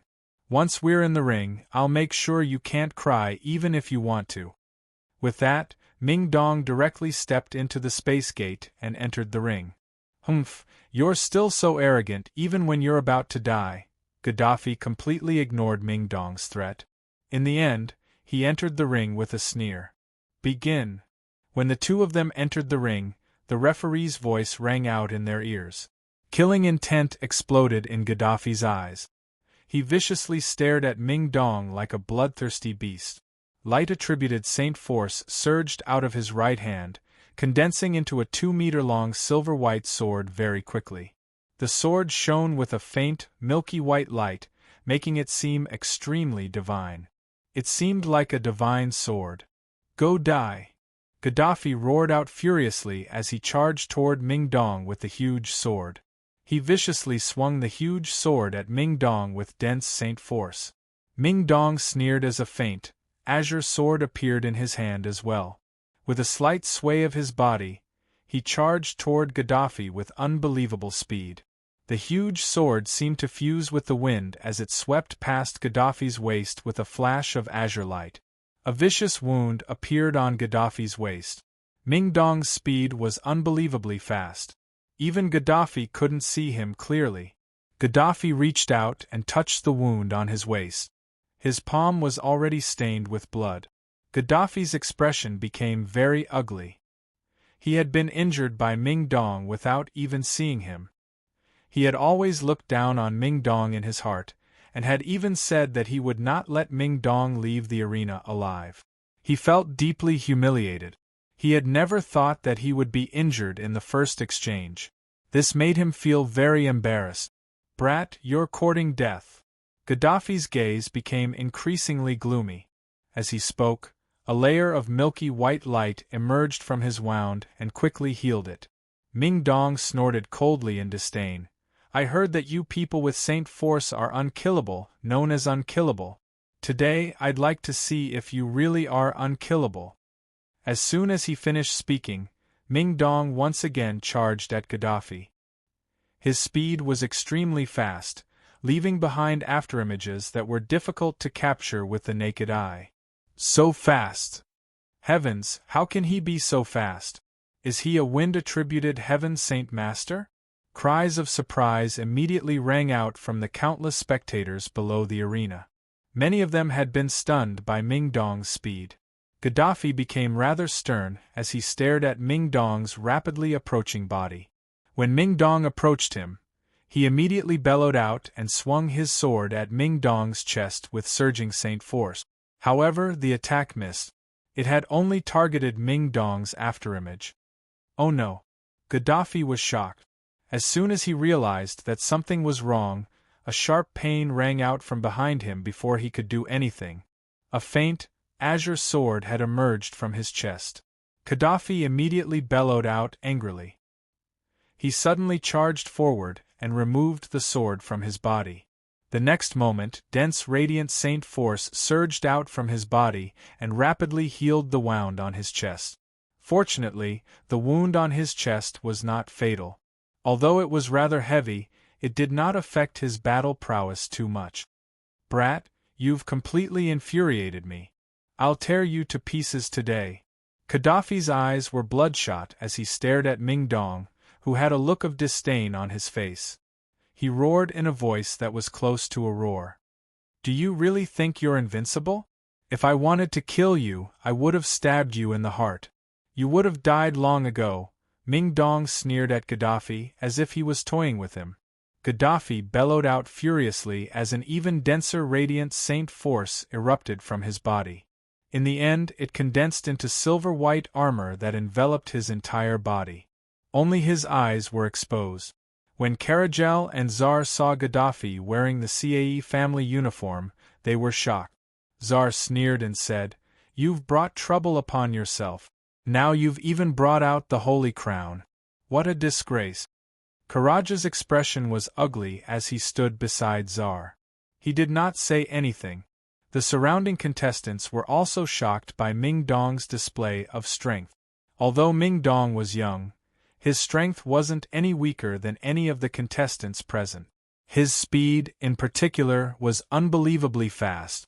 Many of the participants even suspected that Ming Dong was a Heaven Saint Master. His speed had already surpassed that of Earth Saint Masters. Even a 6th cycle Earth Saint Master would not be able to match Ming Dong's speed. Ming Dong was stunned when he saw the silver-white armor on Gaddafi's body. It was obvious that this was the first time he had seen it. However, he immediately sneered, "Do you think I can't hurt you just because you're wearing a tortoise shell?" With that, Ming Dong turned into an azure blur again and arrived before Gaddafi. His sword, brimming with saint force, viciously slashed at Gaddafi's chest. Boom! With a loud sound, Gaddafi staggered back. An extremely conspicuous white mark had appeared on his chest. Ming Dong shook his slightly numb right hand and muttered to himself, "This turtle shell sure is thick." Gaddafi's eyes were filled with hatred as he stared at Ming Dong. He slowly raised the giant sword above his head and laughed sinisterly. "Kid, you've been arrogant enough. Now let me send you on your way." Ultimate profound, first cut of the cross. Surging light attributed Saint force surged out of Gaddafi's body, quickly gathering in the sword above his head. At the same time, a pressure that seemed to originate from the world suddenly appeared.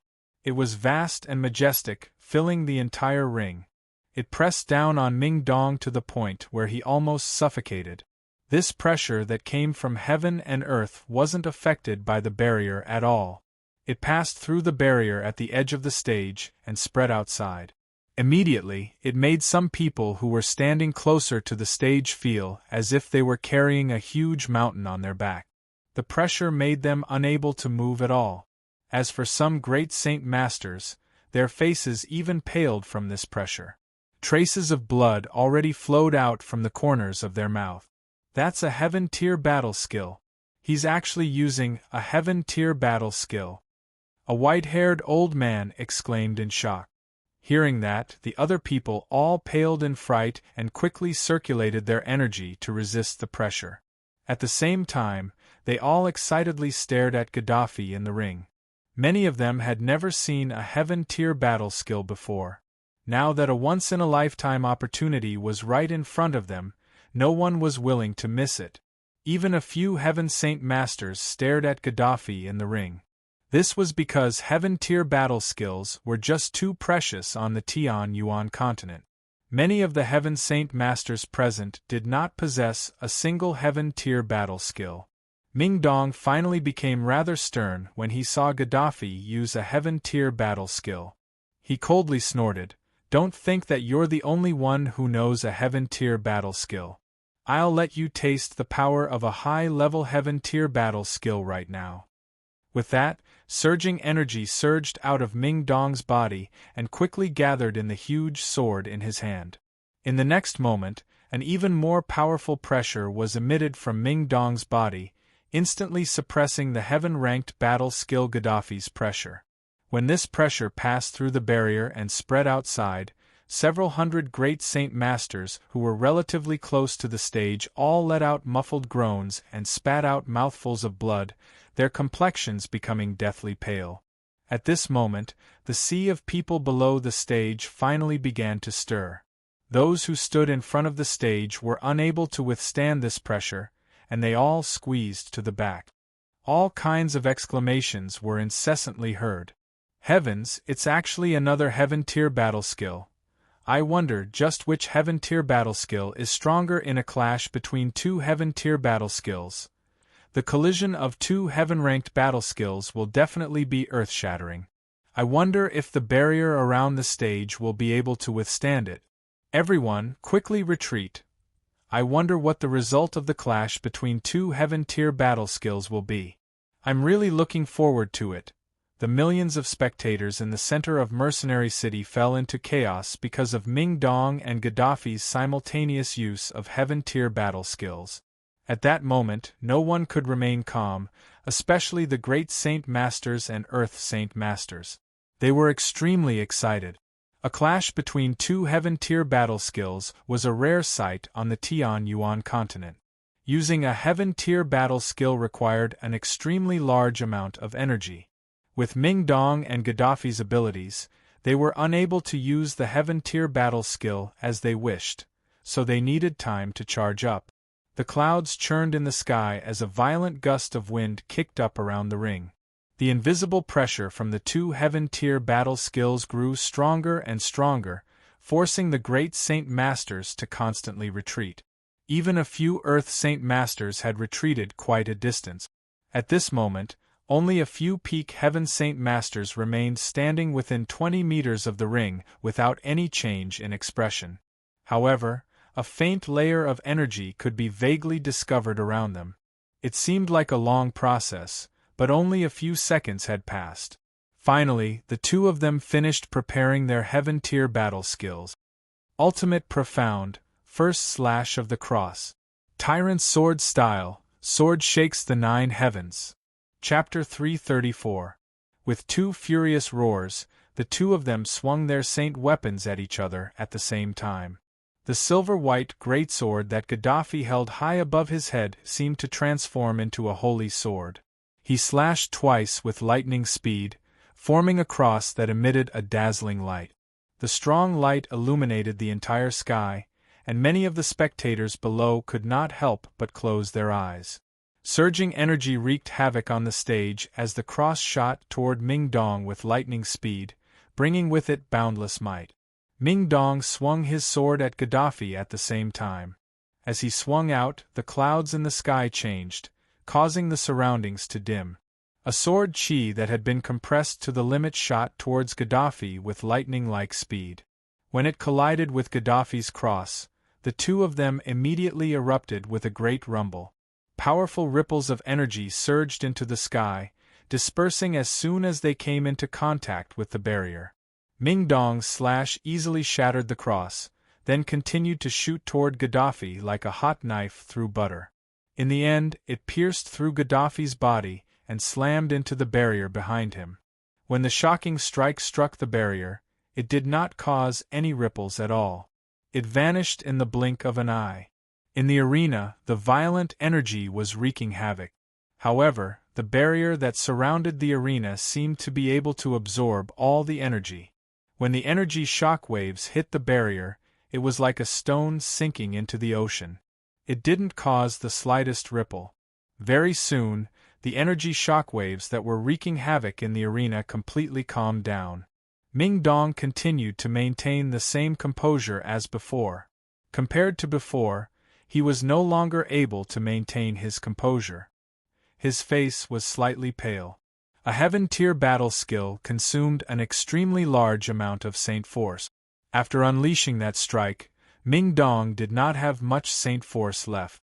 On the other side, Gaddafi remained in the same posture as before. His eyes were dull and lifeless. Crack!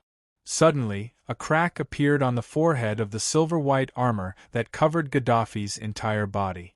The crack continued to expand, extending from the forehead all the way to between his legs.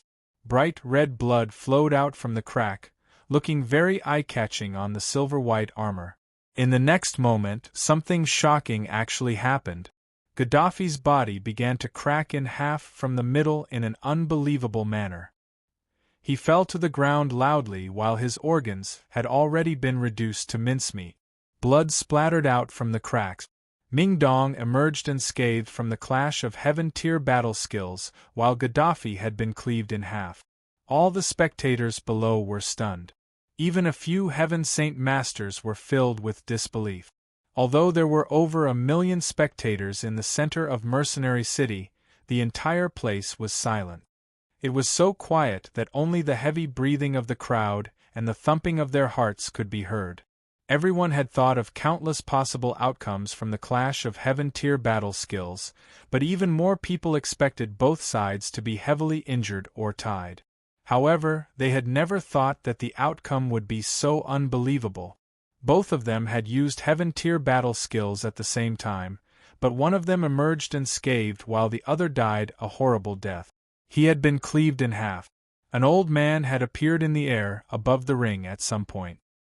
He wore plain clothes and stood in the air, trampling all the Earth Saint Masters and Heaven Saint Masters below. However, not only did the Heaven Saint Masters below not complain about the old man's rude actions, they did not show any displeasure at all. All the Heaven Saint Masters looked at the old man with respect and some yearning. The old man calmly stared at the ring below and murmured, "A 6th cycle Earth Saint Master against a 5th cycle Earth Saint Master.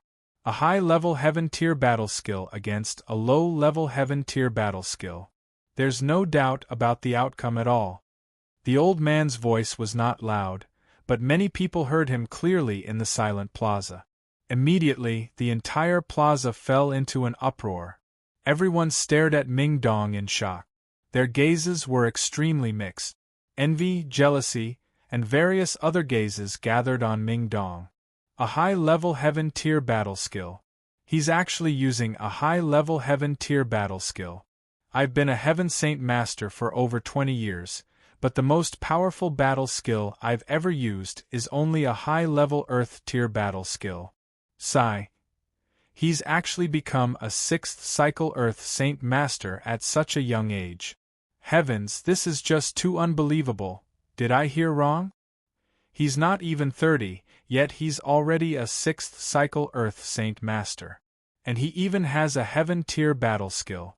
Heavens, this is just too unbelievable. He's definitely the king of mercenaries this year. The temporary silence was broken as various discussions rang out from the crowd. Many people were extremely excited. Some were congratulating Ming Dong, while others were complaining about the unfairness of the heavens. There were all sorts of voices. The old man hovering in the air stared at Ming Dong with mixed feelings.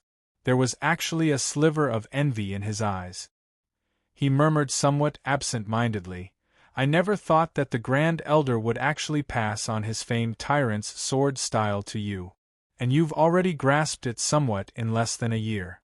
Looks like the Grand Elder has spent quite a bit of effort on you. Ming Dong, just who are you? You've actually made the Grand Elder spend so much effort on you." There was no doubt about the outcome of the match this time. Anyone with eyes could see that, so Ming Dong did not hear the referee's announcement. However, a space gate had appeared beside him. Ming Dong let out a long breath. He sneered as he stared at Gaddafi's corpse, which had been split in half. He said, "I told you that I would cut you in half. Do you believe me now?" After that, Ming Dong stepped into the space gate and left the ring. Another space gate opened before Gaddafi's corpse. A few workers from Mercenary City quickly entered the stage and began to clean it up. They cleaned it up very quickly. Ming Dong returned to Jianshan's side. Now, everyone's gazes toward Ming Dong had changed. Their gazes were filled with deep fear. Karaja, who had a conflict with Ming Dong in the past, had a very ugly expression. Jianchen and Ming Dong exchanged some pleasantries before sitting down to watch the match as if there was no one else around. At this moment, Qin Ji arrived before Ming Dong and congratulated him. "Congratulations, brother Ming Dong, for entering the top 10. With the strength you've displayed, entering the top 3 is just a matter of time." Ming Dong chuckled and casually exchanged some pleasantries with Qin Ji and Karaja. Afterward, the matches continued. Although every match was extremely exciting, the following matches seemed to lose some of their color due to the exciting clash between Ming Dong and Gaddafi's Heaven tier battle skills. It was very difficult to raise the audience's mood. After 8 matches, a total of 8 people successfully entered the top 10. They were Aladoya, Zar, Jianshan, Ming Dong, Qin Ji, Bai Litong, Karaja, and Zhangsun Yunfeng. What surprised Jianshan was that the wind-attributed Earth Saint Master he had met twice in the competition for the medallion had also entered the top 8. It was Zhangsun Yunfeng who was ranked last. Afterward, the 8 people who had been eliminated once again went through a written test. In the end, Zhu and Tianmu Ling fought their way back up and entered the top 10. Now, the top 10 experts had all been decided. They were Aladoya, Zar, Jianshan, Ming Dong, Qin Ji, Bai Litong, Karaja, Zhangsun Yunfeng, Zhu, and Tianmu Ling. Afterward, the top 10 experts had to go through a competition once again. It would only end when the Mercenary King was born. However, this time, only the top 8 had the qualifications to participate. Zhu and Tianmu Ling, who had fought their way back up from the elimination circle, did not have the qualifications. The 2 of them were destined to be ranked 9th and 10th. Afterward, the 8 people went through another round of drawing lot. Afterward, the Mercenary Union directly announced the matches. They were Jianshan vs. Karaja, Ming Dong vs. Zhangsun Yunfeng, Qin Ji vs. Zaraladoya vs. Bai Litong. The competition would be held in 3 days. Jianshan and the other participants entered and in that mercenary city had arranged for them to rest. The entire inn was protected by a powerful barrier, so the participants could not come into contact with the outside world or take a single step out of the inn. They were completely cut off from the outside world. The waiter in the inn was a trusted aide of Mercenary City. During these 3 days, Jianshan spent half a day adjusting himself to his peak condition. Afterward, he took out the 2 ruler armaments from his space ring, the Cloud Splitter Sword and the Seal of Treasure Mountain. After fiddling with them for a long time, he came to a conclusion in the end. He was unable to use the 2 ruler armaments at all. Even if he channeled Saint Force into the ruler armaments, it would be rejected. The Seal of Treasure Mountain's effects were exactly the same as what the 4 Kai family elders had said. Jianshan was unable to use any of its power. The Seal of Treasure Mountain was completely useless in his hands. Is it really like what the 4 Kai family elders said, that ruler armaments can only be used by those with the corresponding bloodline? Jianshan thought. That was the only way he could explain the current situation. Afterward, Jianshan returned the ruler armaments to his space ring and began to focus on studying the illusory flash. In the past few days, the 4 Kai family elders had sent the news that Jianshan had killed Shi Xiangran and taken the ruler armament back to the Shi family. When the Shi family received the news, all the upper echelons were shaken. The patriarch of the Shi family immediately flew into a rage, swearing that he would tear Jianshan to pieces. This was because Shi Xiangran, who had been killed by Jianshan, was his 3rd son, as well as the one with the most outstanding talent out of all his sons. He was the most outstanding person the Shi family had seen in 100 years and was deeply doted on by the patriarch. Chapter 335. 3 days passed in the blink of an eye. After 3 days of recuperation, all the participants were in peak condition. Meanwhile, the outside world was already abuzz with discussions about who would obtain first place. There were even people who had specially set up bets for this matter. Countless people participated in the bets, and the total amount of money wagered had reached tens of millions of purple gold coins. However, almost all of the bets were on Ming Dong's victory. Only 1/10 of the bets were placed on the other 7. At noon, the plaza in the center of Mercenary City was already packed with people. The number of people who had come to watch the battle today was much more than 3 days ago. The line stretched to the edge of the plaza, and the traffic in the center of Mercenary City was severely congested. In the ring, Jianshan and Karaja stood straight as they glared at each other. "Brat, your relationship with that Ming Dong seems to be pretty good. Ming Dong killed my brother Gaddafi. Today, I'll use your blood to pay tribute to Gaddafi's soul. As for Jianshan, he'll be accompanying you very soon," Karaja coldly sneered as he stared at Jianshan. Jianshan gently snorted. He stared at Karaja with a mocking expression. Your brother Gaddafi said something similar to Ming Dong, but he was cut in half by a single stroke of Ming Dong's sword. Now you're learning from Gaddafi and threatening me. It looks like the person who will fall today is destined to be you. Humph, do you think you're Ming Dong? Ming Dong's strength as a 6th cycle Earth Saint Master has indeed exceeded my expectations. What I did not expect was that he actually knew a high-level heaven-tier battle skill. Gaddafi's death to him was not unjustified. As for you, are you a 6th cycle Earth Saint Master as well? Humph, if you really are a 6th cycle Earth Saint Master, I'll immediately admit defeat and kowtow to you 3 times, Karaja coldly sneered. His voice was filled with disdain. Jianshan said expressionlessly, You don't need to know how strong I am. You just need to know that you won't have the chance to kneel down and kowtow to me, because you won't walk out of here alive. You will pay the price for every word you said before. Towards the end, Jianshan's tone became more and more fierce, and the powerful killing intent was not concealed. The murderous intent in Karaja's eyes soared. He sneered and didn't say anything else. Begin. The referee's voice came from outside the barrier. A 2-handed greatsword immediately appeared in Karajar's hand. The greatsword was silvery white, 2 meters long, wide and thick. The entire sword emitted a faint white light, full of holiness. At the same time, the light wind sword also appeared in Jianshan's right hand. Jianshan pointed the sword at Karaja and coldly said, "If you have that strange armor on you, I'd advise you to take it out now. Otherwise, you won't have the chance later." Karaja was once again enraged by Jianshan's frivolous attitude. In the past, no matter where he went, he would always be looked at with respect and admiration.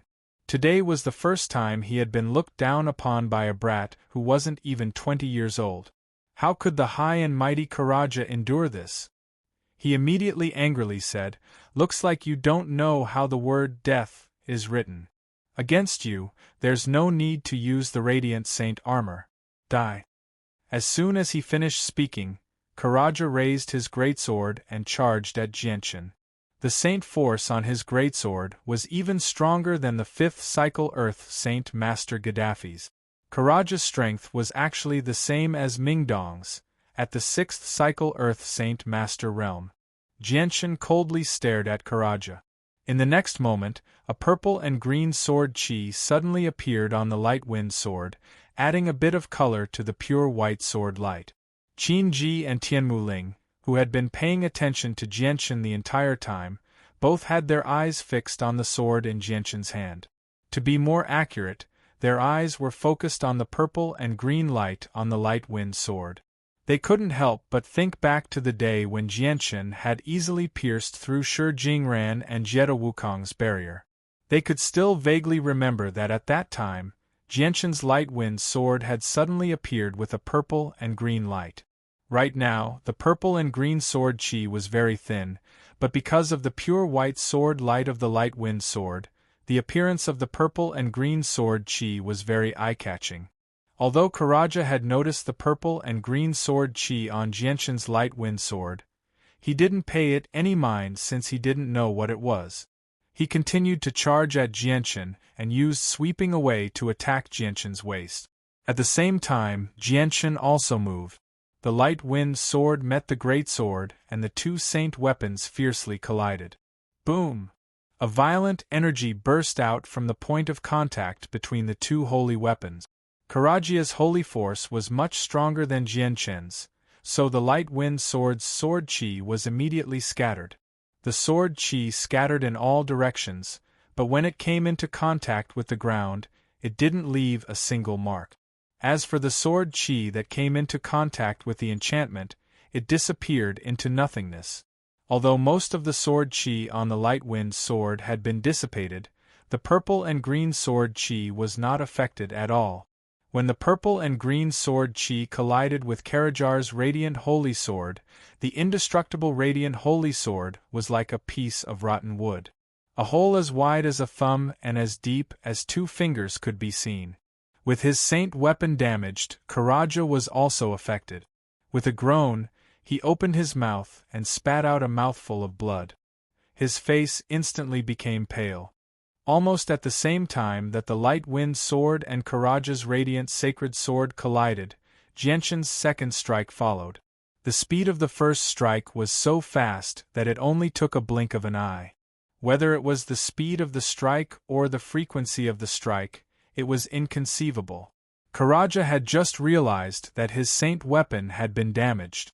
Before he could even show a shocked expression, a faint purple and green light flashed in front of his eyes. In the next moment, Karaja's eyes became sluggish. The figure in his eyes quickly disappeared, becoming more and more empty. At some point, Jianshan's figure was already standing behind Karaja. He was still maintaining his graceful posture as he stood there motionless.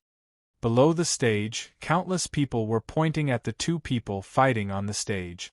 They were discussing spiritedly, and the entire plaza was filled with buzzing sounds. Who do you think will win this battle? Is there even a need to ask? Of course it will be Karaja. It will definitely be Karaja. I heard that Karaja and Gaddafi have a very good relationship. Even Gaddafi has the strength of a 5th cycle Earth Saint Master. Karaja's strength can't be much better. Who knows, he might even have a heaven-tier battle skill. Jianshan's strength is also not bad, but he's just too young. Look at his age, He's only in his 20s. How many years has he cultivated for? Yeah, Jianshan looks like he's only cultivated for a dozen or so years. And from what I can see, his saint force doesn't have any attribute. How can he fight Karaja? Karaja's saint force is of the extremely rare light attribute. He's known as the Undying Man. Unless you use an extremely powerful attack, you won't be able to kill him. However, this kind of discussion quickly stopped because many sharp-eyed people saw a red dot appear on Karaja's neck. The red dot continued to expand and soon covered his entire neck. It seemed as if a red necklace had appeared on Karaja's neck. But when the red dot became darker and darker, everyone suddenly realized that it was actually blood. Blood continuously flowed out from Karaja's neck like a thin stream of water. Karaja's head also tilted slightly, falling from his neck and rolling around the arena like a gourd. After losing his head, the blood on his neck suddenly formed a fountain, spurting out a meter-high pillar of blood. The bright red blood dyed a large area of the arena red. Below the arena, the entire square was completely silent. Everyone was dumbfounded as they watched the bloody scene in the arena. Their faces were filled with disbelief. Karaja, who possessed light attribute saint force and was extremely powerful, had his head chopped off by an opponent who was definitely not older than 25 years old at the beginning of the battle. Such a huge difference made everyone feel disbelief. It was very difficult for them to accept this fact. Jianshan didn't care about the feelings of the people below the arena. After the referee announced his victory, he directly left the arena through a space gate. The spectators below the arena still stared blankly at the arena. They didn't return to their senses for a long time. What a fast sword! He actually stabbed out twice in an instant. It's just too fast. Looks like the two-colored light on his sword is a bit strange. It can actually destroy the saint weapon of a 6th cycle Earth Saint Master. After a long while, an old man who was a Heaven Saint Master sighed. After leaving the arena, Jianshan was unable to hide his excitement. This was not the excitement of winning, but the pleasant surprise of discovering that the Azure Sword Chi had actually strengthened a little. It was just that it was very difficult to see from the outside. Chapter 336. The second match was between Ming Dong and Zhang Sun Yunfeng. After a short break, the ring had been cleaned up. Just when Ming Dong was about to enter the ring through the space gate, Jianshan grabbed him and glanced sharply at Zhang Sun Yunfeng. He whispered a few words into Ming Dong's ear. Afterwards, Jianshan clenched his fists tightly as killing intent flashed through his eyes. He said coldly, "Don't worry, Jianshan. Brother Qin Shao treated us well in the past. I will definitely avenge him."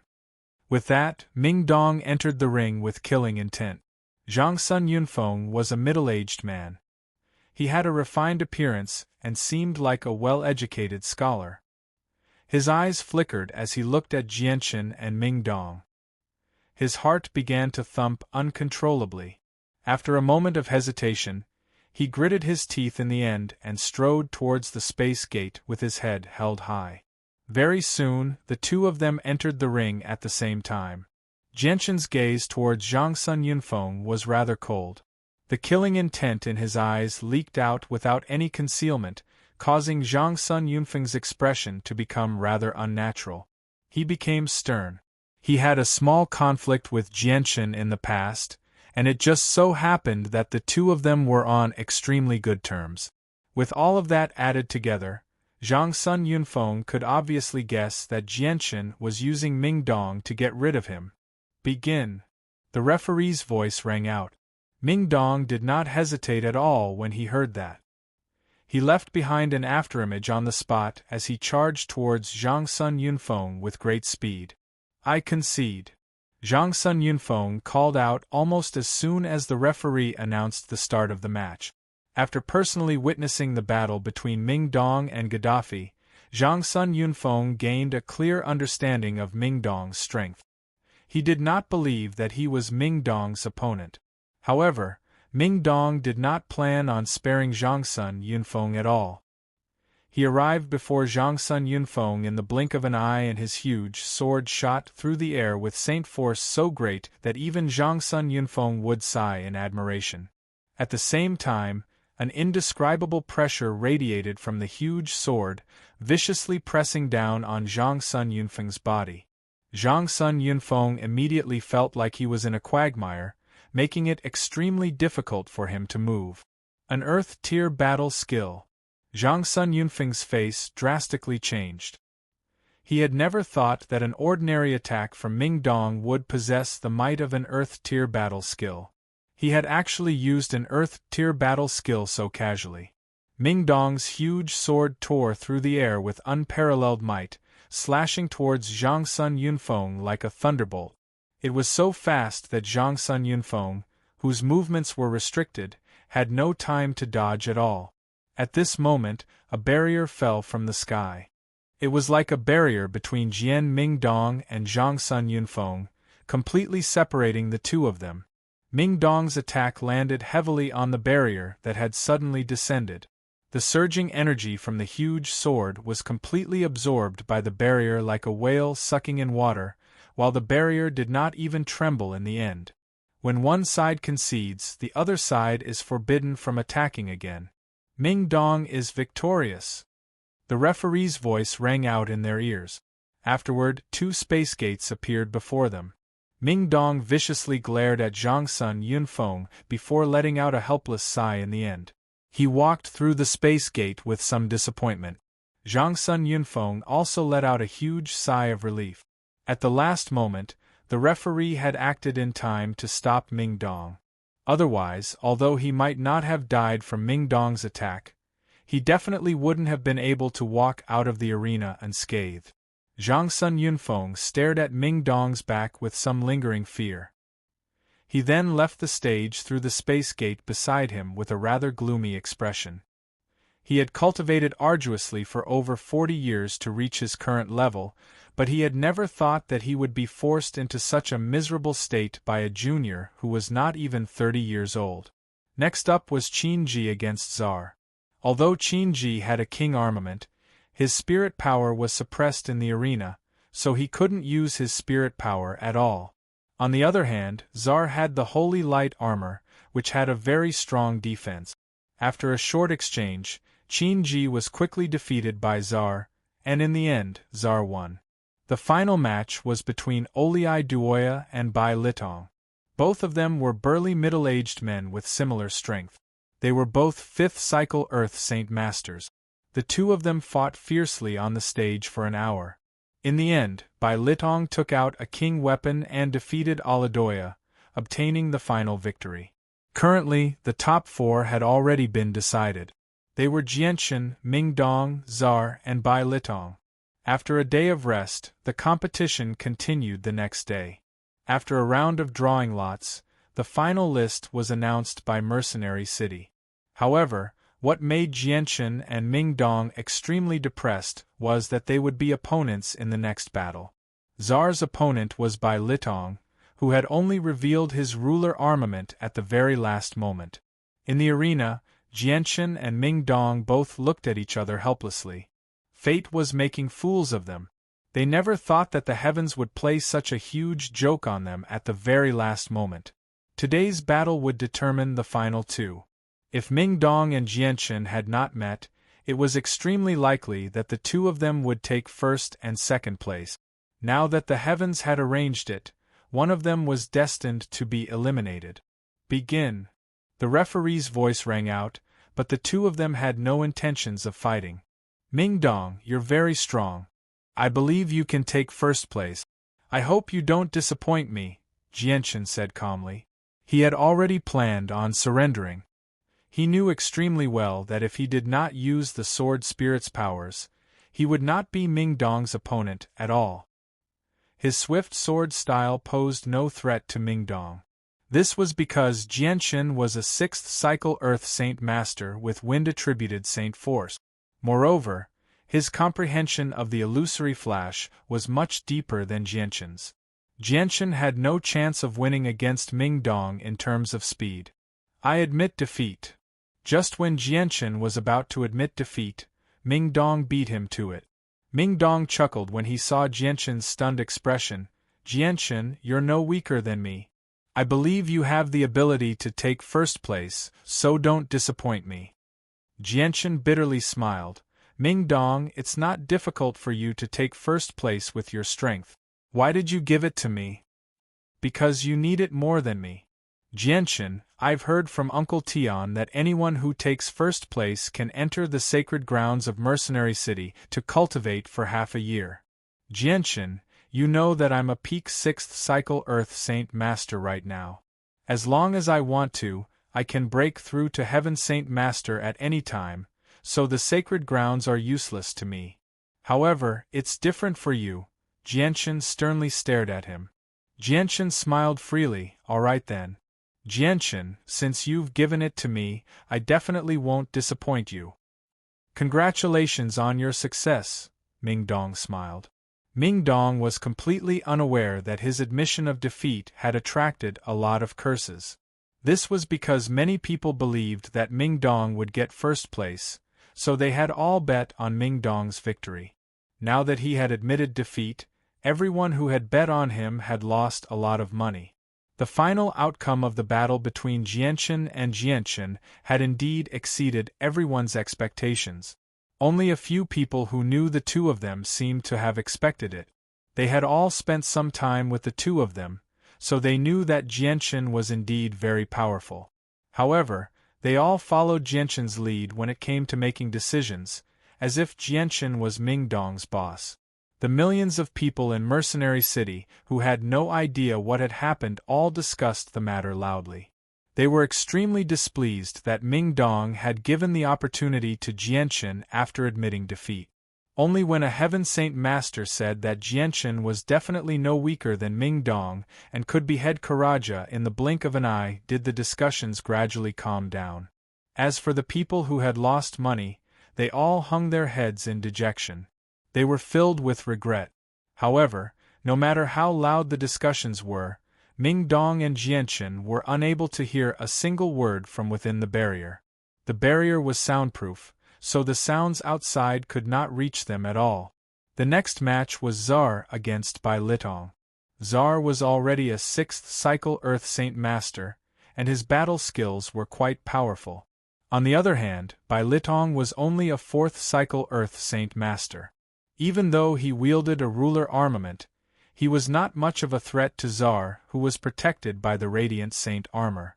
At the same time, Bai Litong also possessed Radiant Saint force that could rapidly heal. As a result, the battle between the two of them did not last very long. It ended very quickly, and Zar emerged victorious in the end.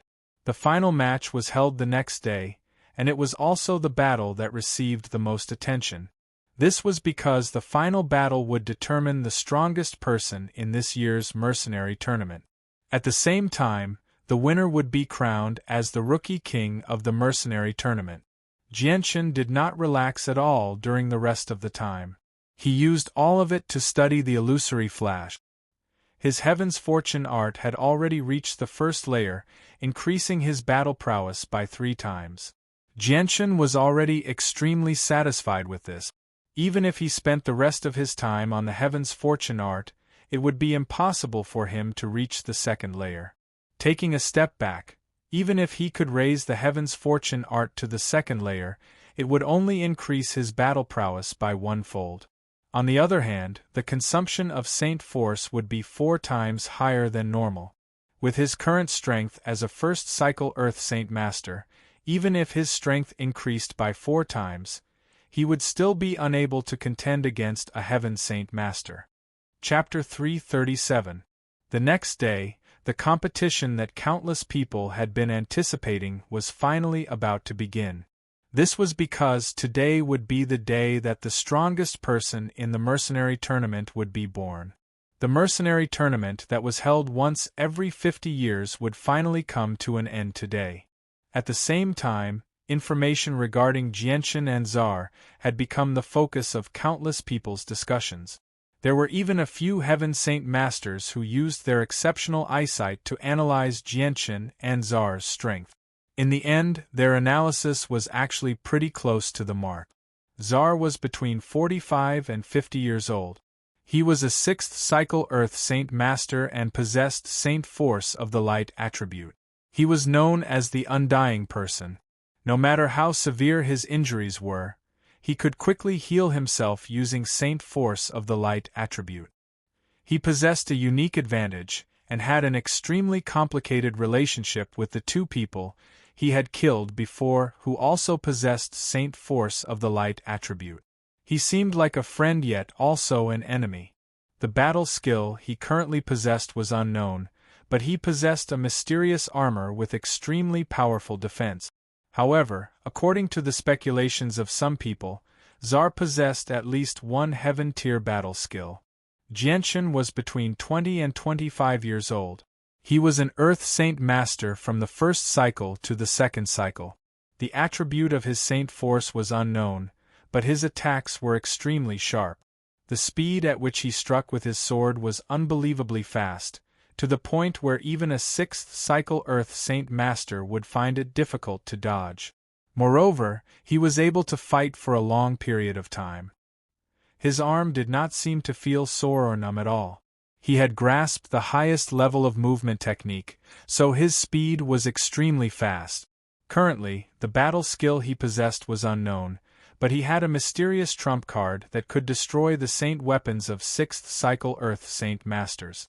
When he used it, the saint weapon would emit a purple and green light. His overall battle prowess was still very powerful. According to the speculations of some people, Jianshan definitely possessed a heaven-tier battle skill. When the strength of the two was announced by some people, it immediately attracted everyone's attention. At the same time, the bets for the two were reopened. This time, perhaps because it was the final battle, everyone's interest in gambling was unprecedentedly high. Some rich and powerful people bet hundreds of thousands or even millions of purple gold on the two of them.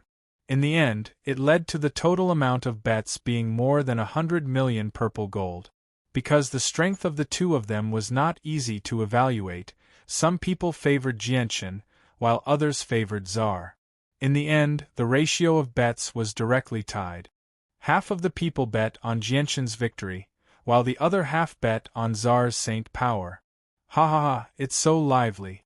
I'll also bet 100,000 purple coins that Brother Jianshan will obtain the final victory.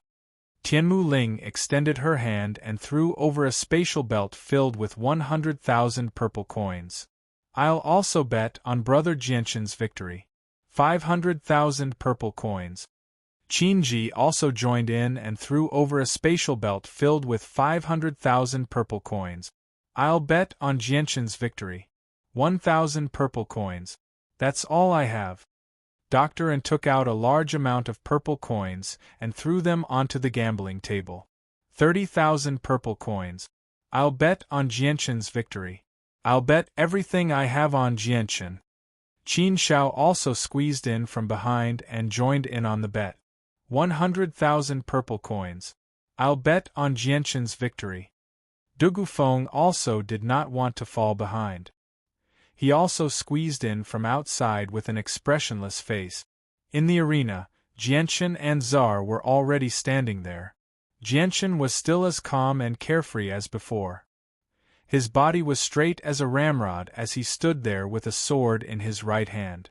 The tip of the sword was slanted to the ground as he stared at Zar across from him with a sharp gaze.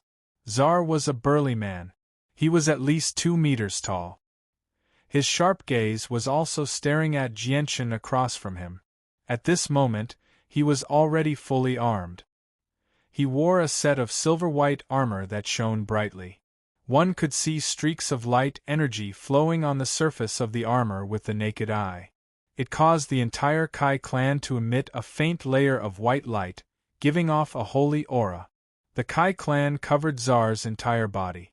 From head to toe, only his eyes were exposed. Wearing the Kai clan, Zar looked even taller. Paired with the holy radiant sword in his hand, he looked like a mighty and inviolable god of war. The two of them had already stood in the arena for the time it took for a stick of incense to burn, but the referee still had not announced the start of the battle. Suddenly, the silver-white armored Tsar spoke. Jianshan, although you've used a special method to hide your presence, I can still sense that your saint force is far inferior to mine. However, with your current age, I believe that you'll definitely be able to stand at the apex of the Tianyuan continent in the future. Whether we win or lose this battle, I hope that we can become friends and not enemies. Tsar's voice was extremely calm. Hearing Tsar's words, a sliver of surprise flashed through Jianshan's eyes. He stared at Tsar in surprise and asked in confusion, "We've killed your companions, Gaddafi and Karaja. Aren't you going to avenge them?" Hidden within the helmet, Tsar's expression was completely hidden. His voice remained calm as he said, "I admit that Gaddafi, Karaja, and I come from the same place. However, the three of us belong to different organizations. Not only are we not friends, but we're also competitors. Our relationship is extremely delicate. If the situation isn't good, we might even become enemies. I should thank you for killing the two of them because you and Ming Dong have perhaps eliminated two future enemies for me." Tsar let out a long sigh. "The three of us have been in a stalemate for far too long. Perhaps it's time for it to be broken." With that, Tsar asked again, "Jianshan, whether we win or lose after this battle, I hope that we can become friends." Hearing this, Jianshan's eyes flickered. He knew that there were many things involved in this matter. If things went wrong, he might even be dragged into this storm for no reason. After thinking for a while, Jianshan said calmly, "I can only say that we might not become enemies. As for becoming friends, this isn't something that can be achieved with just 2 words." Tsar nodded slightly. "That's right. If two strangers can become friends with just 2 words, then this friendship is too worthless.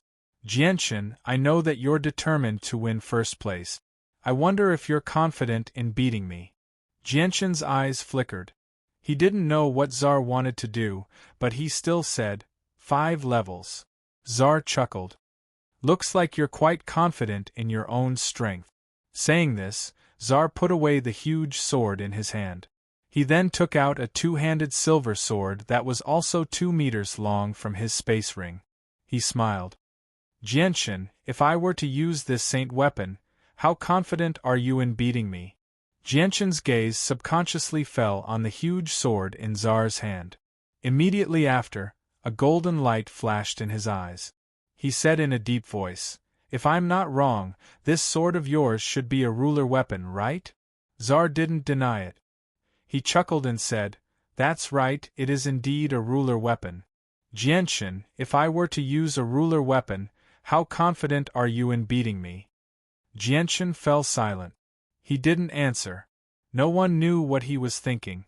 Tsar continued, "Jianshan, I'm sure you know that it wasn't easy for the 2 of us to get to where we are today. The harsh conditions for participating in the mercenary festival have eliminated most of the geniuses who were born too early. Therefore, whether it's you or me, neither of us can easily give up on first place. We'll both do our best to fight for first place because it's too close to the 2 of us. As long as we defeat our opponents, we'll be able to successfully obtain first place. Therefore, I'll definitely fight for first place with all my strength." Tsar paused. He then stared at Jianshan and said, "If you agree to one of my conditions, I, Tsar, can give up on this competition and give you first place." Hearing this, Jianshan's expression didn't change, but his mind became unprecedentedly active. His mind quickly connected with what Tsar had said before and quickly came to a conclusion. This was very likely to involve a battle between several large forces. Tsar's condition was indeed very tempting, but what was certain was that under such tempting conditions, there would definitely be a great price to pay. Tsar might have taken a fancy to Jianshan's potential and his relationship with Ming Dong, or he might want to tie the forces behind him and Ming Dong to him. But no matter which possibility it was, Jianshan definitely wouldn't agree. "Sorry, I think that we should compete based on our own strength in this battle." Jianshan's expression was quite calm, and his tone was still indifferent. "Jianshan, Don't you want to hear what my condition is? Tsar asked. No need, Jianchen indifferently said. Jianchen, this is your only chance to obtain first place. I'm not afraid to tell you that I have grasped an intermediate heaven-tier battle skill, and I have a king armament. Do you think you can still defeat me? Tsar said. A meaningful smile appeared on Jianchen's face as he said, Tsar, if you can't hit me, then what difference does it make even if you have a king armament? As for a heaven-tier battle skill, haha, heaven-tier battle skills are indeed very powerful, but they need time to charge up. If you dare to use a heaven-tier battle skill, I'm sure that my sword will be pointed at your neck before you can even use it. If Tsar's head wasn't covered by his helmet, his expression would definitely have been very interesting. He was in a daze as he looked at the calm Jianchen, who was still talking and laughing in front of him. It was the first time he felt that he was so useless that he was actually completely taken advantage of by a junior. After a short silence, Tsar let out a long sigh and looked at Jianchen with a complicated gaze as he muttered, If my son was as outstanding as you, how great would that be? Even if I had to give up 100 years of my life, I would still be willing. Jianchen. Chapter 338. When Ming Dong saw Tsar take out his ruler armament, his expression became very unsightly. He said in a deep voice, This is bad. I didn't think that he would actually have a ruler armament. He really hid it well. Now it's troublesome. I don't know if Jianchen can defeat him. Afterwards, the two of them didn't speak any more nonsense. They stood on the stage and quietly waited for the referee to announce the start of the match. They waited for more than 2 hours. If it weren't for the fact that Tsar didn't move, Jianchen would have suspected that the referee had already announced the start of the match. He had waited for far too long. He had been standing there since early morning, and now it was almost noon. The fiery red sun hung high in the sky, emitting a dazzling light. The golden sunlight spread over the ground, as if the ground was covered in a layer of golden carpet. Although the sun was strong, no one felt the heat. It was now winter, and the winter sun was especially warm. When it fell on people's bodies, it only gave them a warm and comfortable feeling. It wasn't like the summer heat that made people feel disgusted. It's 3/4 to noon. The match has officially begun. A voice that he hadn't heard for a long time finally passed through the barrier and entered Jianchen's ears. Hearing this, Jianchen was so depressed that he almost spat out blood. He didn't think that he and Tsar had stood there like idiots for an entire morning just to wait for 3/4 to noon. Kill! On the other side, Tsar had already begun to move. He radiated with milky white light attributed Saint Force as he raised his ruler armament high in the air. He was holy and powerful, as if he really was an almighty god of war. His might was inviolable.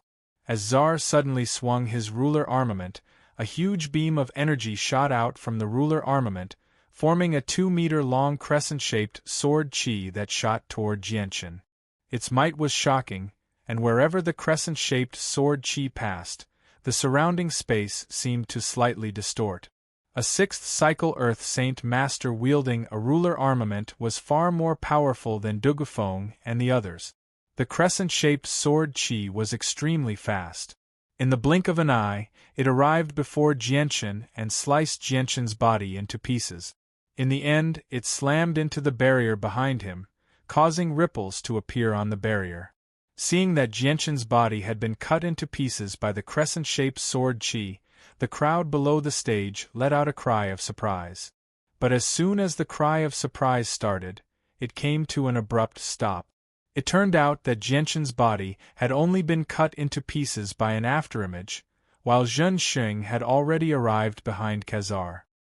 His light wind sword was covered in a faint purple light as it pierced towards Khazar's back with lightning speed. Tsar did not even look behind him as he swung his king armament with both hands, bringing with it a heaven-shaking might. The powerful energy fluctuations from the king armament caused the surrounding space to continuously tremble, as if it was unable to withstand this power and was about to collapse. Jianshan's expression became incomparably solemn. He could feel that Tsar's ruler armament was several times stronger than Qin Ji, Dugufeng, and the others. Let alone being hit by the ruler armament head-on, even if it brushed past him, the consequences were not something that Jianshan could bear. Jianshan withdrew his sword and used the illusory flash, leaving behind an afterimage as he dodged the ruler armament's attack. Then, he arrived behind Tsar once again, thrusting his light wind sword forward like a bolt of lightning. Facing Jianshan's attack, Tsar didn't make any movements to dodge. He immediately swung his ruler armament, causing space to distort as it swept towards Jianshan. Jianshan was very afraid of the ruler armament in Tsar's hand. This was because he knew that even though his sword qi was powerful, it couldn't do anything to the ruler armament. Moreover, the ruler armament wasn't Tsar's saint weapon. Even if it was destroyed, it wouldn't affect Tsar in the slightest. So, in order to protect himself, Jianshan could only give up on attacking and dodge Tsar's ruler armament. The two of them fought back and forth intensely, but strangely, there wasn't a single sound. Even though the two of them had already exchanged dozens of blows, they still hadn't clashed head-on. Tsar knew that Jianshan's speed was very fast, so he didn't even try to dodge Jianshan's attacks. He completely held onto the idea of exchanging blows with Jianshan. He swung his ruler armament wildly, always forcing Jianshan to give up on attacking at the most crucial moment. Jianshan had already used the illusory flash to its peak, constantly circling around Tsar. After a few breaths of time, the two of them had already exchanged dozens of blows, but the result was that neither of them had been able to do anything to the other. The ruler armament in Tsar's hand emitted a powerful aura that caused Jianshan to feel a great deal of fear. Knowing how powerful it was, Jianshan didn't dare take the risk of fighting with Tsar, because he didn't know whether or not the ruler armament would cut him in half. But just from the ruler armament's aura alone, Jianshan didn't dare let it touch his body. It wasn't worth the risk. Suddenly, Jianshan's eyes flashed and he immediately retreated.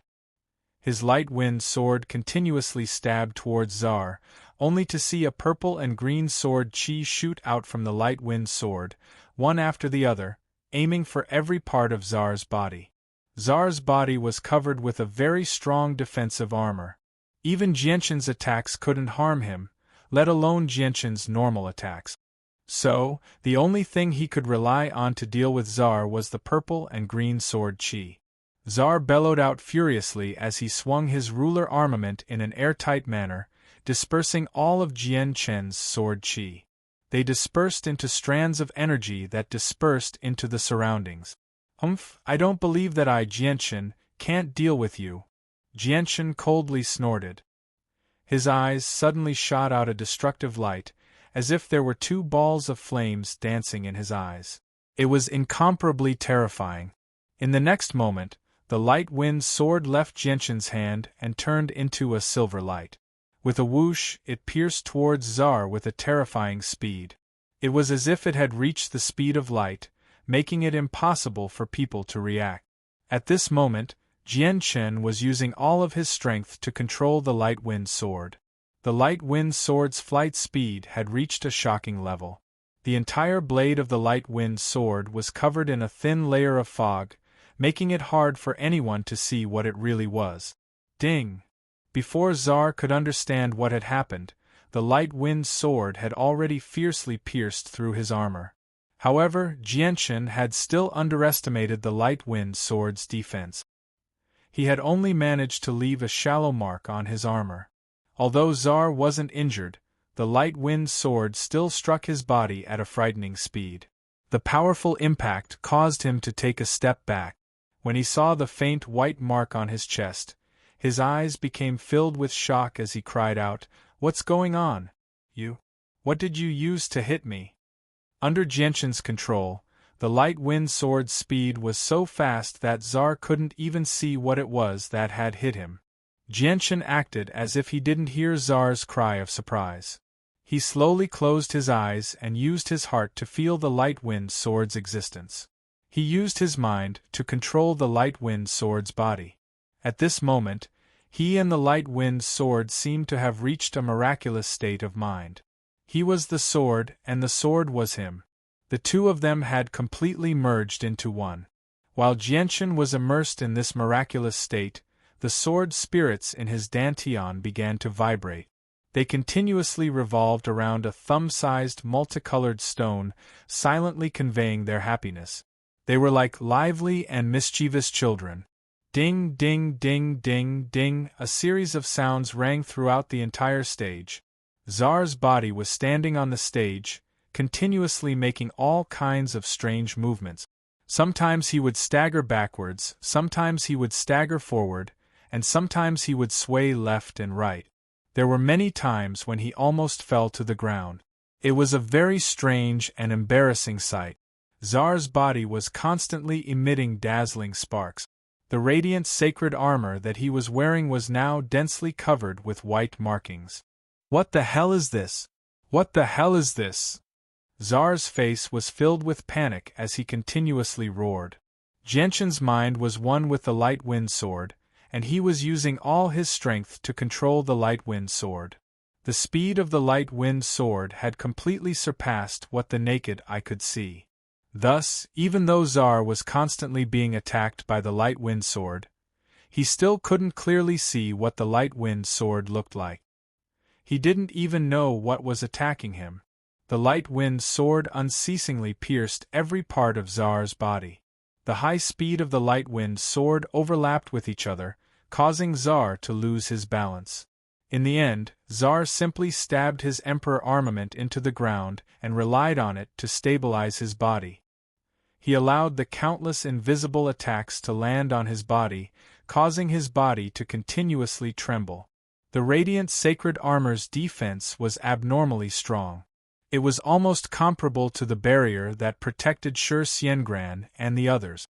Even after receiving countless attacks from the Light Wind Sword, Czar was still not harmed in the slightest. What the hell is this? Czar's eyes were filled with shock as he stared blankly at Jianchen. He didn't know how many times he had let out the same roar. Right now, he didn't even need to think to know that the current situation was caused by Jianchen. Below the stage, all of the spectators held their breath. Their eyes were wide open as they watched the scene unfold in front of them. They could only see Jianchen standing there with his eyes closed as if he was a statue. 20 meters away, Czar's Emperor armament was stabbed into the ground. His right hand was tightly gripping the hilt of his Emperor armament as his body continuously trembled. Dazzling sparks were constantly being emitted from his body. This strange scene caused everyone below the stage to be confused. They didn't know what the two of them were doing.